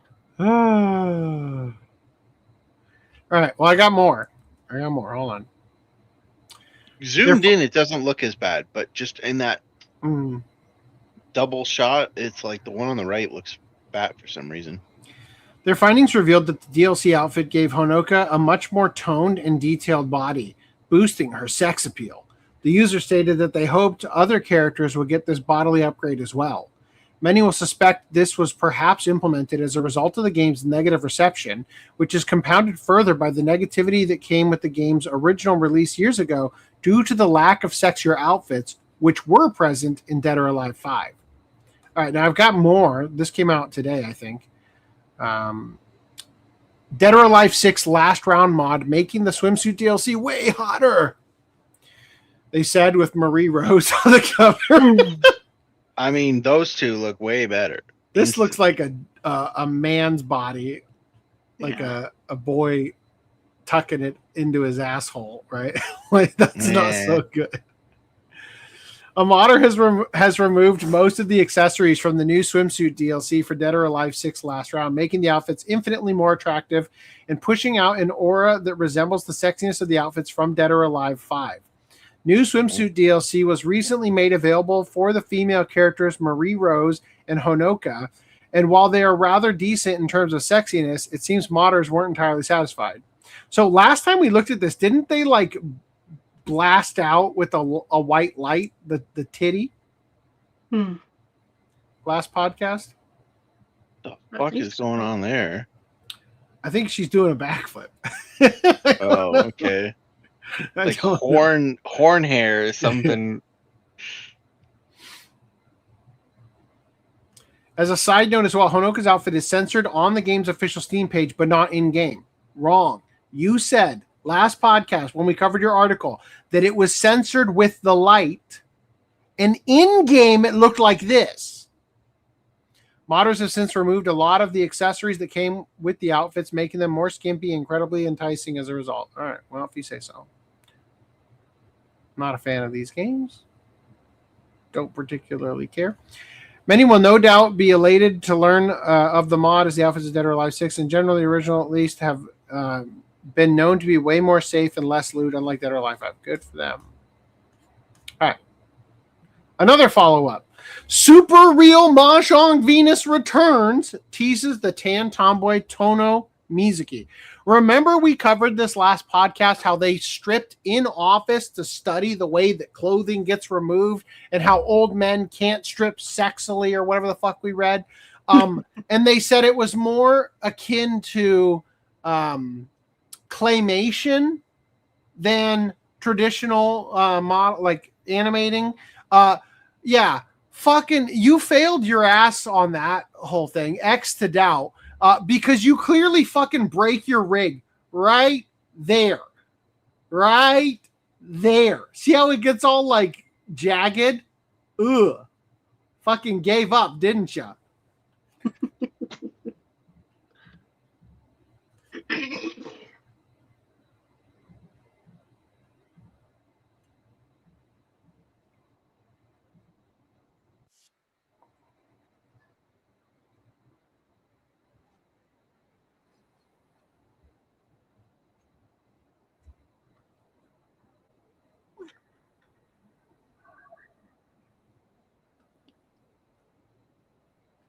I too like to drink with my mouth closed.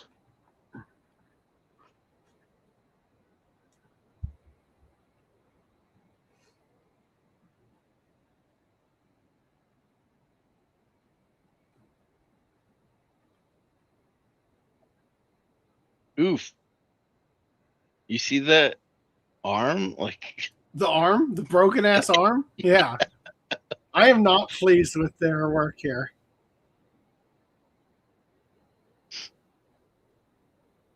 Is this one of those like as you reveal the mahjong, her clothes disappear?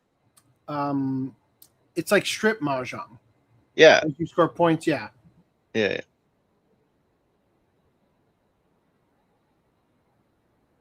It looks so bad. Like this is the crowning achievement here, and it looks like dog shit. Watch this hood.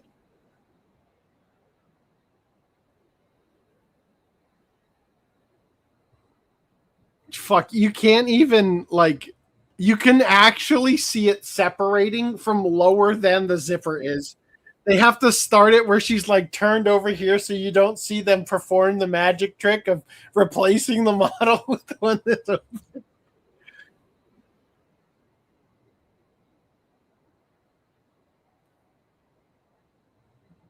Right there. Right there. It's separated. Right here. Here it comes. Next frame. Oh, God. What are the odds that one person was on the animation for the zipper part and the other and someone else was on the animation for the separation? Very low. Yeah. There's no excuses then, eh? All right. So get this. This is the upgraded trailer. The old trailer, I think, looks better.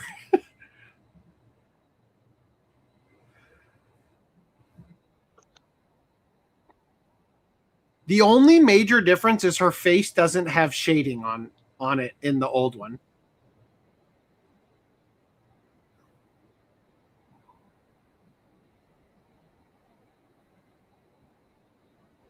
You know, there's other stuff like her blue sleeves are a darker color in the new one. Look at the arm is still broken in both. Yeah. But look at the physics on the hoodie pull strings. They're jiggling. Those? Yeah, look at them jiggle. Did those do that in the other one? I don't think they did, right? I don't know. This is the thing that they were talking about, where they're like, look, it wasn't enough to just add cloth physics. We had to model it like claymation, frame by frame, a new jacket as it's coming off, right?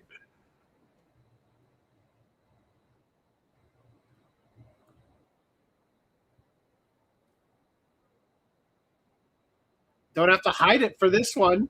Look at that. Perfect. Perfection. Still. Bleh. Just like stretch it off. Yeah. Look, that shit is so fucking hard to do. I don't blame him for it, but motherfucker, don't come out with an article saying that you basically perfected it by going frame by frame style animation like claymation, and then release this dog shit a week later. Super Real Mahjong VR. Oh my god, speaking of VR. Oh, you don't have it. What? Anyway, I was just gonna say, have you seen the Gen 1 Pokemon Gen 1 recomp in like first person and all that kind of stuff? I think I might have, actually. That sounds scary. Enriv says I like both, but I understand what you're saying about the definition, referring to the Dead or Alive thing. The one on the left, still talking about that, has muscle definition. I thought that wasn't something Japanese people like because it's not cute. When we stream games, will there be mods? I don't know. At least she's hot. This is referring to her. Her hands separated from the hoodie as she was playing. Yeah. Make it again. All right. Swords and Slippers developers, another callback from last podcast, fire back at criticism of its sexy character designs.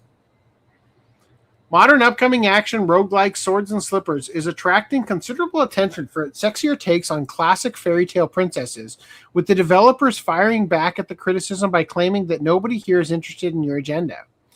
The recently released Rapunzel trailer, the one we watched last podcast, perfect fucking timing, for the game amassed over 22 million views on Twitter, which means it was finally found by the usual contingent who are of the notion that traditional sexy female designs are offensive. Responding to one of the absurd comments posted on the trailer, the developer made it clear they have no intention of changing direction to appeal to people outside their intended audience.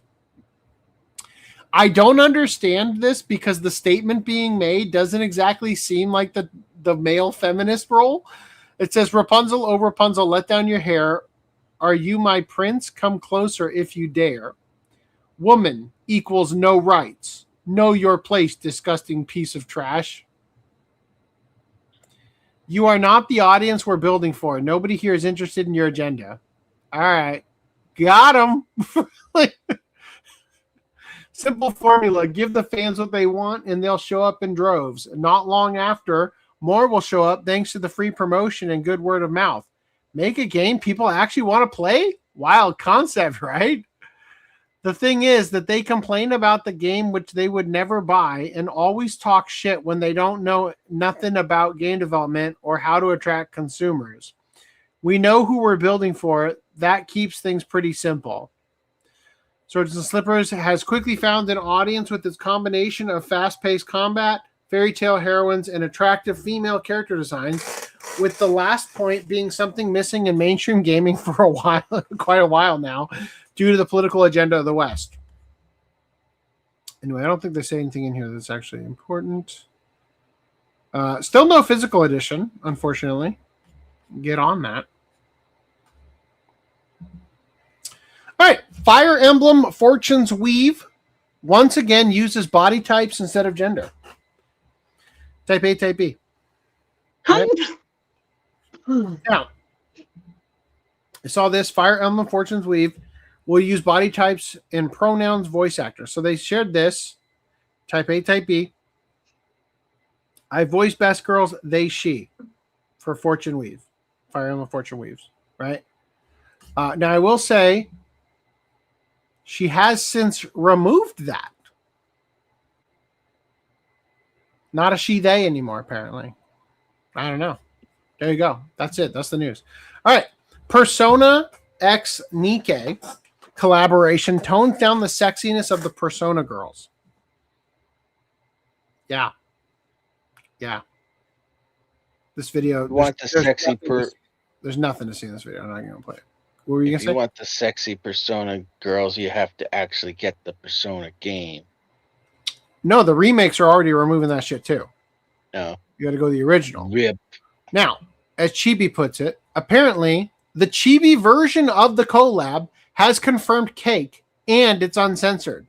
I think this proves Atlas and Sega told Shift Up to 100% censor the main design. Dang. Dang. Looks like we went from full grip to no grip. Look at this. Yeah. Look at these. Like, look at how fucking tight this is. That you've got this definition in the back muscles and shit, and then from cake to cake. Yeah, they had to nerf it mid development. We're gonna play a game. It's called "Is It Cake?" Yeah, right. Like I feel like you could put a flagpole. Like she could hold a flagpole with her butt, like vertical along her back. This one? Yeah. Yeah. With that cheeks, and then here that's a wall. She donated that to charity. Damn. Well, I don't feel like I was donated to. Shady-wise, it doesn't even make sense. Like we've got this highlight coming in, and then gray block. It looks like they just took like on the texture. They were just like blur. Because they already made it. I bet you they already made it, and we're told no, that's too alluring. Despite this the is fact Goddess of Victory Nikkei from the creators of Stellar Blade. Yeah. Yes. Despite Absolutely. If you've played Persona 5, you know, like there are butt shots in that game. It's an M-rated game. What the fuck? So Footnum shared this. Unfortunately, he's not here to share in our enjoyment of it. It doesn't matter how much I try. I'll never be a body type A. Even if you are body type B, I believe in you. All right. Pokemon Bank is shutting down in February 2027. No.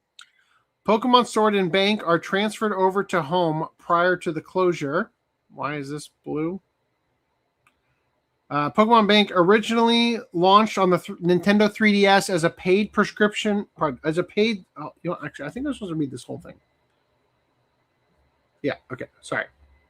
The Pokemon Company has announced that it will be ending the service of the 3DS app Pokemon Bank on the 27th of February 2027.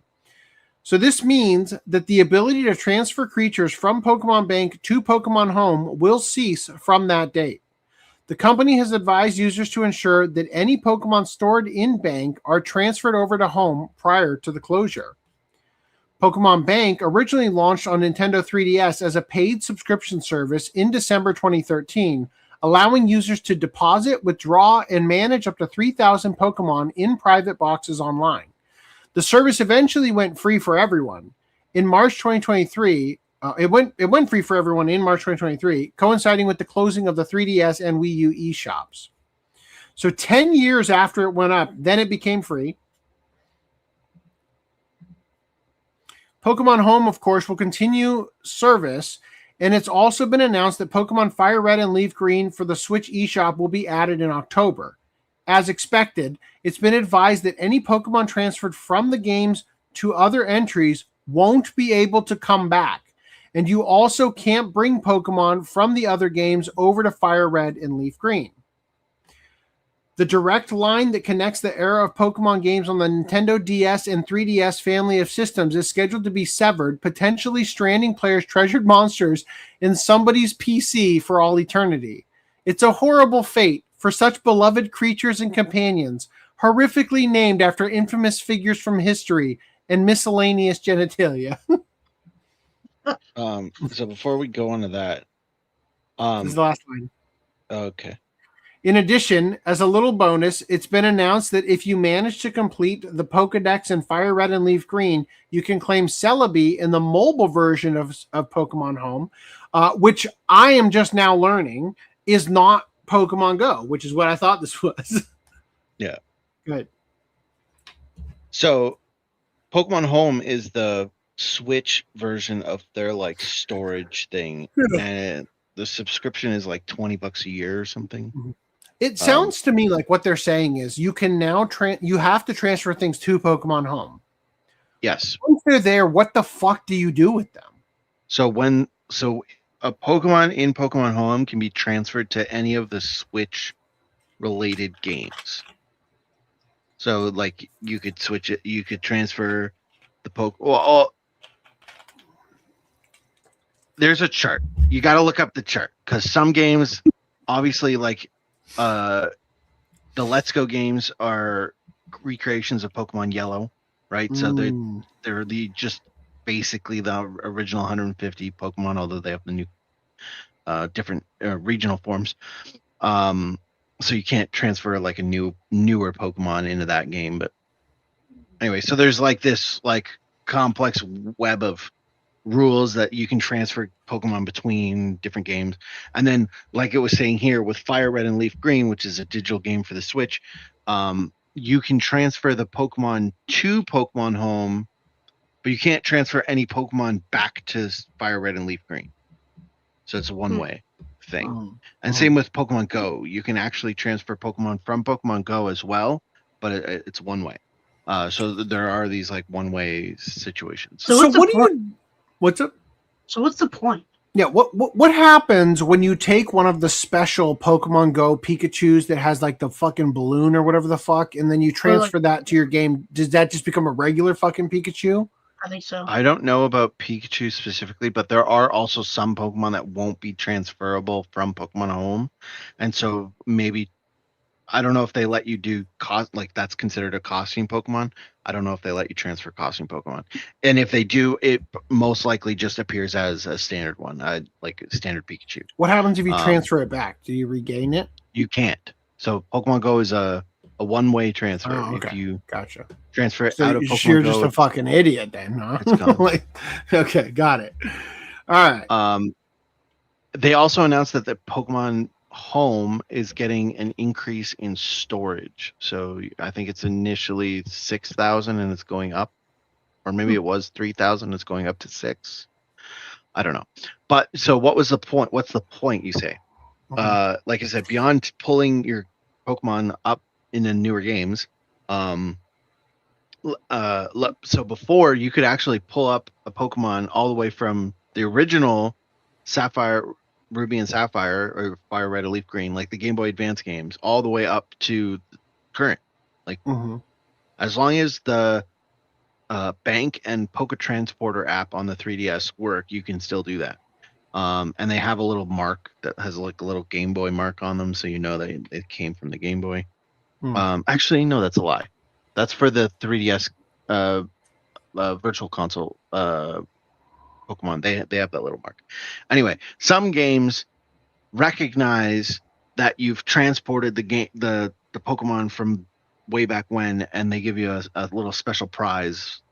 One of the games gave you like a time traveler award or something. It was like a meaningless thing, but anyway, it was just something funny for people who had bothered to do all the transfers. Scroll down. What else was I going to say?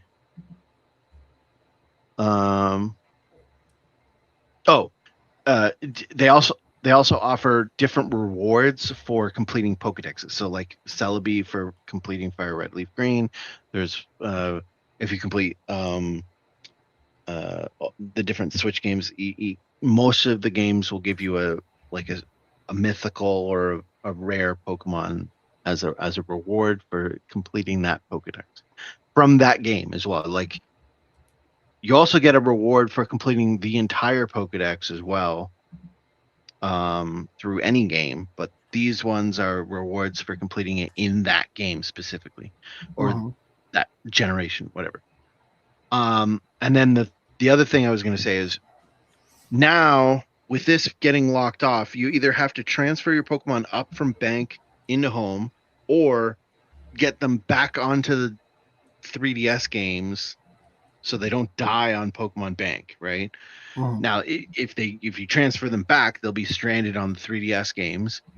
But if you transfer them forward, they'll be stranded on the Switch games. So you take your pick. With that stranding, you will no longer be able to you'll no longer have access to Ruby, Sapphire, Emerald.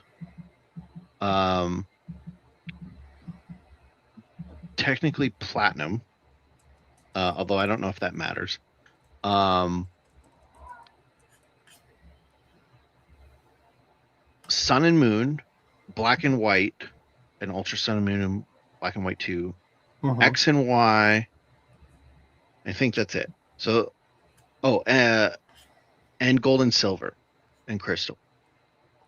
Because technically, Fire Red and Leaf Green are already on the Switch. Diamond and Pearl have remakes. Although Spinda, for anyone who cares, Spinda doesn't work with Pokemon Bank for whatever stupid reason. So if you want a Spinda, that might be something that you would want to transfer up because you can't get the Spinda in the Diamond and Pearl remakes. Onto home anyway. You can get it in the game, but you can't put it on home. So all of these games are going to get locked out, and the theorization is that over the next while, they're going to start bringing those games to the Switch. And the big rumor is Ruby and Sapphire are coming in October or September. I don't know, this fall anyway. So we'll see if that happens. I don't know. Ideally, they'd put them all back on the Switch. I don't know why they didn't yet. It's their fucking ROMs. They make money. Yeah. It's like free money. So we'll see. But it is a lot of games. Though the issue with some of them are the DS games are going to have to be a little, because they're dual screen, they're a little bit more complicated, but it's doable. I don't know. Random 11 talking about Pokemon sounds like he's talking in code to me. Gibberish. NVIDIA did perfect cloth physics. Finally, they should have just used the GPU. Will Swords and Slippers survive Collective Shout? I hope. LOL, our digital future, right? But there we go. Every trainer can celebrate 10 years of Pokemon Go! Woo! With a special Mewtwo. Reese, you have a Mewtwo yet? I haven't played Pokemon Go in years. I feel like wasn't there like an event where like Mewtwo was a thing. That was very early on. Yeah, right? Like I had a Mewtwo. And I quit playing before anybody. Armored Mewtwo? Mewtwo is not. I have an armored Mewtwo. Yeah. I don't have an armored Mewtwo. He's rare. Says I love this. Wait till you hear this. As part of the 10th anniversary celebration, trainers around the world will be able to enjoy free timed research leading to an encounter with the Mewtwo with maxed out stats and a special background. Mewtwo caught from the timed research will also have the 3rd Mega level unlocked for Mega Mewtwo Y. The tasks associated with this timed research must be completed, and their rewards must be claimed before Sunday, September 6th, 2026 at 11:59 p.m. local time. Trainers who caught a Mewtwo at the in-person Times Square event on July 9th will receive a Mewtwo with different stats and different rewards.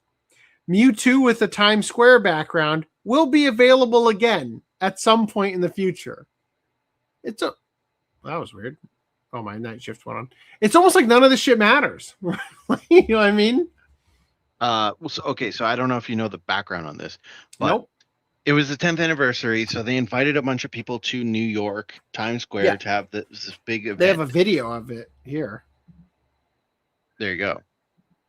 And so they were filming this event, obviously, as promotion. And so it was the introduction of Mega Mewtwo X and Y to the game. So they hadn't. What is that?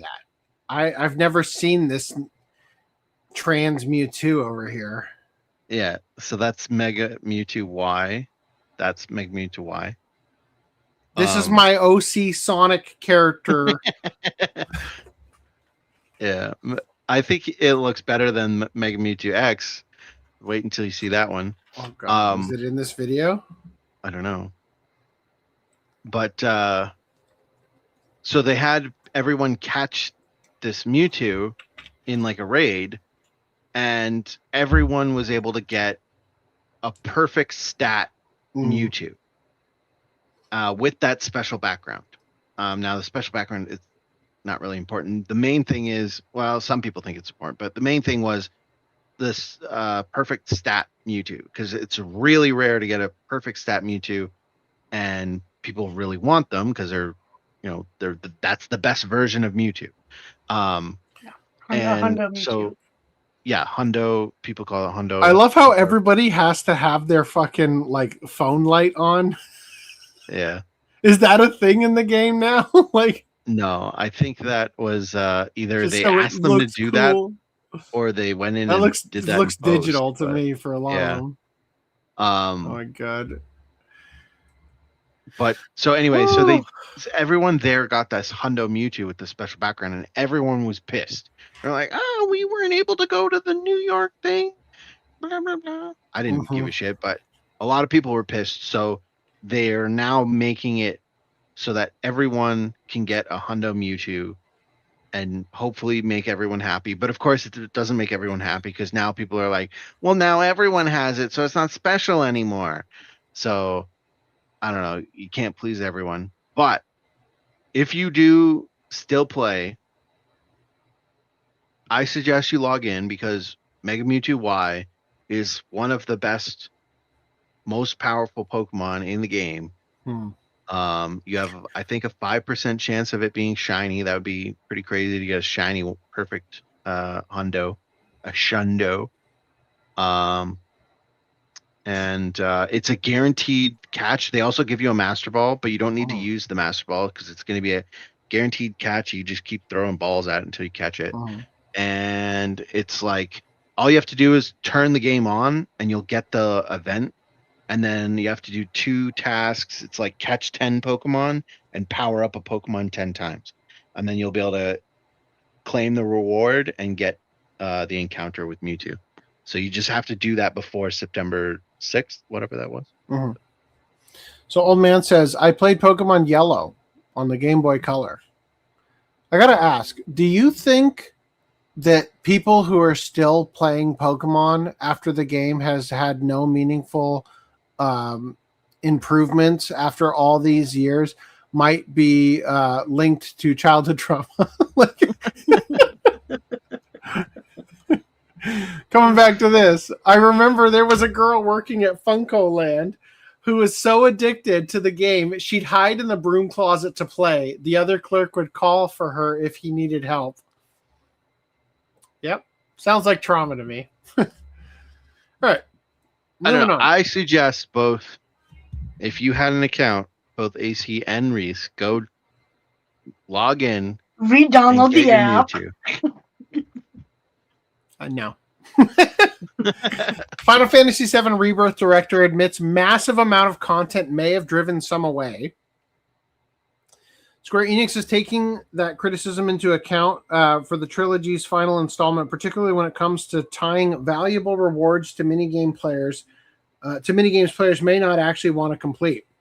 Quote, I think one of the things that we maybe did overdo slightly in Rebirth was just the volume of content on the world map. There may have been some players who felt fatigue from the amount of content there was, and maybe even fell off the game because of that. Another problem was how Rebirth distributed rewards. Players seeking useful items, such as materia, could feel pressured into completing mini-games they otherwise had no interest in playing. Square Enix isn't responding by simply removing mini-games from the third installment. Instead, the developers are reconsidering how rewards are distributed so players don't feel compelled to participate in activities they don't enjoy. The developers are also planning to make the remaining minigames less obstructive. Minigames will feature difficulty options, and after attempting one at least once, players will be given the ability to skip it rather than being forced to complete it. Sounds like some games journalists gave you some negative reviews. Final Fantasy VII Remake will incorporate Advent Children, Dirge of Cerberus, and Crisis Core into its ending. Director Naoki Hamaguchi says Square Enix wants Final Fantasy VII Revelation, the final game in the Final Fantasy VII Remake trilogy, to account for other major works in the Final Fantasy VII universe, specifically naming Advent Children, Crisis Core, and Dirge of Cerberus. During an interview with YouTuber Ashif's release notes at Final Fantasy XIV Fan Festival Berlin 2026, Hamaguchi acknowledged speculation that Revelation could ultimately lead into the events of the 2005 movie Final Fantasy VII Advent Children. Quote, I see a great deal of that discussion. I've seen a lot of people discussing and speculating off the back of interviews with myself and with Kitase-san. Is the ending of this going to connect to Advent Children? He began. But it's not a question. I don't want to sit here and say it connects to this, it connects to that. But obviously, there are a lot of other titles within the Final Fantasy VII universe. So we're talking about Advent Children. We're talking about Dirge of Cerberus, Crisis Core. And we want to bring all of those in and make sure we're not leaving those out. And then on top of that, once we have all of those in place, we're looking towards the ending. And then the question is, what kind of ending are we going to head for in Revelation that still has those ties? And I think that's something that I really hope players will look forward to finding out. That doesn't necessarily mean Revelation will simply end where Advent Children begins. Hamaguchi has been reluctant to reveal the exact relationship between the two, instead presenting the remake trilogy as something that incorporates material from across the wider franchise. I get the feeling that they're going to make Advent Children the canon ending to the remake and not the original game, in that they are tweaking things intentionally to fuck with the whole like expectation of the game, and that they're going to reveal that Advent Children is the direct sequel to the tweaked endings and the tweaked story rather than the original, which would make sense in the sense that Aerith is still alive in Advent Children, isn't she? No, maybe not. I can't remember now. It's been too long. Tifa's definitely there. I don't think she is, maybe. Maybe like she shows up in like a dream or some shit. I don't remember. Anyway, he elaborated on the distinction in a separate August 1st interview, describing the remake series as a new overarching universe incorporating the lore of the various Final Fantasy VII spin-offs rather than only the original game. Aerith is still dead. Okay. We're not denying the possibility of the ending tying into Final Fantasy VII Advent Children, but rather we're saying that Final Fantasy VII Advent Children has just been incorporated into the overarching Final Fantasy VII Remake series, including the ending. However, I won't comment on whether the ending is positioned to lead us into it. I don't feel like the ending, like I don't feel like Advent Children really raised the stakes or did anything other than incorporating the Roku blade and the like the siblings of Sephiroth or whatever. I don't know. It's been too long. When are we going to incorporate Final Fantasy Spirits Within? Right? Hamaguchi's comments leave considerable room for revelation to reinterpret or incorporate material from those other works rather than merely setting up their events. I didn't get all the way through Dirge of Cerberus, but from what I did play, I can't imagine there's anything in there that's worth incorporating. Maybe a character like cameo or some shit, but fuck me. Like that game had nothing in it other than just like, ooh, Vincent, but it's a shooter game. It's like, fun. However, producer Yoshinori Kitase previously gave a much more straightforward description of Advent Children's pace in the trilogy. Speaking with Eurogamer in 2023, Kitase said that the new games would ultimately remain compatible with the movie, even while introducing enough changes to keep players uncertain about exactly what the story about exactly how the story will unfold. Quote, "We are finally going to link up with Advent Children. That is going to be part of canon," he said. "The overall storyline, the developments will not go wildly out in a way that will not add up to Advent Children in the end. I don't think anyone wanted that. That's not what we're looking to create here.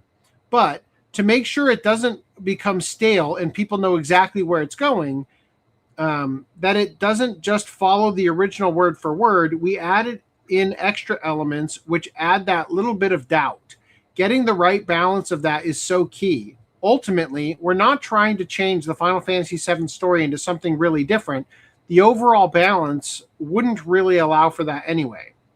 Hardcore fans of the series see this as merely an attempt to milk the franchise's other entries as much as possible, implicating possible re-releases, as opposed to staying faithful to the source material and releasing a simple remake of the original game as desired." Oh. Anyway, also, Kingdom Hearts 4 release is now set for late 2027. She cameos kind of a spirit form, but it's more vague than anything. Yeah. Okay. I don't think I uploaded this. I had to remove, or I just chose to remove a song. That version has it, so maybe let's not do that one. That one, fuck, what have I done? Hold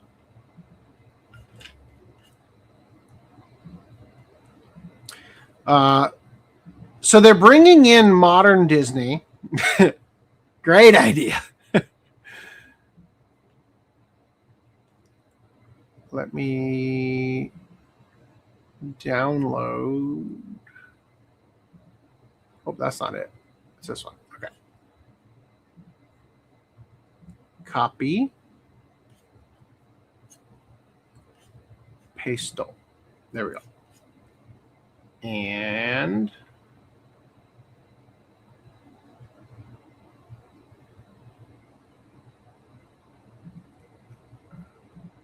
double check. Okay, good. It's going to be awkward as fuck. I need you guys to sing your best, like royalty-free song during a portion of this. It's now set for late 2027, just in time to have a physical. Right? Come on, come on.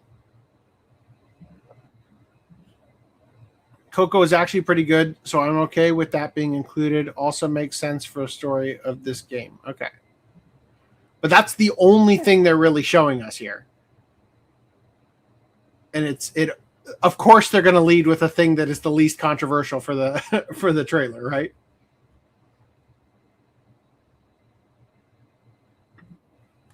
All right, here it is. Get your singing voice ready. Before. Oh, great. Fuck. From this. Nope.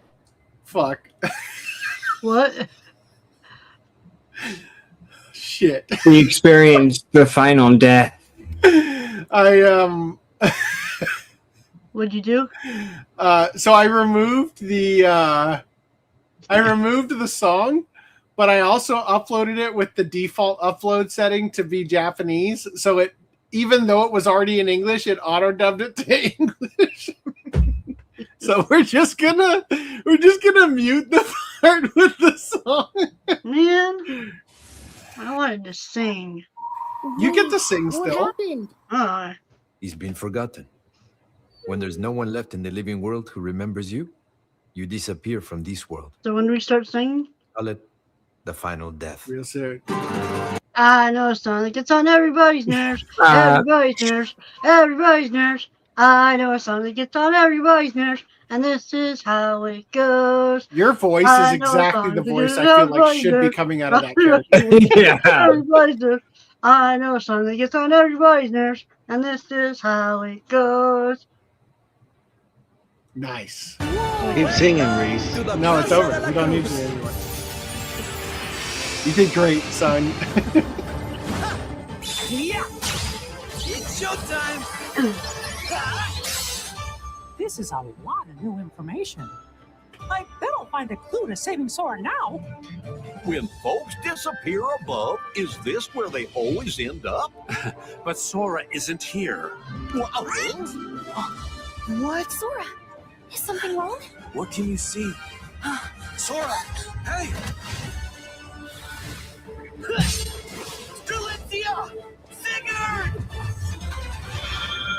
Correct me if I'm wrong, but Sora's the one who grew up on that fucking island with the big shoes, right?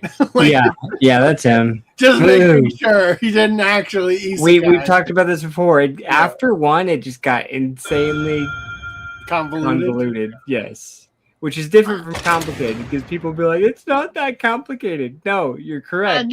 You can follow along, but it's. Sorry, just finish off. Sorry. No, go ahead. Continue. You finish what you're gonna say. I'm just saying it's convoluted. I've played most of the games. I understand what's going on. It's still hard to explain. Like if I had to explain it to somebody, I'd be like, fuck, where do I start? You know, type of. Mm-hmm. Weird that you guys can hear us when nobody's on screen, huh? Yeah. Okay, here we're back. I just kind of find it. Like I know it's just lore at this point because everybody knows it, but the guy who voicing Hades is still voicing Hades 30 years later. You know who's not voicing his character in it? Danny DeVito. All right. Anyway, that's it. All right, moving on. All right. Okay. Uma Musume English localization process, a complete and utter disgrace. Cygames recently released a presentation explaining the process of how the English localization of Uma Musume came to be. They did this to themselves, causing many to criticize it greatly, as none of it demonstrated any intent on preserving the original Japanese text, which is the exact problem with all English localization in the modern era. The presentation consisted of about 40 slides, thoroughly detailing the game's localization process and localization strategy in general, and many on Twitter were aghast at how shameless it was in terms of injecting irrelevant nonsense. So the plain translation is, oh, okay. Oh, I'm in trouble now. Okie dokie. Oh, I'm in the soup. Was that a reference in the comments earlier? God damn. I think it was. Beta Vez, you said this, didn't you? When I was eating soup. Oh, no. I can't find them. There's only soup. All right. Never mind. All right. False alarm. Okay. This is amazing. The fan service is unreal. Did Footnum write this one? That's a great idea. Why not go even further and make it a pretty rainbow curry? Don't hate. Let her cook. Why not go all in and make it an Umasta worthy Rainbow Cream? Something about that sounded fucking racist. Simple translations would add completely unnecessary words, and many pointed out that the game censors harmless words like Christmas, date, and master, obviously as part of the West's political agenda of abolishing religion and straight romance. Even more insulting is what the Psy Games localizers consider to be a parallel to Gyaru culture. Unlike otaku culture, Gyaru culture is not very well known outside of Japan. We found a parallel culture whose expressions could convey Daitaku Helios's chaotic, fun personality, Gen Z. Whoa! Whoa! Oh, shit. No. So that wasn't a translation. That was like the challenge they faced was trying to express gal culture, and it said they just made her Gen Z. Holy shit. Well, that explains the don't hate, let her cook. That is that character. Oh my god. Oh shit. She doesn't even look like a gal though. Oh my god. This should hardly prove surprising, unfortunately, as English localization of the past few decades has always had such quality, and the only thing changing over time being localizers' insistence in pushing their own creativity into the works as opposed to merely translating it. Many were naturally disgruntled over this atrocity, but even more shocking is the amount of people who actually supported it in the replies. Yikes. Not going to bother. Oh. Not going to read all these. Oh, shit skis. Purposeful task assignment. Translators were assigned there. I thought it was going to be like challenge. Don't fuck it up. All right. Anyway, you guys ready? Oh, here we go. Oh, hold on. How did you exercise? I'm like 99% that one guy is Damien Haas. LOL. His dream role is definitely to be in Kingdom Hearts. Oh. It's convoluted, but it's peak. Actually, I was referencing to the meme. This is way too coincidental. Or someone had a stroke. Asking for a localization is like going to the barber shop and saying, fuck my shit up. Sad but true. Okay, here we go.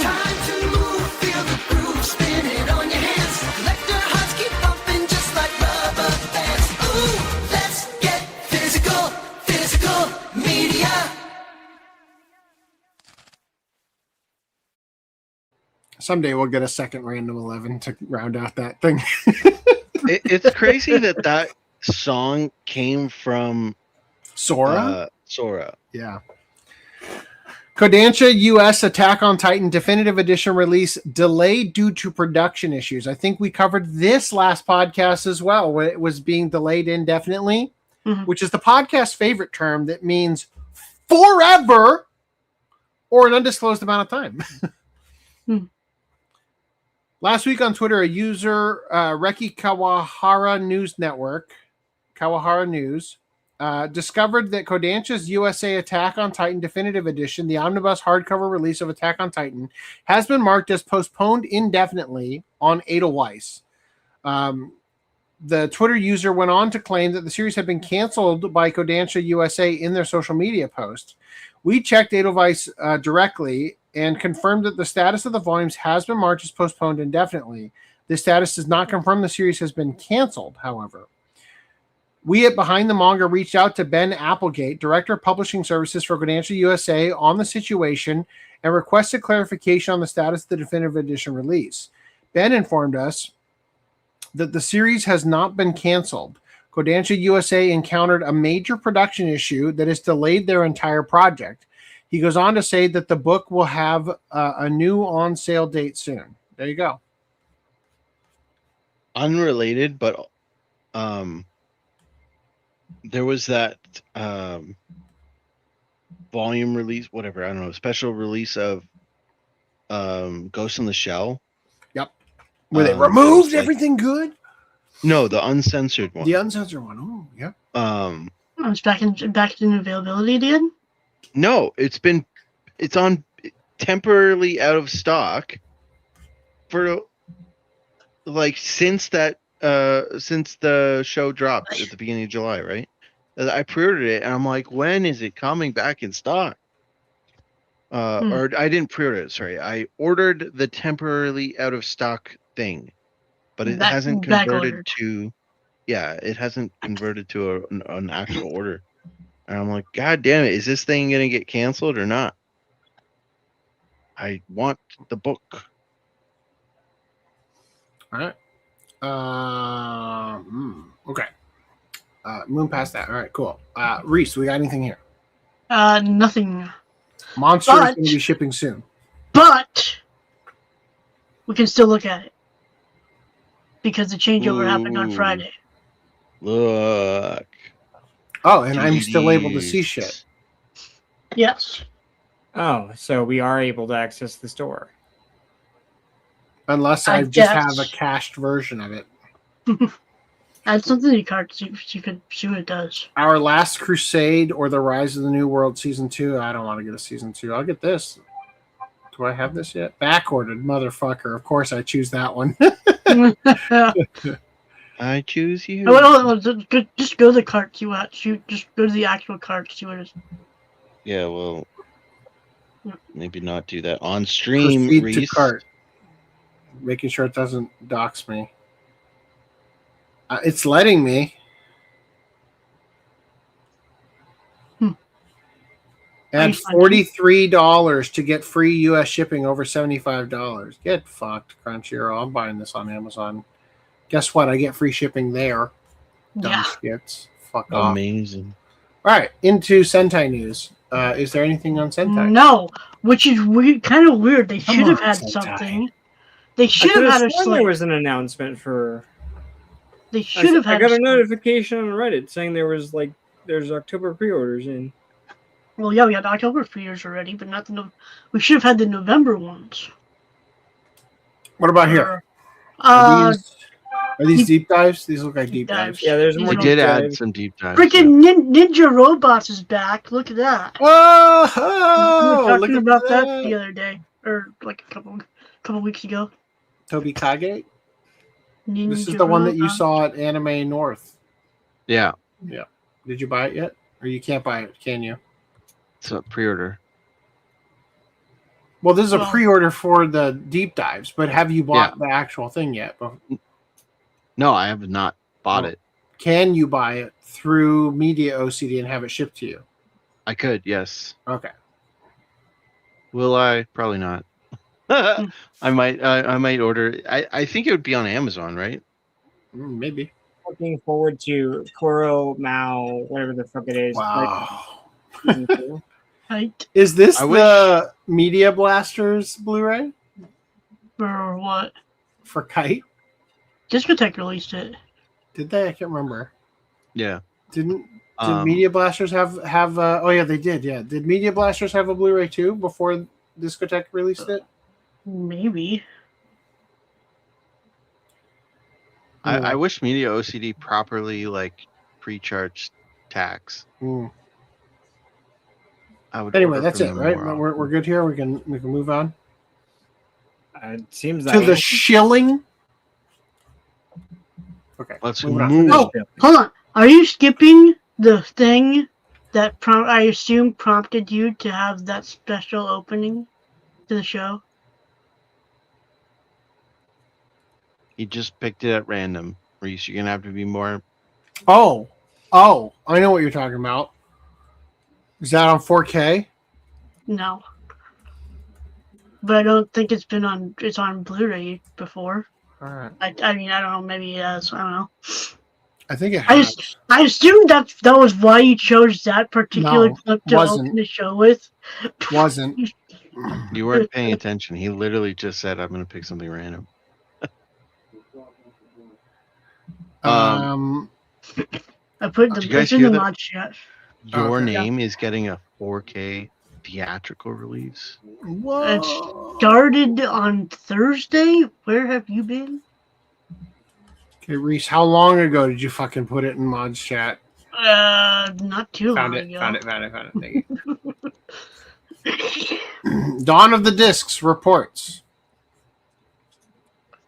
For fuck's sake. Dawn of the Discs reports. Coming to Blu-ray on September 30th. Pumping Iron. With a 3D lenticular hard case and art cards. Whoa. What is this PG looking UK shit? Oh, I didn't realize that. Don't want it now. Damn it. But you Sorry. don't want a Blu-ray, rip of "I'm Coming Day and Night." It's That's terrific. I already have a 1080p version of that. Oh, It's been 1080p on Amazon Prime for ages.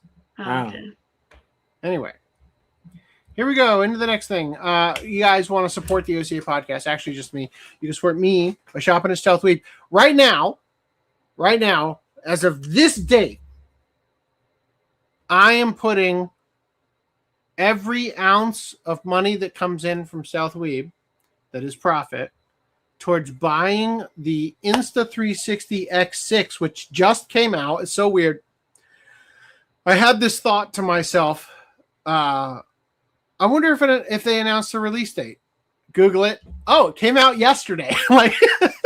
So it now shoots 8K, 50 FPS, and then I found another camera randomly. We're probably going to look at it on Kickstarter news in the near future. It is a drone. Like, the ones that the guys were holding in that video where they went into the abandoned house, and it has kind of like the weird like gimbal thing on the end of the stick. It's basically one of those that folds out as a drone that you launch from the palm of your hand, and that shit follows you and gets footage, like aerial footage of you as you walk and shit. And I know that shit like this has existed for a while, but I never got around to buying one of them. And this one seems like it would be such a good buy for a small convention that I honestly want to purchase it and get it before Anime Impulse, because I think that like right outside the Anaheim Convention Center seems like a good place to test it. It's There's the no same way they'd price. let you in this convention course. center with that. Well, they let me in with it because it's fucking small and they wouldn't even realize what I'm holding. And it but once you have into it like flying, a little book they'll looking be thing. like, excuse me, some sir. jackass with a fake sword is gonna hit it like a piranha. Yeah. 100%. I know that would happen at Anime Expo. That's why I'm not going to do it there. But I just think it'd be really cool to have for some interesting footage that I otherwise wouldn't have. And that's the same price as the Insta360 X6. So I would like to earn some money on Stealth Weeb and invest in that before Anime Expo next year. Anyway. All right. Also, there's the OCA Podcast store at ocapodcast.com/store, where you guys can buy yourself the Lizard Conspiracy shirt. Remember, kids, don't fuck M&Ms, right? The wise words of Jamie Markey, right? Anyway, they said they would turn it into a shirt. They didn't. I did. I reap the rewards now. Of course, I have to share these rewards with you fuckers, so I'd rather you shop at Stealth Week because you're sharing the rewards with us. Yep.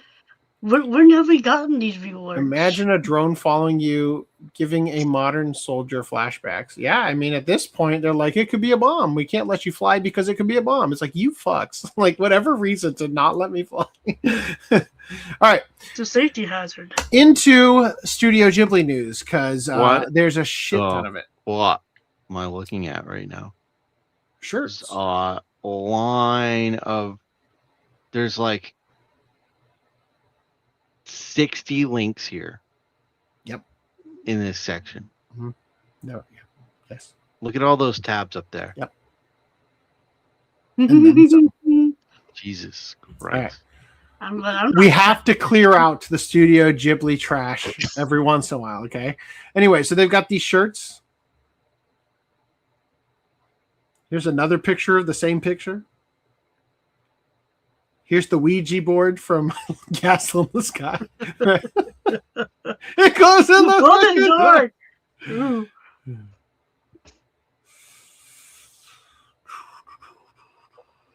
We haven't done any Miyazaki movies for the Watch Clubs, have we? We did when Marnie was there. That's not a Miyazaki movie. Yeah, that's. I found that one boring. Did anybody else find that one boring, or was it I just didn't watch it. It was basically Fight Club. I remember that I couldn't really express haven't watched when we watched it because nobody had seen Fight Club. Like, I remember thinking like people haven't watched the film because they always like ship the two girls, and it's like, but Grandmama. yeah, like I'm like they're fucking related. Like, are you? Tell me This is like an inverse of the Homer receding into the bush. That's pretty good. Fled into the bushes. Not quite. Oh, the bushes fled out of the girl. How are there this many images? Every tab should be like this, right? Let's hope not. Whoa, does this one have a blinder attached to it?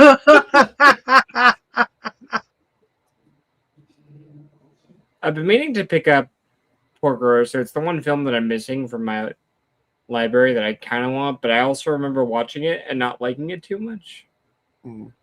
Yeah, it's not the best movie. I went to a movie night last night at the local cat cafe and saw Spirited Away with my kids. Oh, lucky. Did you tell them how it was an allegory for kids in the sex industry or something like that? I or did whatever not. it is? All right, I think we told them about how No Face is an allegory for greed. Mm.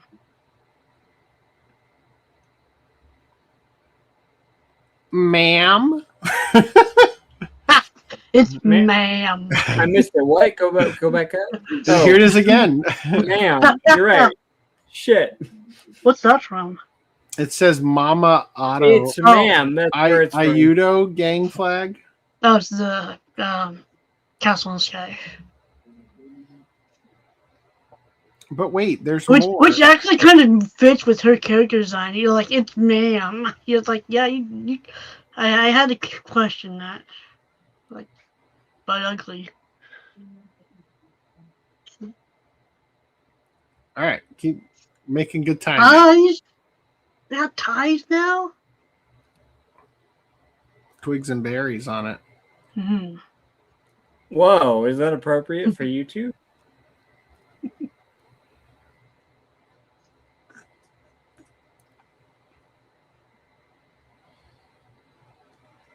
I don't know. Once you buy the Yoshikage Kira tie, you just don't wear any others. All right. How about some socks? How often do you whip that out, the Yoshikage to your tie? When I have to wear a tie, which is almost never. Last time I wore it was for Foodnum's weather report, man. That's right. I remember seeing it. I was like, how often do you actually wear that? Thank God I haven't gone to any fucking weddings or anything lately. Oh. Hate that shit. Boss doesn't have to make you wear a tie when you're due to presentations or whatever. Presentations. There's... Don't worry, there's more. Look at that shit. Who doesn't want to have this doily hanging off their ankle? Oh, good, they come off. So dirty. That's going to get so dirty if you Oh, put that God, on your yeah. ankle. Like, what the fuck? Catch on every. It won't even be there by the end of the first day. Seriously. What are these? The same thing, but ankle socks, right? The no-face ones are pretty cool. It's a black sock with just a face, like right below your knee or something. And here are fans that you'll break immediately. And here's more fans. That'll get all done up because your kids want to flatten them out so that the picture's not crinkled.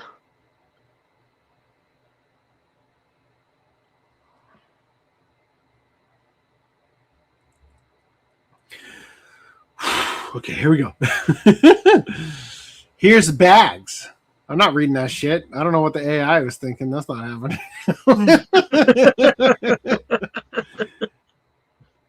You think I'm reading these? No. You thought we were done with shirts? We've only just begun. That one Totoro, it reminded me like of the Starbucks logo. Like having Totoro with his legs put up just to emulate the Starbucks look. Fucking God, you monster. Oh. You just call it Totoro's.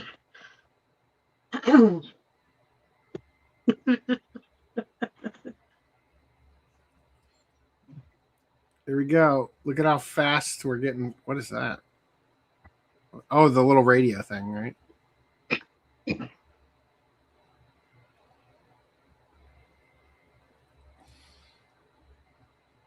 Kill me. Oh, cat bus. I have a stuffed cat bus in the storage unit.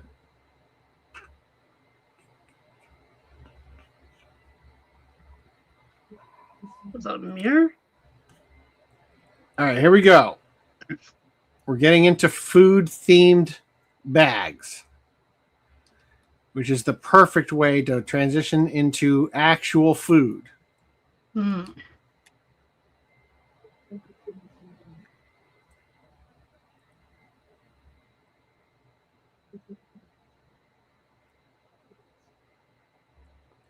Which is the perfect way to transition into more actual food. And then what do you need with your food? Soy sauce.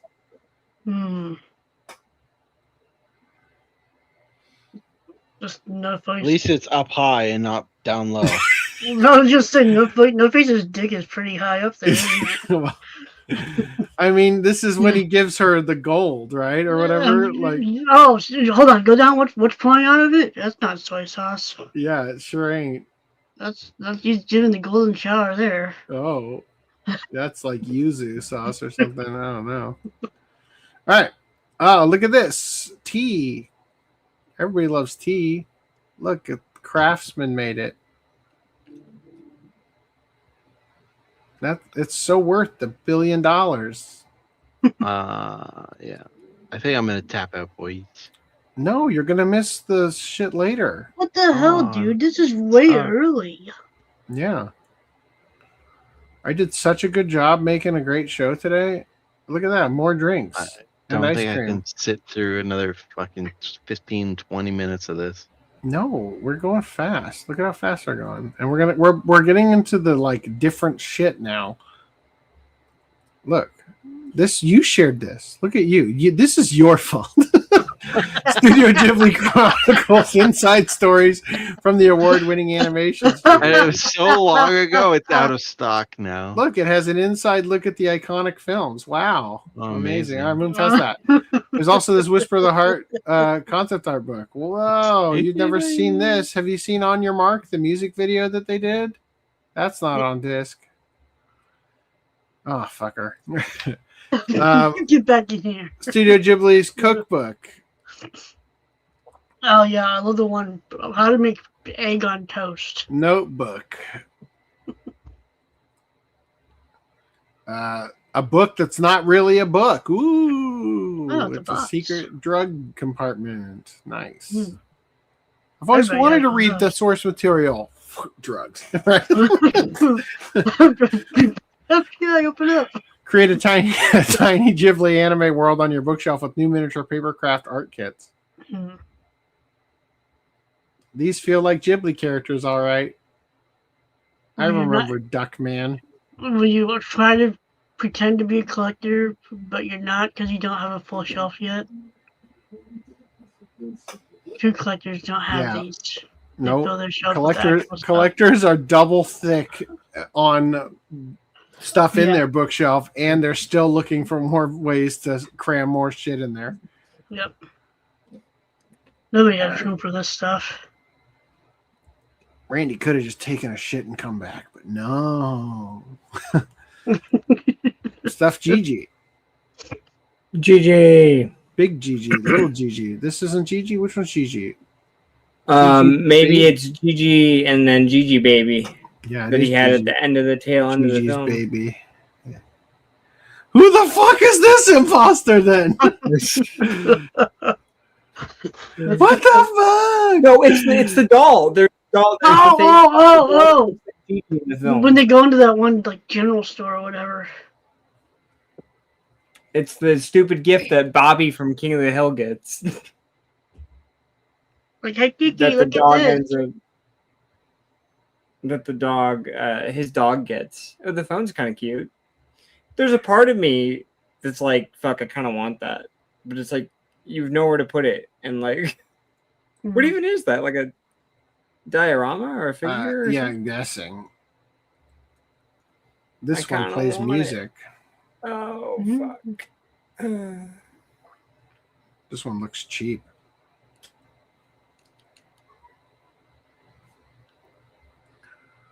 Holy shit! Is that a crayfish? What is this eldritch horror? Give me that banana. It looks like a crayfish. All right. Jewelry box. You know, I definitely want Yubaba on my box, right? Like my beautiful box. They definitely got that down correct. Does the face spin like a ballerina? But wait, there's more. There's more. Oh, earrings. Oh wait, there's more. Would you believe me if I said there was yet more? I would, considering the tab's still open. Don't worry. There's more where that came from. And for those of you who are fans of more, That's kind of cute. That's kind of cute, though. Fuck, I'd buy that. Look Yeah. at this one. Oh It's my like a Swiffer. It's a fucking mop. That is genius. That is That genius. is absolutely genius. These are finger puppets, because why not? Finger puppet. Finger puppet. Finger puppet.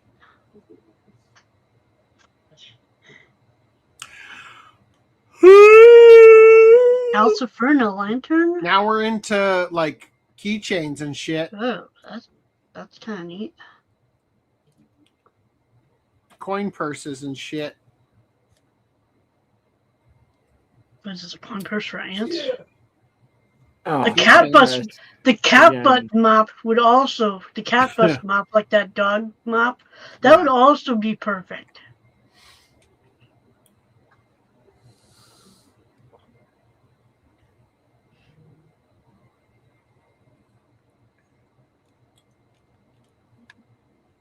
Holy fuck. Come on.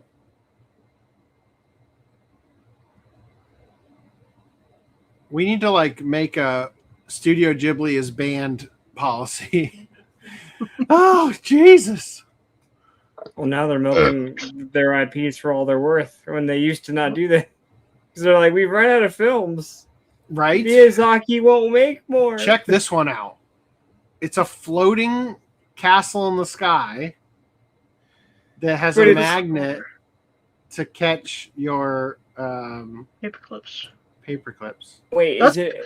Oh, it's Oh, it's not floating. It's using the magical technology of invisible string. Right? I thought what it was using was like they were both magnets. I thought Yeah. they were both And they were magnets that were. like repelling each other. Yeah. I thought it was so much cooler than it actually was. Yep. No, it's a piece of trash. Haven't you figured it out yet? But wait, soot sprites as paper clips. It's like Grease, Green Line. I know you want to buy these things, but you can't. Stop. Save your money. Stop it. Get some help. All right, here we go. We got these, whatever the fuck these are. Stamps? Definitely need these. Oh, These are so important for life. Are they clips? Oh, yeah. I guess they're chip clips, right? Yeah, it's just chip the clips. Wow. Yeah, like post-it notes or something. For fuck's sake, how many of these things? Thank you for enduring on this journey of me closing 60 something tabs or 100 something. I don't fucking know anymore. I think you should kick. Well, I guess you can't kick Randy off the family plan because he bought his stuff. I was like, you should kick Randy off the family plan and put Greenland back in just for sticking around here. I could get rid of Footnum. Yeah. I just feel like he's the underprivileged one who needs it. I don't know. I've been hearing word that he's been getting a ton of work from VTubers. He's getting a lot of.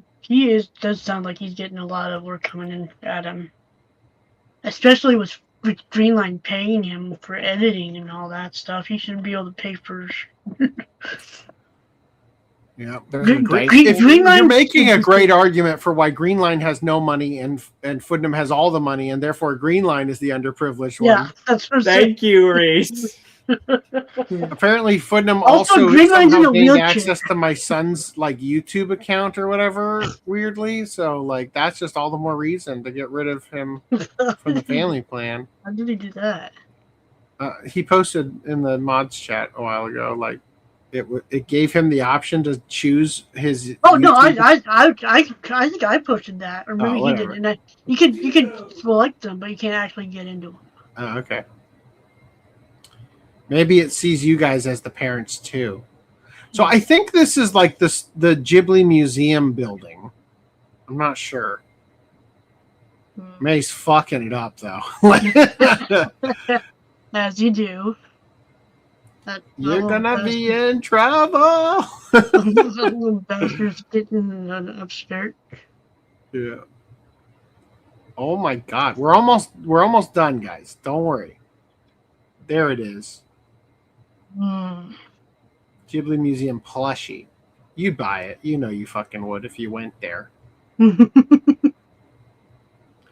Just to sit and hold it on your lap as you do. You know?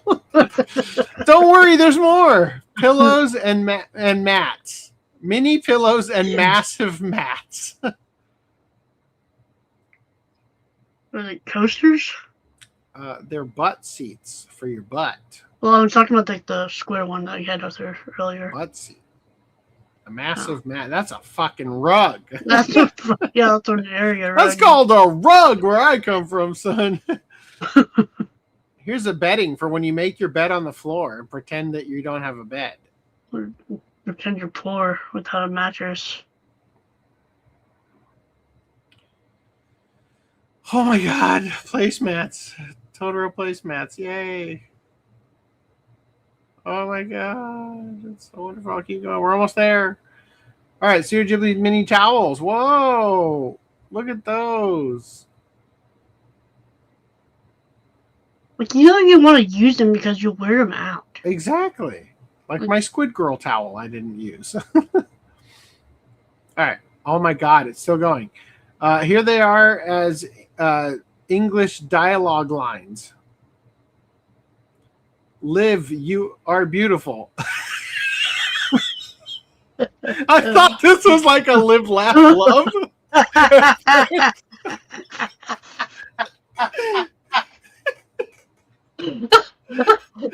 Tell me who you are. Make a new one with that. Was her covered in blood or something? There are still times when I feel sad, but all in all, I sure love this town.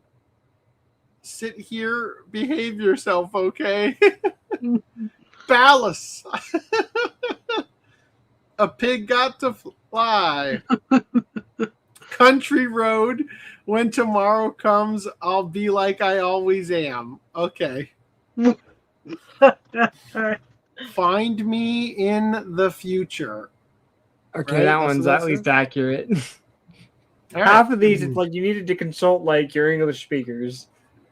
Beautiful exclusive Totoro Tenugui towel is a gift from Disney to Ghibli physical media buyers. Not sure how Disney's involved, but skipping. All right. You survived. You did what Randy could not. Proud of you. Congratulations, Shinkai. There's a clip of soldiers in a military exercise trying to shoot down a military drone, and the drone wins every time. Uh-oh. The problem isn't you just got to get the drone high enough, then nobody hits it. But then how do you get through doors?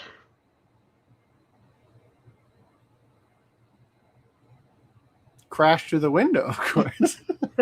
The problem isn't that he's not making more. It's that it's taking him forever to make more, and also they won't be good. Boy in the Heron sucked. I'm not afraid to it. Okay, you mean admit it? I agree. I fucking hated it. But I also hated Ponyo when I first saw it, and it grew on me. It just wraps up at the end like super abruptly. Only one best anime feature because all the movies nominated that is your ass. All right, Final Fantasy plushie shoulder bags are fuzzy and functional. Whoa.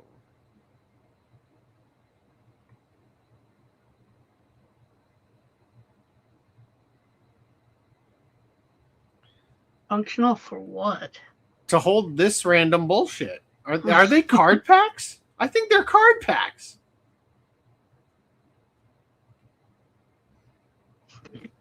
You know you want it. Come on.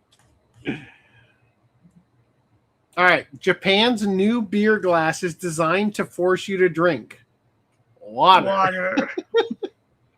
See, they're tired of you drinking.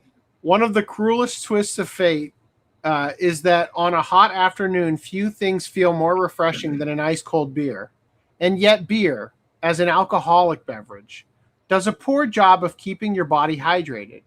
Yeah, that first cold one might feel rejuvenating, but keep knocking back one beer after another, and they're going to take a toll on you later. Japanese beer brand Yona Yona Ale has something for you. They call it the Furatsuku Wobbly or Staggering Beer Glass. I'd call it double in a dildo glass and just call it a day. You're drinking wrong. You fill one section with beer and the other with water, and as long as the amounts of liquid in the two parts are more or less equal, the glass won't tip over. However, should you keep chugging away at the beer only without sipping any of the water, the center of balance will shift and the glass will topple over and spill. Drink too much beer without taking a water break, and you'll end up with water cascading directly onto your forehead. They said with a picture of the guy actually drinking the water. It's priced at only $88. Holy fuck. Yeah, great deal. Yeah.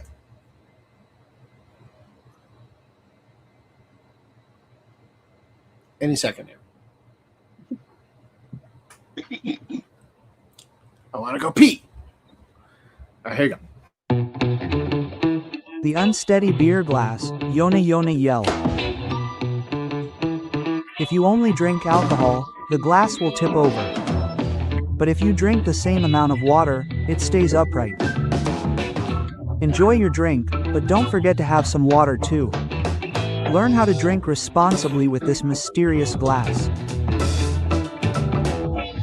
The unsteady beer glass that makes you need a drink of water.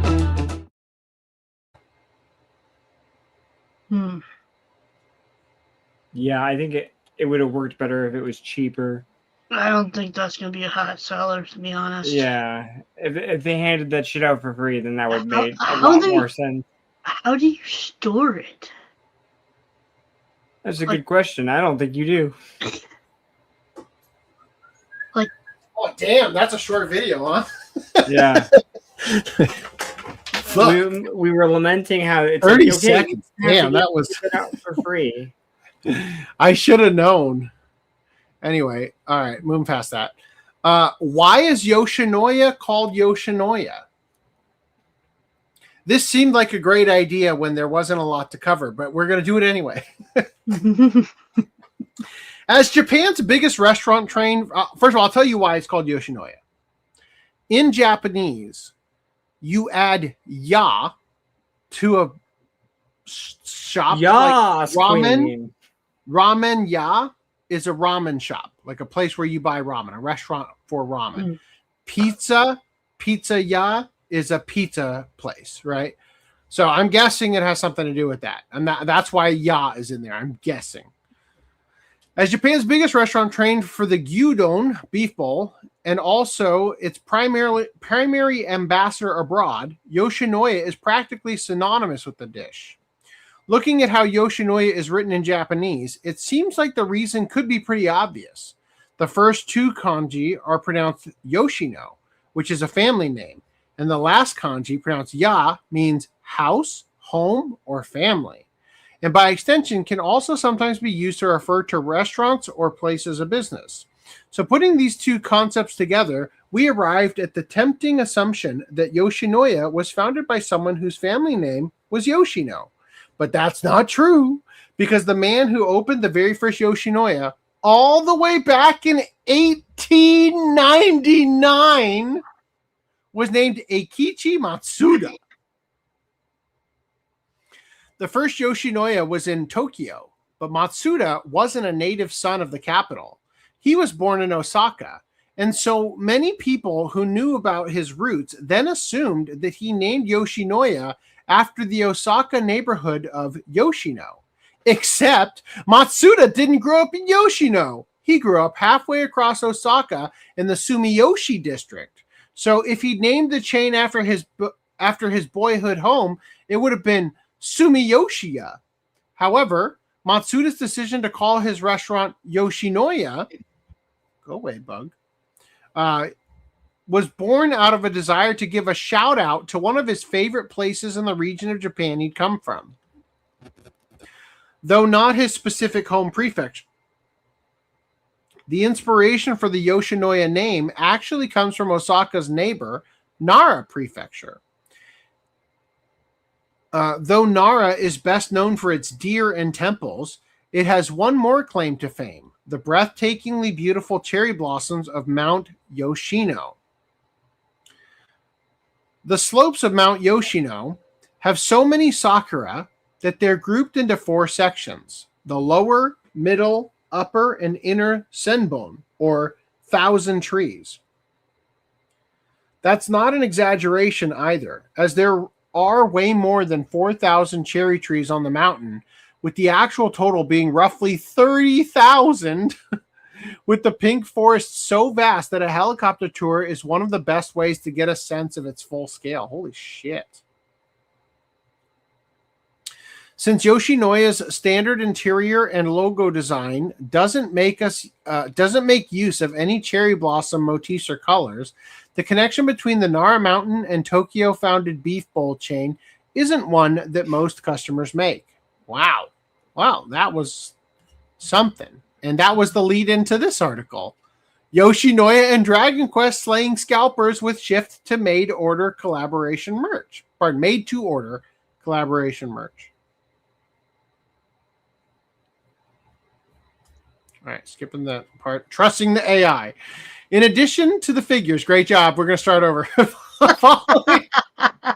That was a mistake. In fact, nuke all the yellows, nuke all the reds. We're going to following suspiciously swift sellout of Yoshinoya's Dragon Quest slime bowls, new policy means that everyone who wants one can buy one at the regular price.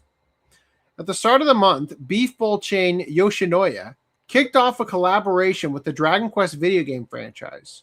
Part of the promotion were Dragon Quest slime figures being given out as a part of the Dragon Quest walk set meal being served at Yoshinoya branches. And we went on a very happy and tasty quest to get ours. In addition to the figures, though, there's also a special Dragon Quest Yoshinoya bowl with cool illustrations of the mascot monster.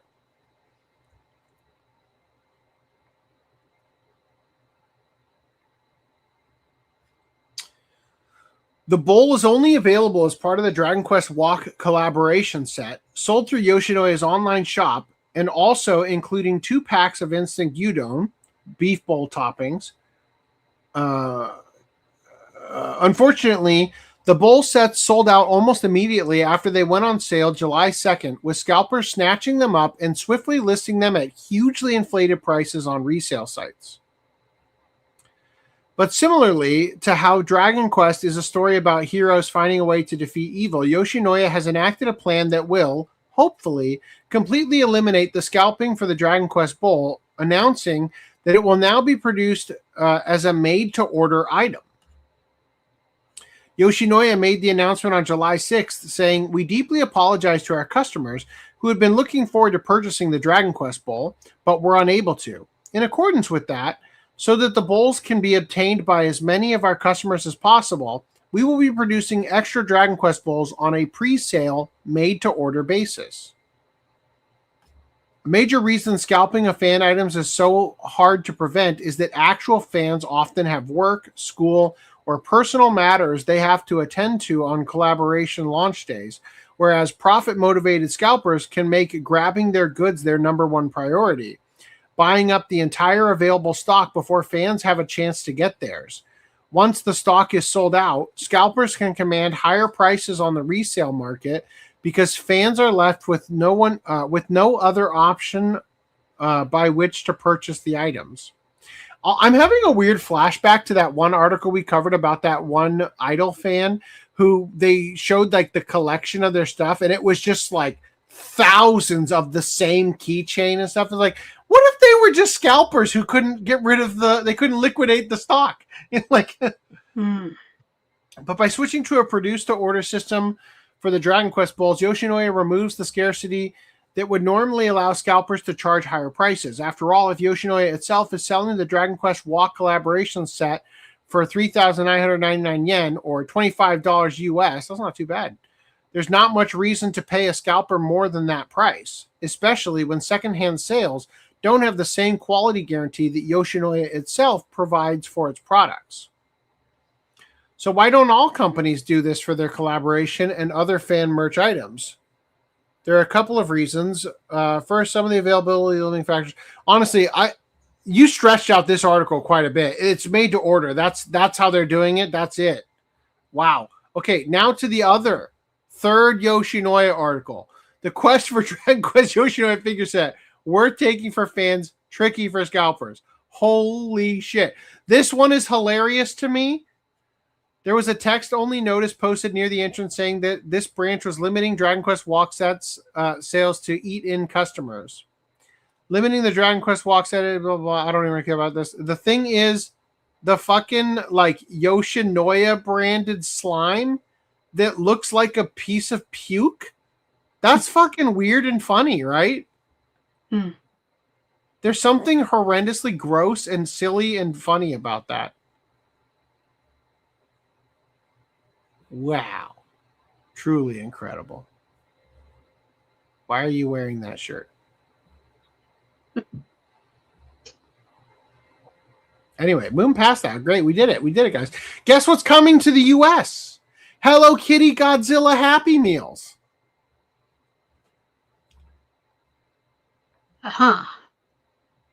Suppose you gotta make some trips to McDonald's in the future. Yeah. This week.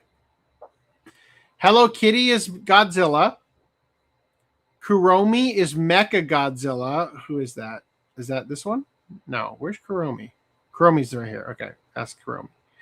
My Melody is He didn't know about this? His daughter told him about that. Actually, Dan told me. Oh. And then I saw the article. My Melody is Mothra right here. Pom Pom Purin is Gigan. Cinema Roll? Destroyer! Like, could there be a better match?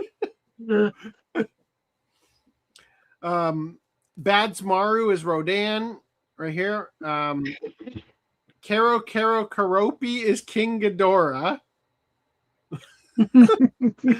Choco Cat is Space Godzilla. I'm guessing that's this one, right?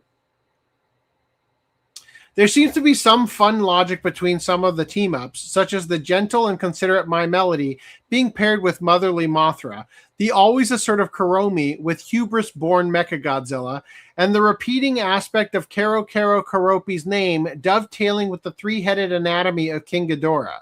Choco Cat's inclusion in the lineup might seem like a surprise, but while the character often gets lost in the Sanrio swarm in Japan, he placed third among U.S. voters in this year's Sanrio character poll. So his apparently sizable fandom in the States likely played a role in getting him a spot in the collaboration. McDonald says that these characters will be cosplaying right into our hearts, implying that these are meant to be the kigurumi or one-piece costumes of kaiju that the Sanrio characters are wearing. However, Karopi Ghidorah having 3 heads suggests the possibility that the Sanrio characters are fusing with their partner kaiju. And this video of Kitty Godzilla approaching a defenseless Happy Meal freighter was an unmistakably sinister tone to it that makes me wonder if she's becoming influenced by the kaiju's destructive tendencies.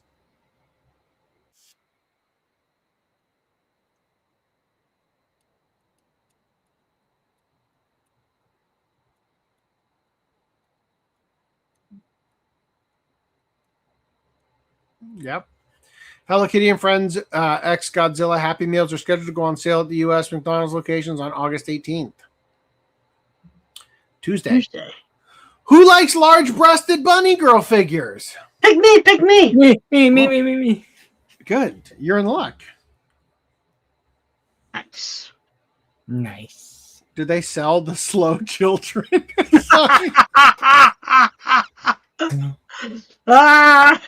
These are slow children. These hookers operating where children are at play. Oh.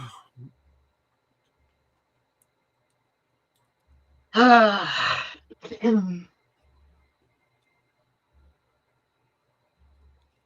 right. That one has a gun around children. Goddess of Victory Nikkei swimsuit, a leg figure, even better in real life. Okay. Nice. I think she's canonically supposed to be kind of fat. Little chubs. Nice. Don't worry, I got Definitely another got a Goddess of fat Victory. ass. Goddess of Victory Nikkei's Annie's wears a saucy swimsuit for a new figure. There you go.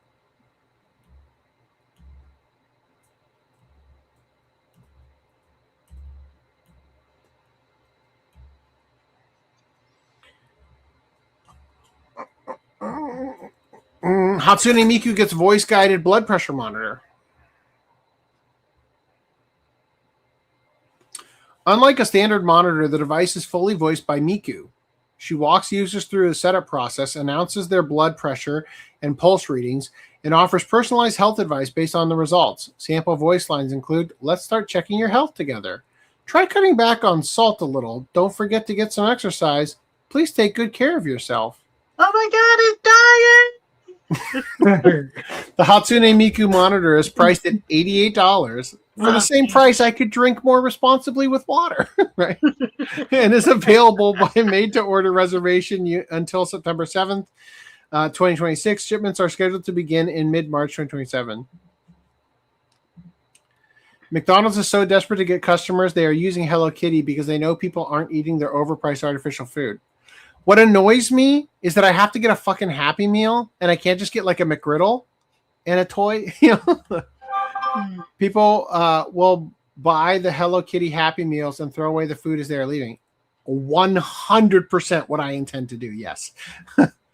How old are Hatsune Miku fans that they need blood pressure monitors?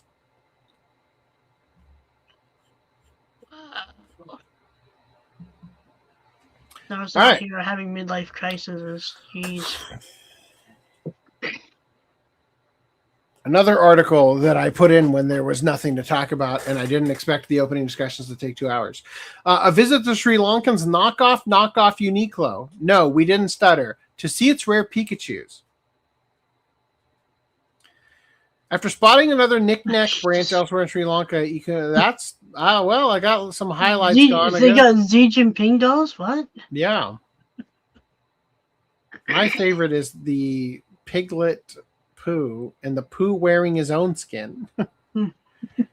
Anyway, so Knick-Knack is actually trying to be a knockoff of Miniso. Miniso, also known as Meiso, is a Chinese knick-knack and housewares chain founded in 2013, well after Uniqlo was an internationally established brand. In fact, Miniso is a triple helping of vague branding copying, as its so is meant to evoke memories of Japanese 100 yen store Daiso, and its name in Chinese characters, meaning feigned excellent products, has a lot of linguistic overlap with the in-kanji rendering of Japan's Mujirushi Ryohin, aka Muji, which is written in kanji as no brand marking good products. Uniqlo doesn't have any branches in Sri Lanka, but Miniso does, and Knick-Knack's product lineup isn't trying to mimic Uniqlo's fast fashion, but instead Miniso's selection of vaguely Japanese-feeling lifestyle goods and collectibles. This essentially makes Knick-Knack a copy of a copy, which probably isn't too pleasing for Miniso's management, but hey, they started this whole thing, so why don't they just... so they don't have much basis to complain. So this is Knick-Knack, and this is Miniso. Looking through the shelves, Ikuna found lots of Sanrio and anime items with... why the quotation marks? Because she's pretty sure none of it was officially licensed. Yeah. Are you telling me they didn't license Attack on Titan Pikachu? Oh, that'd be sick, man. What about Naruto Pikachu doing a Michael Jackson crotch pull? What's that? He's searching for his Thunderbolt. Yeah. Lightning What about this monstrosity? I don't even know what that's parodying at that point. I like how it's clearly AI because like they put like whatever the fuck that is up here, right? Yeah. I don't even know. Female pro wrestler. I don't know. Maybe it's not AI. I don't know. But I love this one. You know why I love this one? Because literally, first of all, the tail is coming out of his fucking leg. Number two is because literally last night, after I went to that movie thing at the Cat Cafe, I took my family to a place at Bellaterra to get some ice cream, and they had a pop-up shop all over the place, and they were selling figures of Super Saiyan Pikachu. Did you get one? I didn't. No. By the time I left the ice cream place, they had packed up. I was like, God damn it. I was going to do that on my way out.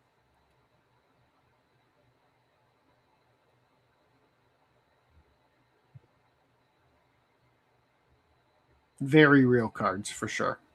All right. Japanese figure skating star Yuzuru Hanyu and Winnie the Pooh announced crossover merch line. So Yuzuru Hanyu, I've been sitting on this in another tab. I'm so glad it's in here and I can fucking close that shit. Secured his status as Japan's most celebrated male figure skater with back-to-back Olympic gold medals. With back-to-back gold medals. At the 2014 and 2018 Olympics. Okay, I was right. Before he was associated with the shine of Olympic gold, though, he was connected to the bright yellow bear Winnie the Pooh. As far back as 2010, people started noticing that Hanyu had a Winnie the Pooh plushie-style tissue box ringside during practices and competitions, and it became tradition for fans to shower the ice with stuffed animals of the character following his performance.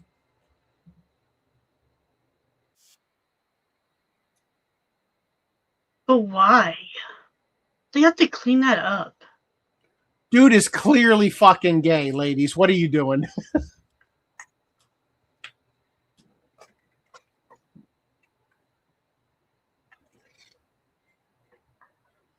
Like, why would they throw all like a Pokeball?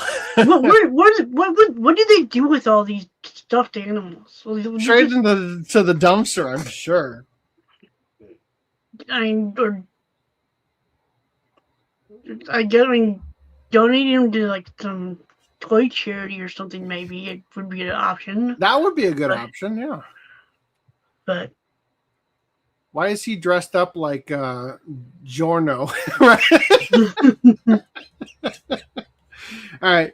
This October 14th will be the 100th anniversary of the release of the original Winnie the Pooh children's book, and to celebrate, a series of Yuzuru Hanyu / Winnie the Pooh pop-up shops will be offering crossover merch this of the pair. Okay, great. Called Shower of Heart, evoking thoughts of the Pooh shower. The Pooh shower. Thumbnail's gonna be lit. Oh, it brings back memories of a certain Vietnam War, I believe. No. Evoking thoughts of the Pooh shower, as fans have come to call the after-skate showering of gifts onto the ice. The merchandise line will consist of over 100 exclusive items. Over 100. Wow. Wow. Are these one item or 3 items? I'm not enough 3. God. The Xi Jinping plushie again. And a special Winnie the Pooh plushie with extra classy shimmering fabric shirt. Pooh Bear is, however, apparently still saying, nah, I'm good regarding pants. Oh, God. All right, moving past that. Winnie the Pooh Bear. All right, 3 articles left. I'm going to pour some liquid booze. I like the solid booze better. If you can get it solid, let me know. I'd try that. Gotta have a pretty low hard candy. Gotta have a pretty low alcohol content or something. Did they make? I don't know. Can they put alcohol in lozenges? In lozenges? Yeah. Maybe like the liquid inside the candy shell. Are you all out of straws? Oh. I was like, are you out of straws already? No. Don't waste one now. No, don't waste it. Why would I be wasting it? Because I don't know. We're about to end the show, it seems like. We got 3 articles left, son. We have 3 comments too. Oh. Hatsune Miku themed retirement homes. Isn't Winnie the Pooh open domain? You mean public domain? Yes. Yeah. I think. That Blood and Honey movie. Yeah. Attack on Titan Pokemon would star Ash Ketchum as a Titan. He would catch Pokemon by eating them. Thanks for that. Well, that's gonna be a fun one. I'd play that game. All right. Anime fan in Japan arrested for ordering and canceling over 4.3 billion yen in anime merch. You know what he did? He ordered like 500 copies of Rising of the Shield Hero. I was gonna say, they still haven't fixed that yet. And there's more than one of those that month slate that are affected with that. Well, the usual strategy behind that is that you put a product up that isn't supposed to be available to buy yet, but you're making the listing and you just make it so cost prohibitive that nobody can actually order it because it would be dumb. Anyway, shop till you drop unfortunately becomes shop till you get arrested. So I've been thinking about this a lot, actually, since we covered that guy who was saying that, like, the thing from last podcast about the guy who made the game called This Game Cost $200. I was thinking about the fact that if you released that game in December and everybody bought it, and then come January they refunded, you now owe taxes on over $1 million of earnings you don't have. So I want this story to reveal strategic ordering and canceling for taxation burning purposes. That's like swatting a company, right? Like the corporate SWAT. First, you buy GTA 6, get them all excited. Then you cancel. Right? Come January, you cancel that shit. I'll be up before January, so I don't know. Yeah. Any hardcore fan can tell you, anime and manga can be a pricey hobby. Sure, the proliferation of video streaming services and digital reader apps mean the content itself is much more affordable than it used to be. But the modern otaku merchandising industry is more robust than ever, with an endless flow of figures, plushies, character standees, and more for fans to covet. This brings us to the 32-year-old restaurant worker living in Osaka's Kita Ward, who, in a statement to the police, said, "I like anime." And he has the numerical data to back it up. Over a roughly 2-year period, beginning around October of 2023, she ordered more than 4.3 billion yen. 27 million US dollars worth of items from manga publisher Shueisha's Jump character store. This is definitely a corporate SWAT, like hands down. Disgruntled authors. If you're wondering how she managed to pay for all that merch on what's assumedly a modest food service worker's salary, the answer is that she didn't. That's not to say that the woman, Mayu Yoshida, stole anything. Instead, she placed the orders but never paid for or took delivery of the items. She did this through two methods. The first of which involved exploiting Japan's convenience store prepayment system. For shoppers who either don't have a credit card or don't want to carry a balance on it, many online retailers in Japan allow customers to place an order but pay for it at a convenience store, with the seller shipping the item once payment has been confirmed. There's a limit, though, to how much time is allowed to pass between the order's placement and payment, after which the order will be canceled. So Yoshida would order figures, keychains, and other items through the Jump character shop, select the convenience store prepayment method, and just never actually go pay for them.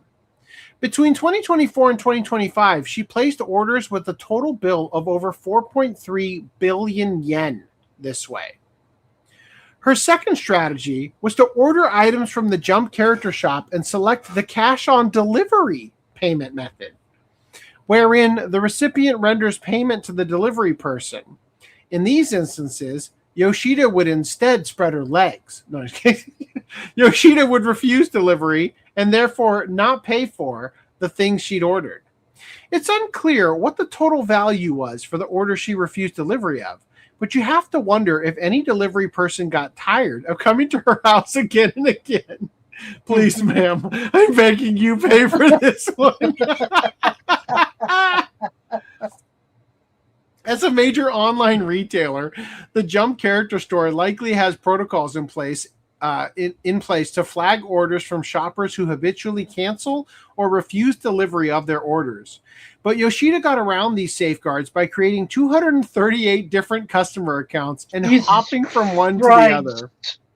Corporate assassin.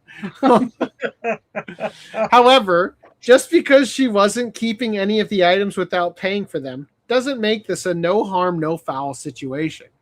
By not paying for the cash on delivery items, she also wasn't paying for the shipping charges, leaving Shueisha with a cumulative bill of approximately 7.5 million yen in fees for items sent to her, which then had to be returned. Have you guys heard the story about the guy who keeps ordering anvils from Amazon and then returning them? Because that's what this is. There's also restocking and order processing costs involved, all of which were enough for the police to arrest Yoshida on charges of fraudulent obstruction of business, which she has admitted to on August 4th. The repeated targeting of the Jump character store might make it seem like she has a bone to pick with the manga magazine or its publisher, but that's actually not the case. Quote, "I have been feeling stressed from daily life, and I felt a sense of satisfaction and refreshment from ordering items before they sold out, said Yoshida following her arrest. I do not have any resentment towards Shueisha. A particularly bittersweet aspect of the situation is that Yoshida had previously been a legitimate paying customer with the Jump character store, placing her first order in the fall of 2018. Hopefully, once her legal situation is sorted out, she'll be able to return to a more responsible form of fandom. Damn. Arrested for assassination of a corporate entity. Right? All right. We're finally covering it. I'm fucking excited. Reese, do you know who this man is? No. All right. I'm going to upload a thumbnail that I have not published to YouTube yet. It is a work in progress thumbnail. I think it's for episode like 102. Let me find it real quick.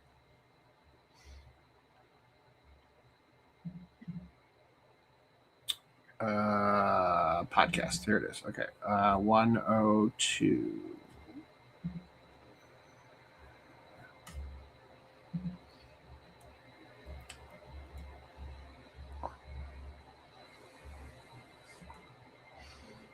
Open with Photoshop because it's currently a Photoshop document. Hold on.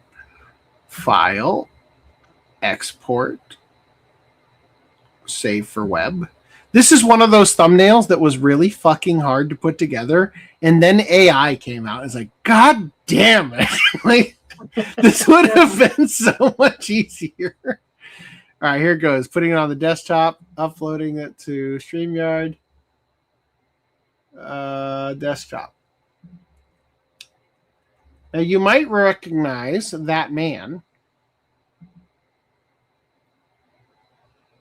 from this thumbnail. There he is in the suitcase. Suitcase. Yes.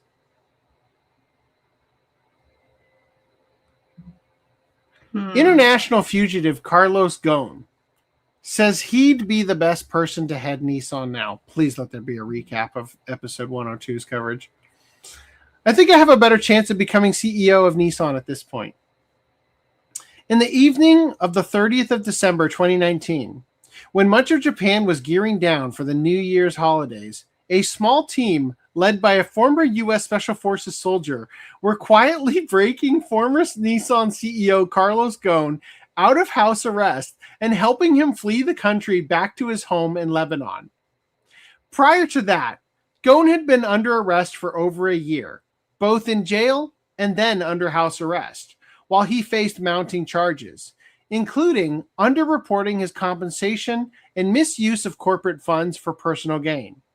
He now still lives in Lebanon, where he cannot be extradited to Japan, maintaining that the indictment was a plot by other Nissan executives and his imprisonment was unjust.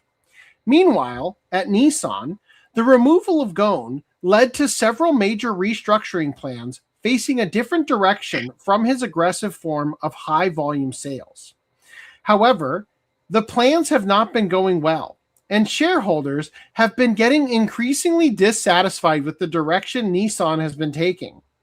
This sentiment boiled over at a shareholder meeting on the 23rd of June 2026, where outside director Moto Nagai, a key person involved in the ousting of Ghosn in 2018, was denied reappointment in a vote.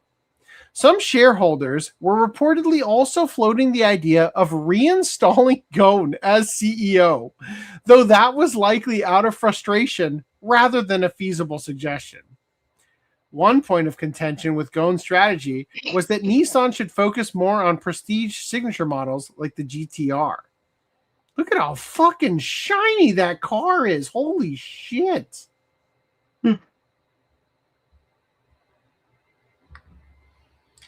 News of this reached Ghosn, and in an interview with Reuters the following day, he said Nissan was in an emergency situation and that tough decisions have to be made. When asked if he would be willing to advise Nissan, he said that it would require a CEO position to fix things. And if there is one person or one profile today who can make it happen, it's mine. I'm not saying it because I'm arrogant. I'm saying it because of the facts. I've done it already once. He's not wrong in saying the facts back him up. It was in 1999 that Ghosn arrived on the scene and brought Nissan back from the brink of bankruptcy. And as a result, he became a superstar in the Japanese business scene. He earned multiple accolades for his work, even snagging a Father of the Year award from a community group in 2001. A rare distinction, allowing him to legally open carry a #1 dad coffee mug.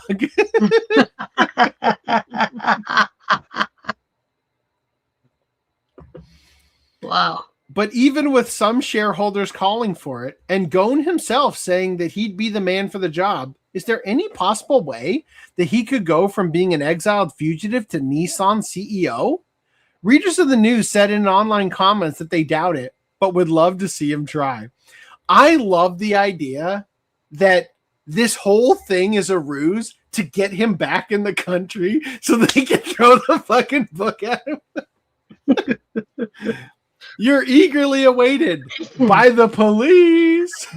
Oh, yeah, hurry up and get over here. Isn't he the guy who turned Nissan into a company with nothing worth selling? Ghosn gutted the company to make a quick buck. The management that came after him didn't help either, though. So he wants to escape Lebanon now? Will he come back in a musical instrument case? Nissan probably would have been better off if they just kept letting him do whatever he was doing.